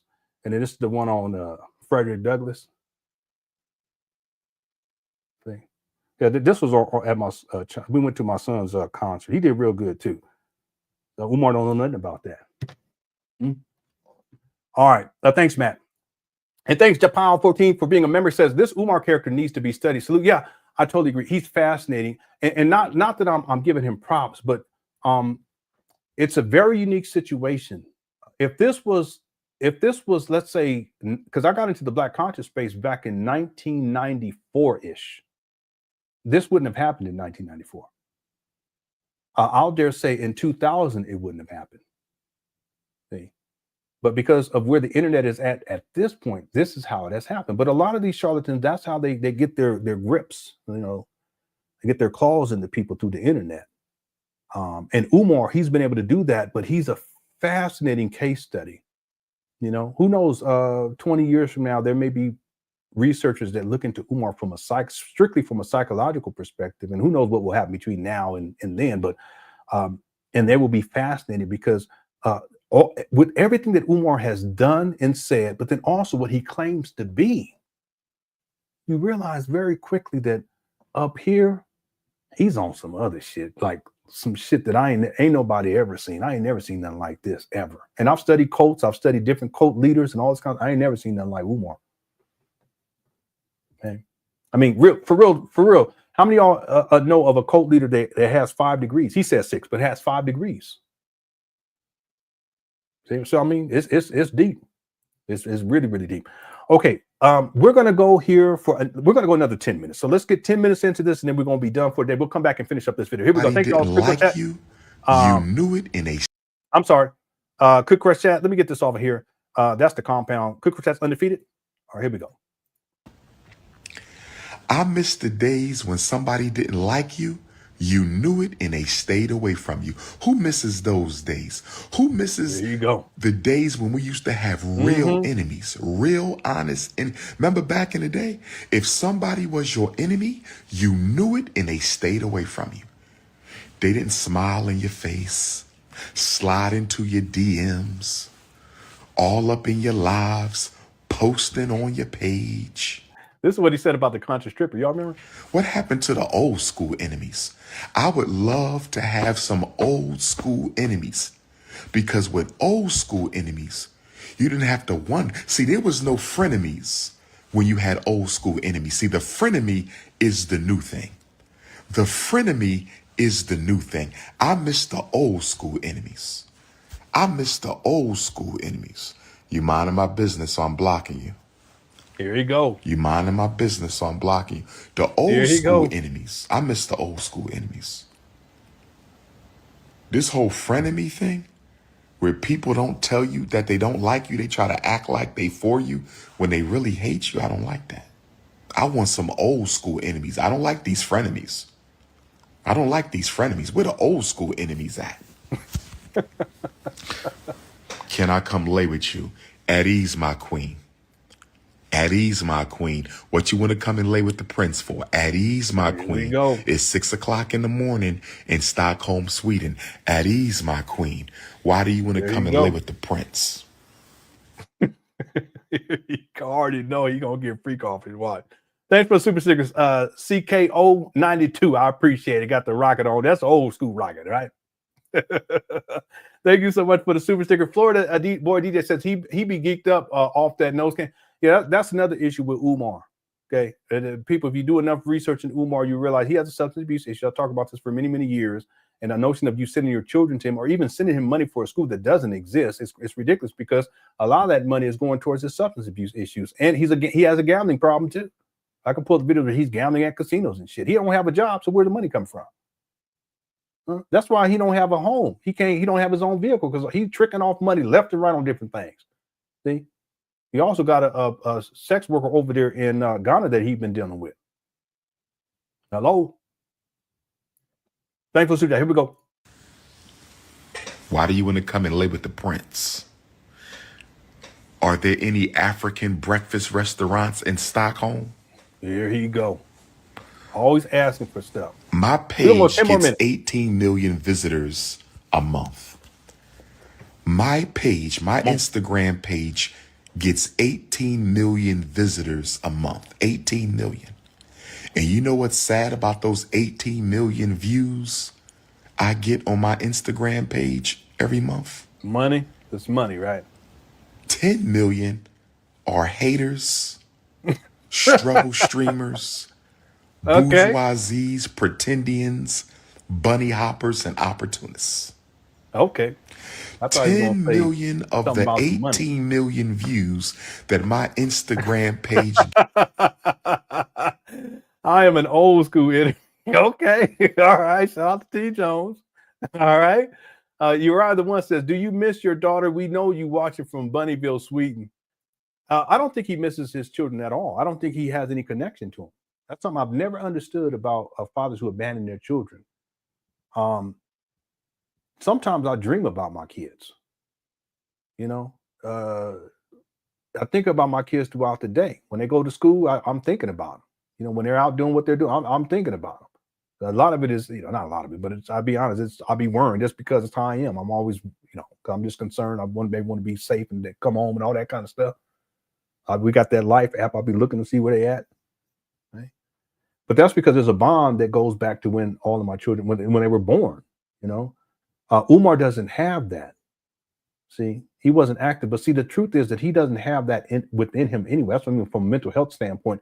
He doesn't connect to people on a humanistic way. He sees everyone as something to be controlled. He sees everyone as something as a resource, narcissistic, what they call a narcissistic supply. See, so no, he doesn't miss his daughter or his daughters or any of his 3 children at least, because if he missed them, he would be present in their life, and he would have done this decades ago. You see what I'm saying? It'd be different if it was just a couple of years, but that's not the case with Umar. We're talking about at least 2 decades of Umar being absent. And he's used to that. He's used to traveling the world, sexually exploiting women, getting money, having a place to stay, eating good, so forth and so on. He's not used to being present in his children's life. There's no bond for him. See, one of the reasons why his daughter is reaching out to him, because she still has that within her, this desire to connect to her father, which is perfectly normal and natural. But Umar, even though he claims to be a school psychologist and so forth and so on, he doesn't recognize that. He sees her as opposition. He can't have a bond with her and care about her or even miss her for that matter. He would much rather her not have said anything. See, there's no way that he has no connection. See, he doesn't feel, there's something within him that does not allow him to create genuine relationships with people or genuine bonds with people. Everyone is something to be exploited or to be controlled or to be dismissed. Okay? While he's over in Sweden. Mm-hmm. Thanks for the super chat. I appreciate it. Let's see. Swagonito says Umar loves saying at ease these days. Must be trauma from his father or his days at the military school. Yeah, that's possible. But the thing, Swagonito, I think it's her TikTok. His daughter's TikTok page is down right now. I don't know if it's going to be reestablished or not. But in the original video that she posted, where she talks about how Umar's her father, one of the first comments that someone left was, "Be at ease, my queen," or something like that. What I think is that Umar saw that, and he saw that as being one of the top comments, and that's why he keeps repeating it over and over again. That's what I think. But it could be sourced from his military. Again, Umar went to a military academy. In fact, he explains how he used to be what I think they call it the honor guard. He's the one that used to walk around and hold the flag. And he was thoroughly indoctrinated into that system. That's why and it was a boarding school. That's why FDMG, he wants it to be a boarding school. And it's largely corporal punishment type of a situation, because that's what he was dealing with. It was corporal. Everything was corporal because it was military. Umar is reliving his childhood trauma of being sent away from his home and away from his family and sent to a military academy. It was a boarding school where everything was provided, but then it was ROTC. That's how he conceptualized this idea of FDMG. It's just him reliving his childhood trauma, but now he wants to be in control of other people's kids. Inside of this, is really what he conceptualized initially was a cold compound. And well, that's no different than being inside of a military academy where they indoctrinate you. And he talked about this too. He's talked about the indoctrination process. They have that inside of a video. That's what he wants for these children that come to FDMG. He wants to turn them into black Rambos, as he states. See? Fascinating stuff. Revity Moon 888 says, I remember Umar originally saying he was a direct descendant of Frederick Douglass, but when the Douglass family clapped back, he changed it to a relative. Yeah, and then he changed it to cousin. See, I've heard him say many things. I've heard him say that he's a descendant, but then when he was on the, you guys remember this, when he was on the, what's that guy? I don't really care for that guy either, but I can't remember his name right now. He was on that. The most views he got on any video was on Roland Martin. When he was on the Roland Martin show and they called him out on this, Umar says, no, I've never said that I was a descendant. I've always said that I'm a kinsman. I've heard him say kinsman. I've heard him say a descendant. I've heard him say that he's a relative. I've heard him say that it's my second cousin, thrice removed on my uncle Jermaine's side, on that's from cousin Earl, this kind of thing. He's all over the place. But the truth is that, yeah, he used to state that, and there's been times where he stated that he was a descendant of Freddie Douglass. He's not a descendant. In fact, he's not even related. There's no relationship, genetic relationship, DNA relationship. Again, I've said it before. His daddy took it, and I can pull it up right now and show it to you guys. His daddy took a DNA test. And when he took the DNA test, it came back that there is no blood relationship. There's no DNA evidence that shows that they're related to the Bailey bloodline. Okay. Now, do they have people with the last name Bailey in their family? Yeah, I know that. I've done the research on that. But just because you have a last name of Bailey don't mean that you're a descendant of this particular branch of the Bailey family, or that you're related to Frederick Douglass. But Umar continues to say that he's related to Frederick Douglass when he's not. And his daddy admitted it. He did a video, but he took the video down. I didn't get a chance to get to it, but to download it. But he also issued a Facebook post which reiterated what he said in the video, and I have that. I can show it to you guys right now. He's already admitted that they're not. And if his daddy's not, then he's not. See? That Bailey line comes through his dad's mama side. Because if you go up to his dad's father's side, that's when you get into the Cuban. You go up to Grandpa Cicero, great-grandpa Cicero. He was a Cuban. He was a white Cuban. That's what he did with the naturalization paperwork. I'm going to pull that up and show it to you guys now. He identified as a white Cuban. That's why Umar, he talks shit about that side of the family, you know, because he perceives them they wanted to be white and all this stuff. That's why his daddy is light-skinned with light eyes, because he's coming through a bloodline that was considered to be a white Cuban. But Umar has disdain for that. That's the colorism. So Umar is really, really deep, okay? He's really, really deep. He's a colorist too, all right? But the point being is that Umar is not a relative. He's not a descendant. He's not a third cousin, and blah, blah, blah. There is no genetic DNA connection between Umar Johnson and Frederick Douglass. That's a statement of fact. Right? Hey, for super chat, appreciate it. $7.77. I like that. All right. Cheryl Second Board says, if you're a donor, how are you not mad that this clown is lounging in Sweden, but that school is still boarded up? Amen. That's the cognitive dissonance I was talking about earlier. And listen, real talk, Cheryl Second Born, Umar, he's always traveling. If you sent someone collectively, black people, you sent him $2 million, at bare minimum is $2 million. Okay? I've already explained all this to people. My best estimate is $2.6, $2.7 million. It could be way more than that, but at least $2 million. If you send a guy $2 million and he's rarely up there working, on these abandoned buildings, and he's traveling all over the world, crushing cookies and taking pictures and smiling and kikiing and eating good, you should be offended.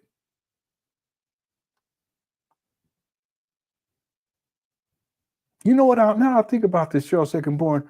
That's crazy.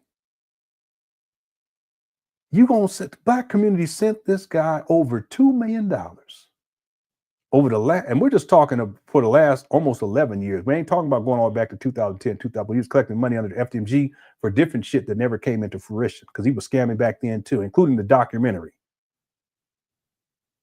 That's under the umbrella of FDMG. Everything's under the umbrella of FDMG. We're not even gonna count that. But if black community send this guy bare minimum $2 million, my best estimate $2.6, $2.7 million over the course of 11 years, almost 11 years. It'll be 11 years in 4 weeks. And what we've seen of Umar over the last, now I think about it, we're really talking over the last 15 years, he's been traveling most of the time. He don't have a home since 2019. He don't even bother to purchase his own car. He used rental cars. He used donation money for rental cars. People should be offended by that. And he's still saying that he's going to open up in 2013, 14, 15, 16, 17, we almost done. 18, 19, 20, 21, 22, 23, 24, 20. He's saying 2025. Okay. It's only probably within the next 6 weeks, he's going to change the grand opening. I'm talking about the school opening. He's going to change it to 2026. Mark my words. He said he's going to have a block party. He's going to try to mark my words, he's going to try to pass the block party off as if it's a grand opening.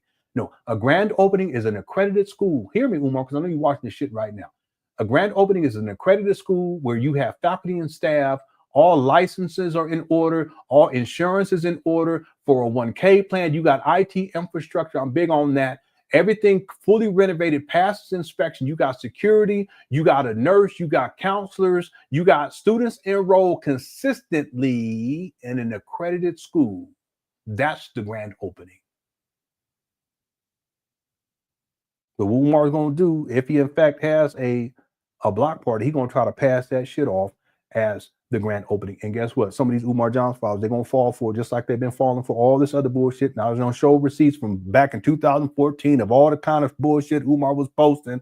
They was falling for it then. Some of them still going to fall for it now. But thankfully, there's going to be a lot of people that ain't going to fall for it, including us, right? School still boarded up. Thankful super chat. And he over in Sweden. That's crazy. Just Day says, I first subbed to you around 2011. Before Umar, you have always been a present father. I've been missing out though. That Snow Bunny music was yeah, it is wild. I didn't put that together. I just did the editing of where I put stuff in there, but someone else did that. And it came at the right time too. I've been doing work way before Umar, and I was always present. I just wasn't focused on the right things. And I'll admit my family suffered. You know, I made some bad mistakes and bad decisions. You know, and I regret that, but I was always there. And it's okay as men, real quick, it's okay as fathers to fail sometimes. You know, it's okay. Same thing if you're in a relationship and maybe you fall short in your relationship, it's okay. Okay. I used to beat myself up around, messed up my self-esteem and all that stuff. I can really get deep into that with you guys, but we got to get done here. But it really messed myself up just pondering on, there's a word for that ruminating on it. Very dangerous when you do that, you know. But what I've done over the years is I've done better for my family, and I continue to do better. I'm still not where I would like to be, and I know that I recognize that I'm behind. Okay, I get that too, but I've always been here, and I'm doing better. And my children, I'm sure they appreciate it. I'm sure my wife appreciates it. It's okay to fail, but the thing is that there's a difference between failing and giving up, and failing and then striving to succeed. Umar was a failure from the jump. And it's not even that he gave up. It's just that he remained a failure since that time. And there's no excuse for that. You can blame the baby mama. You can blame the child. You can blame white supremacists. You can blame anybody, the dog down the street. But at the end of the day, as a man, it comes back to you. And I recognize that. I own all my shit. Okay? Make the changes. Be the change you want to see. All right. Thank you, Just Jay. I appreciate it. Japal says, Umar donors have the same intelligence. No. Listen, it's just that Umar is a master manipulator. He's the great deceiver of our time. And there are people who are highly intelligent that still believe in this guy. Some people they used to believe in, but they just have discernment, more discernment now. It's not that everyone, and because it's just Umar knows how to manipulate Black people. He does. He knows. And he targets certain demographics of people, Black people. See, he could, if Umar couldn't do this to the white community, he wouldn't be able to get away with it. But he can get away with it, at least up to this point, to a degree, in the Black community. So, in my opinion, it's not an issue of intelligence all the way across the board. Yeah, for some, yeah. So let's be real about it. But overwhelmingly, I would propose that it has more to do with Umar as being someone who knows. He's like a shapeshifter. He knows how to morph into whatever he needs to be in order to manipulate a person so that they do what he wants them to do. And he's been living like this for decades. You see, so there's people again that are intelligent people. Like I gave the reference to the brother that did a video. He seemed to be highly intelligent. I think they may have had him on their platform one time or something like that. But he still has this sense that somehow Umar is going to do right. Now that's a lack of discernment. Umar never had any intention of doing right by FDMG. It was nothing more than a school scam. Okay? It was fraud. It continues to be fraud to this day. It's not an issue of intelligence. It's an issue of discernment. Okay. And that's where I come in. That's what I really want people to take away from it, is just to have discernment, ask the critical questions, and then do enough research, do enough study. You should know that Umar conceptualized FDMG in 2005. If you didn't know that, you haven't done enough research. You should know that Umar in 2010 said the school was going to open September 11, 2014. If you don't know that, then you need to do the research. I'm talking to you people who support Umar, going to send him money. Okay. You should know that that St. Paul school scam started in 2014, and then he rolls that over into the Wilmington school scam. But in between that, he had the Chicago school scam, the Florida school scam, the Detroit school scam, and you can look into each one of these things and plenty of other ones. You should know all of this in terms of the timeline and the history. You should definitely know about the acquisition of these abandoned buildings in February of 2019, and then here we are 6 years later. You should know that Umar in 2023 said that renovations were complete, and here we are in 2025, and renovations are still not complete. Why? Because he's a habitual liar. See? If people don't know those basic things, that's an issue of doing the proper research, and then the discernment becomes more and more present, and then they can see Umar for what he is.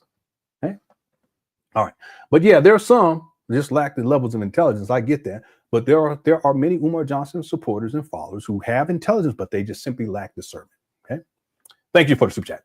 Okay, we gotta close this out real quick. Tyler says he has been given the same lectures for years. How are the Umarians not tired of hearing? Yeah, you're right about this. How are they not tired of hearing it? Even if you go back to Umar, let's say 2010, he has the same talking points. See, the only real difference is that Umar, he doesn't talk as much about the school to prison pipeline and special education. He doesn't talk as much. He still talks about it, especially when he does those I was going to say these booty Black Parent Conference telecall shit. That's ridiculous. But he may bring that stuff up in relationship to what the call is calling and want to talk about. But that's not what Umar, that's not the thrust of his message as much as it used to be. He still brings it up. But if you listen to Umar's talking points, they're the same. Going all the way back to the early Umar videos, and you carry it all the way across over the last 15 years, he ain't saying nothing new. See? And I've done the research. Trust me, I've done the research. His talking points haven't changed. See? He's always targeting successful Black people to disparage them. He's always talking shit about Black men. He'll talk shit about you Black women. He'll always issuing orders. He talks about how there's need to be about Black family. I remember one time he said we need to bring the black family back. Meanwhile, he's been a deadbeat for 22 years. Like I've been telling people. Yeah, not much has changed in his rhetoric. It's pretty much the same rhetoric. And you're right. I don't see how people get tired of it. Right? I don't see how people don't get tired of him scamming. He's scamming. Juanita says, hello, Mr. Honor. If this was your situation with your daughter, what would you do? How would you handle this? Thank you. It would be private in the first place. Even if she went online, and she would have that right to do that, I wouldn't go online and chastise her, and I wouldn't be calling her a struggle streamer. And again, we're assuming that the situation is that where I have a baby mama, I wouldn't be, calling, disparaging the baby mama and blaming it, because that doesn't build the bridge. See, what Umar should have done is he should have used this as enough, because really this young lady, she's calling out. That's what she's doing. She's hurt. She's calling out. She's 22 years of suffering and pain associated with being abandoned by our father. That's just not easy. It's not easy for your little girls. It's not easy for little boys either. Trust me, I know. Many of y'all know what I'm talking about. Same thing if you're abandoned by your mother. Same thing applies, whether you're male or female. See, so she's had to deal with this suffering, and then she finds out recently that she has siblings. Okay, that's wrong. He should at least impart to her that you have siblings. She thinks she has one. She actually has at least two. So she's calling out for help. She's calling out to resolve these issues because it's caused her suffering throughout her life. She's 22 years old. What I would have done is I would have just called her. I would have gotten in contact with her. And really, you know, that's not anything difficult to do. I mean, I have her mama's phone number. I do. And address. I do. So Umar, he's supposed to be this great scholar. He should be able to do some basic research and get this. It's not even basic, but he should be able to do the research to get this information. I would have called her privately. And I said, daughter, I heard what you said.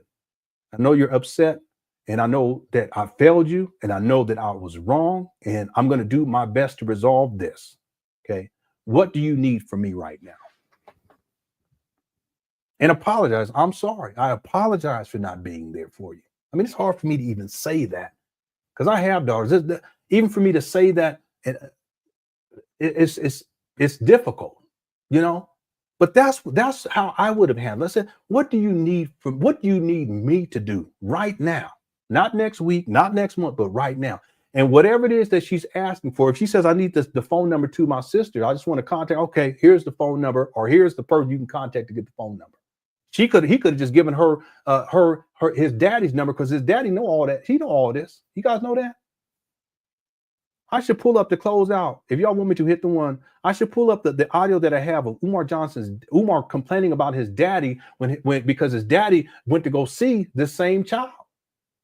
See, that's why the daughter who's 22, she thinks that her grandmother is deceased because Jamal's wife, rest in peace, is deceased. Jamal tells her about himself and his second wife, but obviously doesn't tell her about Barbara, who's still alive.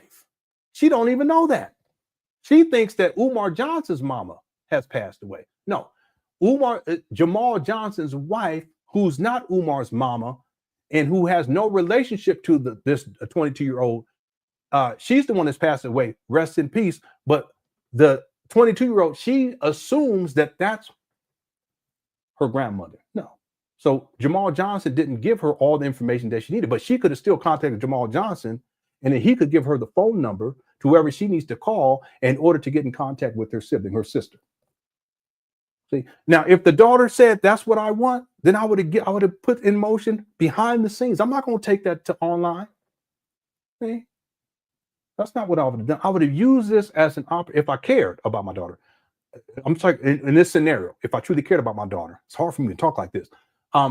I would have used this as an opportunity not to act a fool online and disparage the mama and call the little girl, call the daughter, the 22-year-old, call her a struggle streamer and disparage your own daughter after you've been absent for 22 years. I would have used this as an opportunity to build a bridge back into her life based on what she wants me to do. You ain't done shit for 22 years, Umar. At the very least, you can take some time to do what she needs you to do in the present for a day or two, clown. But that's not what Umar does because he's a narcissist and he don't care about anybody but himself, and he don't even care about his own daughter. That's why he's been absent for 22 years. That's what I would have done. Okay. See, the onus is not on the child. The onus is on the parent, period. In this situation, it's on the parent, especially if the parent's been absent from the jump. See? Again, kids are going to do what they're going to do. My kids be doing sometimes. I'll be like, what you doing? And I'll say, no, you shouldn't do that. Oh, yeah, but okay. But you know what? If that's what you want to do, okay, you're going to have to learn. That's what I usually tell them. You're going to have to learn the hard way. And then lo and behold, then they come back. Well, this happened. Oh, I said, well, I told you. Okay. But I'm not going to be all in your business. I told you. Okay. Kids going to do what they're going to do. Right. Your children going to do it. Sometimes they do stuff and you be like, what? I know I didn't raise you that way. What in the world? But we don't have control over that. But at least we're present to at least give some guidance. Umar's never been present. And instead of using this as an opportunity, like a man should, and as a father who cares about his children, should have done. He should have used this opportunity to build a bridge and start making steps back into her life. But instead, what does he do? He turns his back and he continues to walk away like the bitch that he is. And that's Umar Johnson. And thank you, Juanita. I appreciate it. I hope this makes sense. There's a woman, I have her video. If someone reminds me tomorrow, I'll pull it up. Okay. And she gives a great breakdown in terms of what Umar, what a parent would do in this type of situation. We got to close this down now here. Let me just, if you guys tomorrow, anyone here today, if you're here tomorrow, please remind me to pull this up tomorrow during the show. And this is, I don't know the sister's YouTube page. I'll have to find. And thanks. Billie Jean says Umar reacting towards his daughter is, in his words, beta male energy. Yeah. When Umar talks about an alpha male, he's not what he would define as an alpha male. He's the opposite of that. Alpha males take care of their kids. Alpha males ain't overly emotional. Alpha males are taking care of. They're committed. They're dedicated to their wives. Okay, where's Umar's wife at? See, they're present in their children's life. And see, it's his daughter too. That's crazy to me. See, even how he talks online, you don't talk to your daughters like that. You don't talk to any of your children like that. But I talk to my sons a little bit different, especially my older boys, than I do my daughters. I'm always careful with because I know how it can hurt. I'm very, hey, how you doing, sweet? How was your day today? You doing okay today? What you about to do? You see that? But I'm not saying that to my older boys. So what you got going on today? You see what I'm saying? But see, Umar, he doesn't even have that level of understanding. The way he operates is like a beta male. He's all into his emotions. And dealing with his own daughter that he's been deadbeat for 22 years, that don't make no sense. See, as a man, this is a time to calm and then put her at ease and provide security. See, Umar's never provided security for any of his daughters or any of the women that he done dealt with. He's never provided security. See, and that's what women, children, that's what they want from their father. And a woman, that's what they want from their husband. Provide a level of security to where I feel safe in this situation. I'm having a bad day. Can you provide me with words of encouragement? Can you provide me with a level of understanding that puts me at ease? And that's what it is. You do that. You bring order to a situation that may become disorderly. You bring peace and calm to a situation where when the water gets rough. But that's not what Umar does. This is a rough situation, especially for the daughter and for the mama now that he brought her into it. But instead of Umar calming this shit down like a man should, what does he do? He escalates it. And he continues to escalate it to this day. See? That's beta male energy. But based on his terms, I'm not into that whole alpha male, beta male, because either you about it or you're not as a man. And if you're not, well, you're not, period. Umar's not, period. All right. Thanks, Billie Jean. Also, there was super sticker about Chicago. That's cool. Chicago. I appreciate it. This is the video I was referring to. On the whole Dr. Umar situation with his daughter coming forward and basically saying he is a deadbeat dad who has not supported her in any way. He came out with a video denying these accusations, basically saying, y'all know me. No, we don't. The content. That's real talk. If someone reminds me to play this tomorrow, she has a really good breakdown from a parent standpoint, what should be done in this situation. Okay, I gave kind of like my perspective. She gets really, really insightful. Someone remind me tomorrow and I'll pull that up. Let me do one last thing before we get up out of here. Okay, we still got 1,100 people in the building. I'm going to close out this poll in about 5 minutes and then we're going to be done. If you guys can get your vote in before we close this out. What I want to do is I want to pull up, and it's a short clip. It's audio of Umar complaining about his father going to go spend time and meet his daughter, who's now 22 years old. I want you guys to hear that before we close out.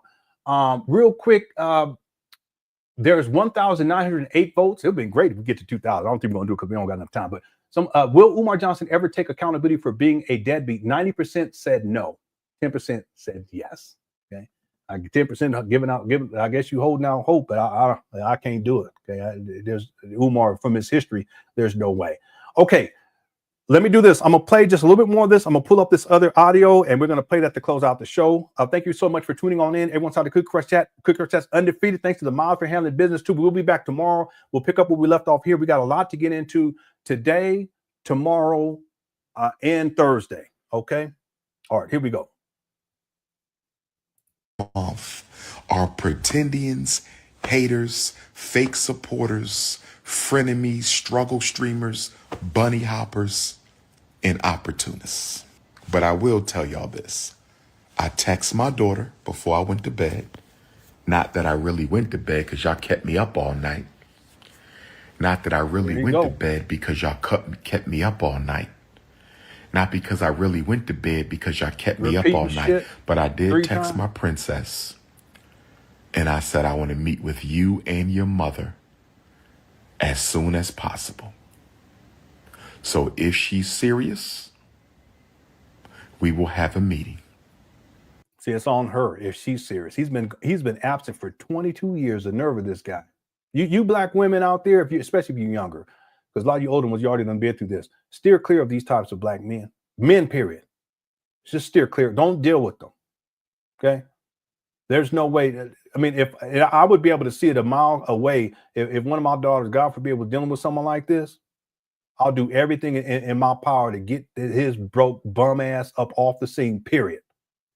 Okay, be careful. Umar, he's something else. He's been absent 22 years and talking about if she's serious. He's as if she's the one in the wrong. Here we go. He's something else. I'm hoping her mother is woman enough to have this sit down and tell her daughter the truth.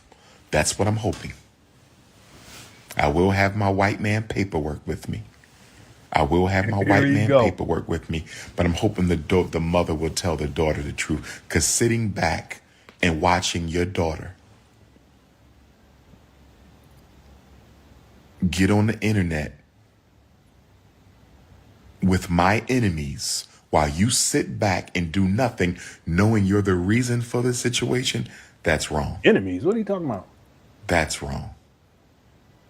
Y'all know I got my paperwork.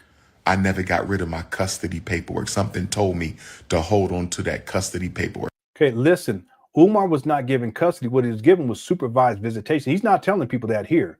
See, they were already past the point of the court system feeling as if Umar was a legitimate person that should be with the child and have custody of the child. It was already determined. In fact, it was court ordered supervised visitation because he was a threat to either the mama or to the child or both. So they said you can't be with the child by yourself. That's what this is. And they got nothing to do with custody. See, there's tiers. I know this. I never been in child court. I know this. That if you're stable and you're rational and you're a loving parent and you're a man, okay, and you can support this child, you're going to be provided. You're not an abuser. You're not a manipulator, etc. You're going to be awarded custody. At least it could be 50-50, whatever, 80-20, I don't know. All right. But if you present yourself and there are events that have taken place wherein you are a threat to the mother or to the child or both, then you may be given supervised visitations. So the meaning that you can come and see the child, but you just don't have any custody rights because you're batshit crazy and you're a threat to the child or a threat to the mother. That's what Umar was given. Now the question becomes why? So he want to put it on the mama like his paperwork. The paperwork ain't got shit to do with nothing. See, Umar, you tricked off your custody because of your behavior with the mama and with the child. You're not going to speak to that though. You tricked it off yourself. That's why you were put on court-ordered supervised visitation because you were either a threat to the child or a threat to the mama. But he ain't going to tell people that. He going to say, oh, it's a custody and I tried. No, you just wasn't fit. And you know what? You still not fit to be with your child, to have custody of any of your children. That's why you don't. But you're not going to admit that because you're a narcissist. You want to blame everybody else. Let me go pull this last receipt up. We're going to be done. I kept it. And I thank God I kept my custody paperwork because I thought this day would come. I knew this day was going to come. I didn't think it would come like this because I pray for both of my daughters every night. I pray for both of my daughters every day. Princess of Pan Africanism 1 and Princess of Pan Africanism 2, they get prayed for every day. He lying. Every day. Umar, something else. I can't believe he's saying this. And what's crazy. What's crazy. He making this shit up on the spot. Minding my business and you asking questions and don't even know what you're talking about. Block. Okay, we're going to go for 3 minutes and 30 more seconds on this. Then I'm going to finish out with this audio, which is 2 minutes long, and we'll be done. minding my business with her. You got a head full of blonde hair trying to question King Kong. You out here imitating the snow bunny. Yeah, but that conscious stripper, that stripper you was dealing with had blonde weave. Umar, you ain't saying nothing about that when you was smashing. See this guy? You out here imitating the snow bunny. You out here imitating the snow bunny. And you want to ask me some questions. Mm-hmm. Yeah, he is. I agree with you there, but you're going to get blocked. Yeah, the dude, he has 3. I showed the receipts earlier. He only claims 2, but it's confirmed. I've already shown it. I actually think he has at least 4, but I'm just going to go with the paperwork. I showed the paperwork at the beginning of this live stream. So we have some time come back in after this archive. Just start from the beginning. I start off with discussing that. So people should be saying that he has 3 children based upon the paperwork, the child support paperwork. He has at least 3 children, bare minimum 3 children. Okay, but he only claims 2. And the reason why is because one of the baby mamas was either in her early 20s or late teens when Umar impregnated her. And Umar was either 41 or 30 or in and around 37 years old when he impregnated her. Right? That's why he don't want to talk about that. He want to claim that baby. Okay, but I have the receipts already shown them. Anyway, here we go. For trying to be smart. Because everybody knows that a daughter needs more than prayers. But since you wanted to be smart, you're blocked for the rest of your life. Who else want to get blocked for the rest of their life on my Instagram page? Who else want? Yeah. I'm aware of this. I have it downloaded, and I was planning on getting that to tomorrow, but we'll probably finish this one up tomorrow. If we have time, we'll start on those videos. There's 3 of them in particular I'm going to get to, and I'll have them edited down to just the parts where she's talking about, Umar, and that way we'll save some time on that. But we'll get into that either towards the second half of tomorrow's show or the show that we do, because I'm going to do the live stream twice tomorrow, or the show that we do on Thursday. We're going to get to it. Okay, here we go. Thanks, David. to get blocked for the rest of their life? Let's see. Who else want to get blocked for the rest of their life? He's so childish. Let's see. Who else want to get blocked for the rest of their life? Nothing wrong with white women. I'm blocking you. Coming on my page with this bullshit. Poor Umar. I'm not black. Can I go for the black queen? Get your pale ass off of my... Dang, Umar, what in the world? Turn the lights on. I hope that wasn't a man who said turn the lights on. I hope that was not a man who just... We gonna pick this back up tomorrow, okay? Because he started to act crazy, and I want to be able to sit and get into this. So tomorrow we'll start at the... yeah, I'm sure he blocked you. I'm sure he did. We're going to start tomorrow at the 12-minute and 30-second mark of this video. 12 minutes, 30-second mark. I want to finish off with playing this short clip of Umar. It's an audio of him talking about his first daughter, his oldest daughter. And this is from years and years ago. And now that his daughter has come out, it just puts things in perspective. Let me know if you guys can hear the audio. Hopefully it'll work. Okay, here we go. Oh, I got to remove. Okay, here we go. The interface is different now. Here we go. All right, I'm gonna play it here. Let me know if you guys. When my oldest daughter was born, when she was born, her mother did not allow me to see my child. Oh, wow. Yes. Okay, my daughter's 16 now, and the problem has continued for 16 years. We've been in court, out of court. The courts don't enforce the custody order. They just give you paper. Okay, it wasn't a custody order, Umar. It was you would put on supervised visitations. You see this guy? Hit the one, okay? This guy lies so much, it's incredible. Okay, I can pull up the receipt where he talks about how he was on supervised visitation. He was mad because he had to go see the baby on that was actually a different baby mom, but he's actually, for 2 of these children at least, I don't know about the other one, but for 2 of these, he was on supervised visitation. It had nothing to do with custody, but that's not what the narrative that Umar is spinning. Okay, he's spinning this narrative of the black baby mamas and how they're spiteful and hateful towards the man. They're trying to keep the child away. That's not the case at all. Umar, he's a habitual liar. Here we go. When my oldest daughter was born, when she was born, her mother did not allow me to see my child. Oh, wow. Yes. Okay, my daughter's 16 now, and the problem has continued. Okay, she was 16 then. Now she's 22. This video is from 6 years ago, 2019. And that's why he's saying, again, all this information, I have this compiled. Continue for 16 years. We've been in court, out of court. The courts don't enforce continue for 16 years. We've been in court, out of court. The courts don't enforce the custody order. They just give you paper, but they don't enforce it. So she's been doing this consistently on and off for 16 years. My father, listen to this.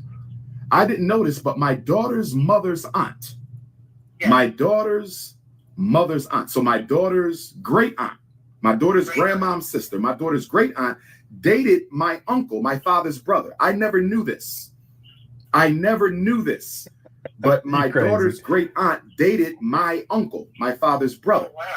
I never knew. So my daughter's mother and her mother, my daughter's grandmother, got with my uncle and got with my father and conspired. And my father went to visit my daughter at my daughter, mother, and grandmother's home at the time. And he never even told me he was visiting my child without my knowledge, while I wasn't allowed to see my child myself. And I found out about this because one of my younger brothers, who was living with my father at the time, said, "Did you know Abu?" Because we were raised Muslim, so we called Daddy Abu. Yes. Abu, yes, And I still call my mom. And he said, "Did you know Abu has pictures with your daughter?" I said, "It's impossible for him to have pictures with my daughter because I've never given him permission to see my child, which I can't because I don't even get to see my child." He says he has pictures with your child. I said, "That's impossible." So then I finally confronted and asked my daughter's mother, "Did you allow my father to see my child without my permission while you don't let me?" And she said, "Yes, I did. This is my child. I can do what I want." He wanted to see his grandbaby and I let him. Even though I don't let you see your daughter, I let your father see your daughter. When my oldest daughter was born. see this? Well, listen, at least Jamal went to go see the baby. He probably dropped some change off on, because, at least you give him credit for that. Umar, you didn't even do that. But see, Umar tried to make it seem like the mama was stopping him from taking his big broke bum ass over there to go see his child. That's not the case. Umar was not awarded custody, and he was given supervised visitation because either he was a threat somehow to the child or a threat somehow to the mother. It's that simple. Or both. It's that simple. But he's not going to admit that. See, he wants to act like it's about custody. No, it's not about custody. It's about about visitation rights. You were given supervised visitation. Now, hopefully we get to it tomorrow. Last thing, we're gonna be done. Thank you all so much. The daughter, the 22-year-old, that's the one he's talking about here. At that time, I think he said she was 16, but now she's 22. She tells a story about how when Umar came to pick her up, he didn't want to give her back to the mama. Okay, that's enough right there to be given supervised visitation. See? And Umar, he's possessive. I told people a long time ago that he's possessive. In my notes, I outlined every single time in these videos, all these hundreds of videos that I've watched, literally, where Umar, he's talking in the possessive when he talks about other people's kids. He's one of those types of people that has to be in control, and he thinks that he owns everyone, including other people's kids, including you black women's vajayjays. He thinks he owns that too. See, he's like that. And then the young lady, and hopefully we'll get to this tomorrow. The young lady also talks about how the mom had concerns because Umar had taken the baby, and when he brought her back, there was something wrong with her teeth. It's something he did to the teeth, or something he didn't. Something happened. Okay, she doesn't say exactly what. Something happened. See, that's more than good cause to put Umar's ass on supervised visitations. So it's not about custody. That's the narrative that this great deceiver wants to spin. He wants to spin this narrative about you black baby mamas and how you guys are always vindictive and you want to keep the baby away from their father, and the father wants to be there. Umar, you didn't want to be there. You've never been there. And the truth of the matter is that you don't care. See, and that's why people are turning against you, because they realize who you are. Okay? You're nothing more than a great deceiver of black people. See, and I'm here. The Cookie Crush Chat is here to expose the truth. Cookie Crush Chat's undefeated. Okay. All right. I want to thank everyone for tuning on in. I appreciate it. I hope you guys enjoyed the show. Let me go ahead and close out this poll. We will be back tomorrow. I'm gonna try to get a live stream in during the day. I'm off tomorrow, and then if I do one on Thursday, if I live stream, it would have to be in the evening time. I want to do tomorrow during the day, and then do one in the evening too. We got a lot to get to. Real quick, the final tallies for a poll. This is a record. We had 1,958 votes. Will Umar Johnson ever take accountability for being a deadbeat? 10% said yes, and 90% said no. Okay, I'm going to go ahead and end that poll now. Thanks to everyone for voting. I appreciate it.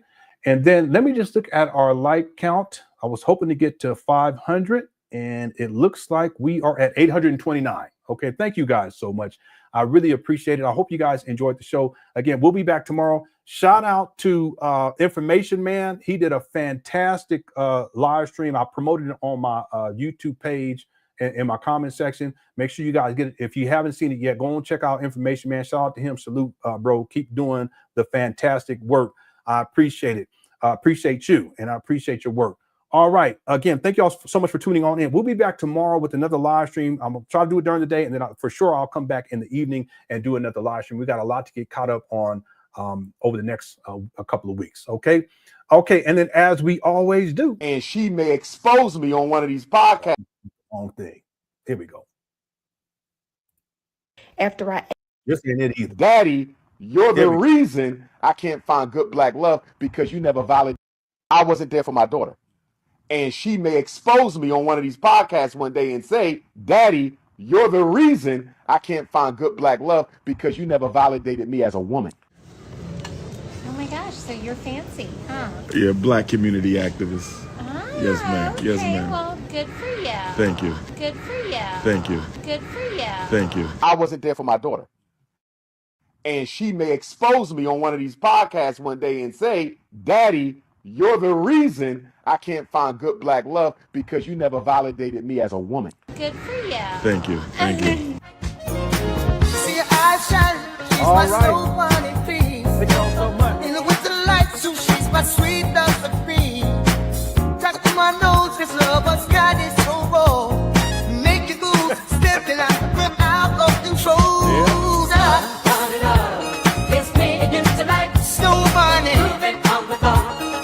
Everything's so right. Got that smooth soul feel. No, that's Dancing till the light. With my snow bunny love. Been party by the night. see your eyes shine, she's my snow bunny please. In the winter light, so she's my sweet dust of cream. Talk to my nose, this lover's got is so raw. Make you go step and I'm out of control. Bunny love. It's me and you tonight. Snow bunny. Moving on the bar. Everything's so right. Got that smooth soul feel. No, that's Dancing till the light. With my snow bunny love. Been party by the night. see your eyes shine, she's my snow bunny please. In the winter light, so she's my sweet dust of cream. Talk to my nose, this lover's got is so raw. Make you go step and I'm out of control.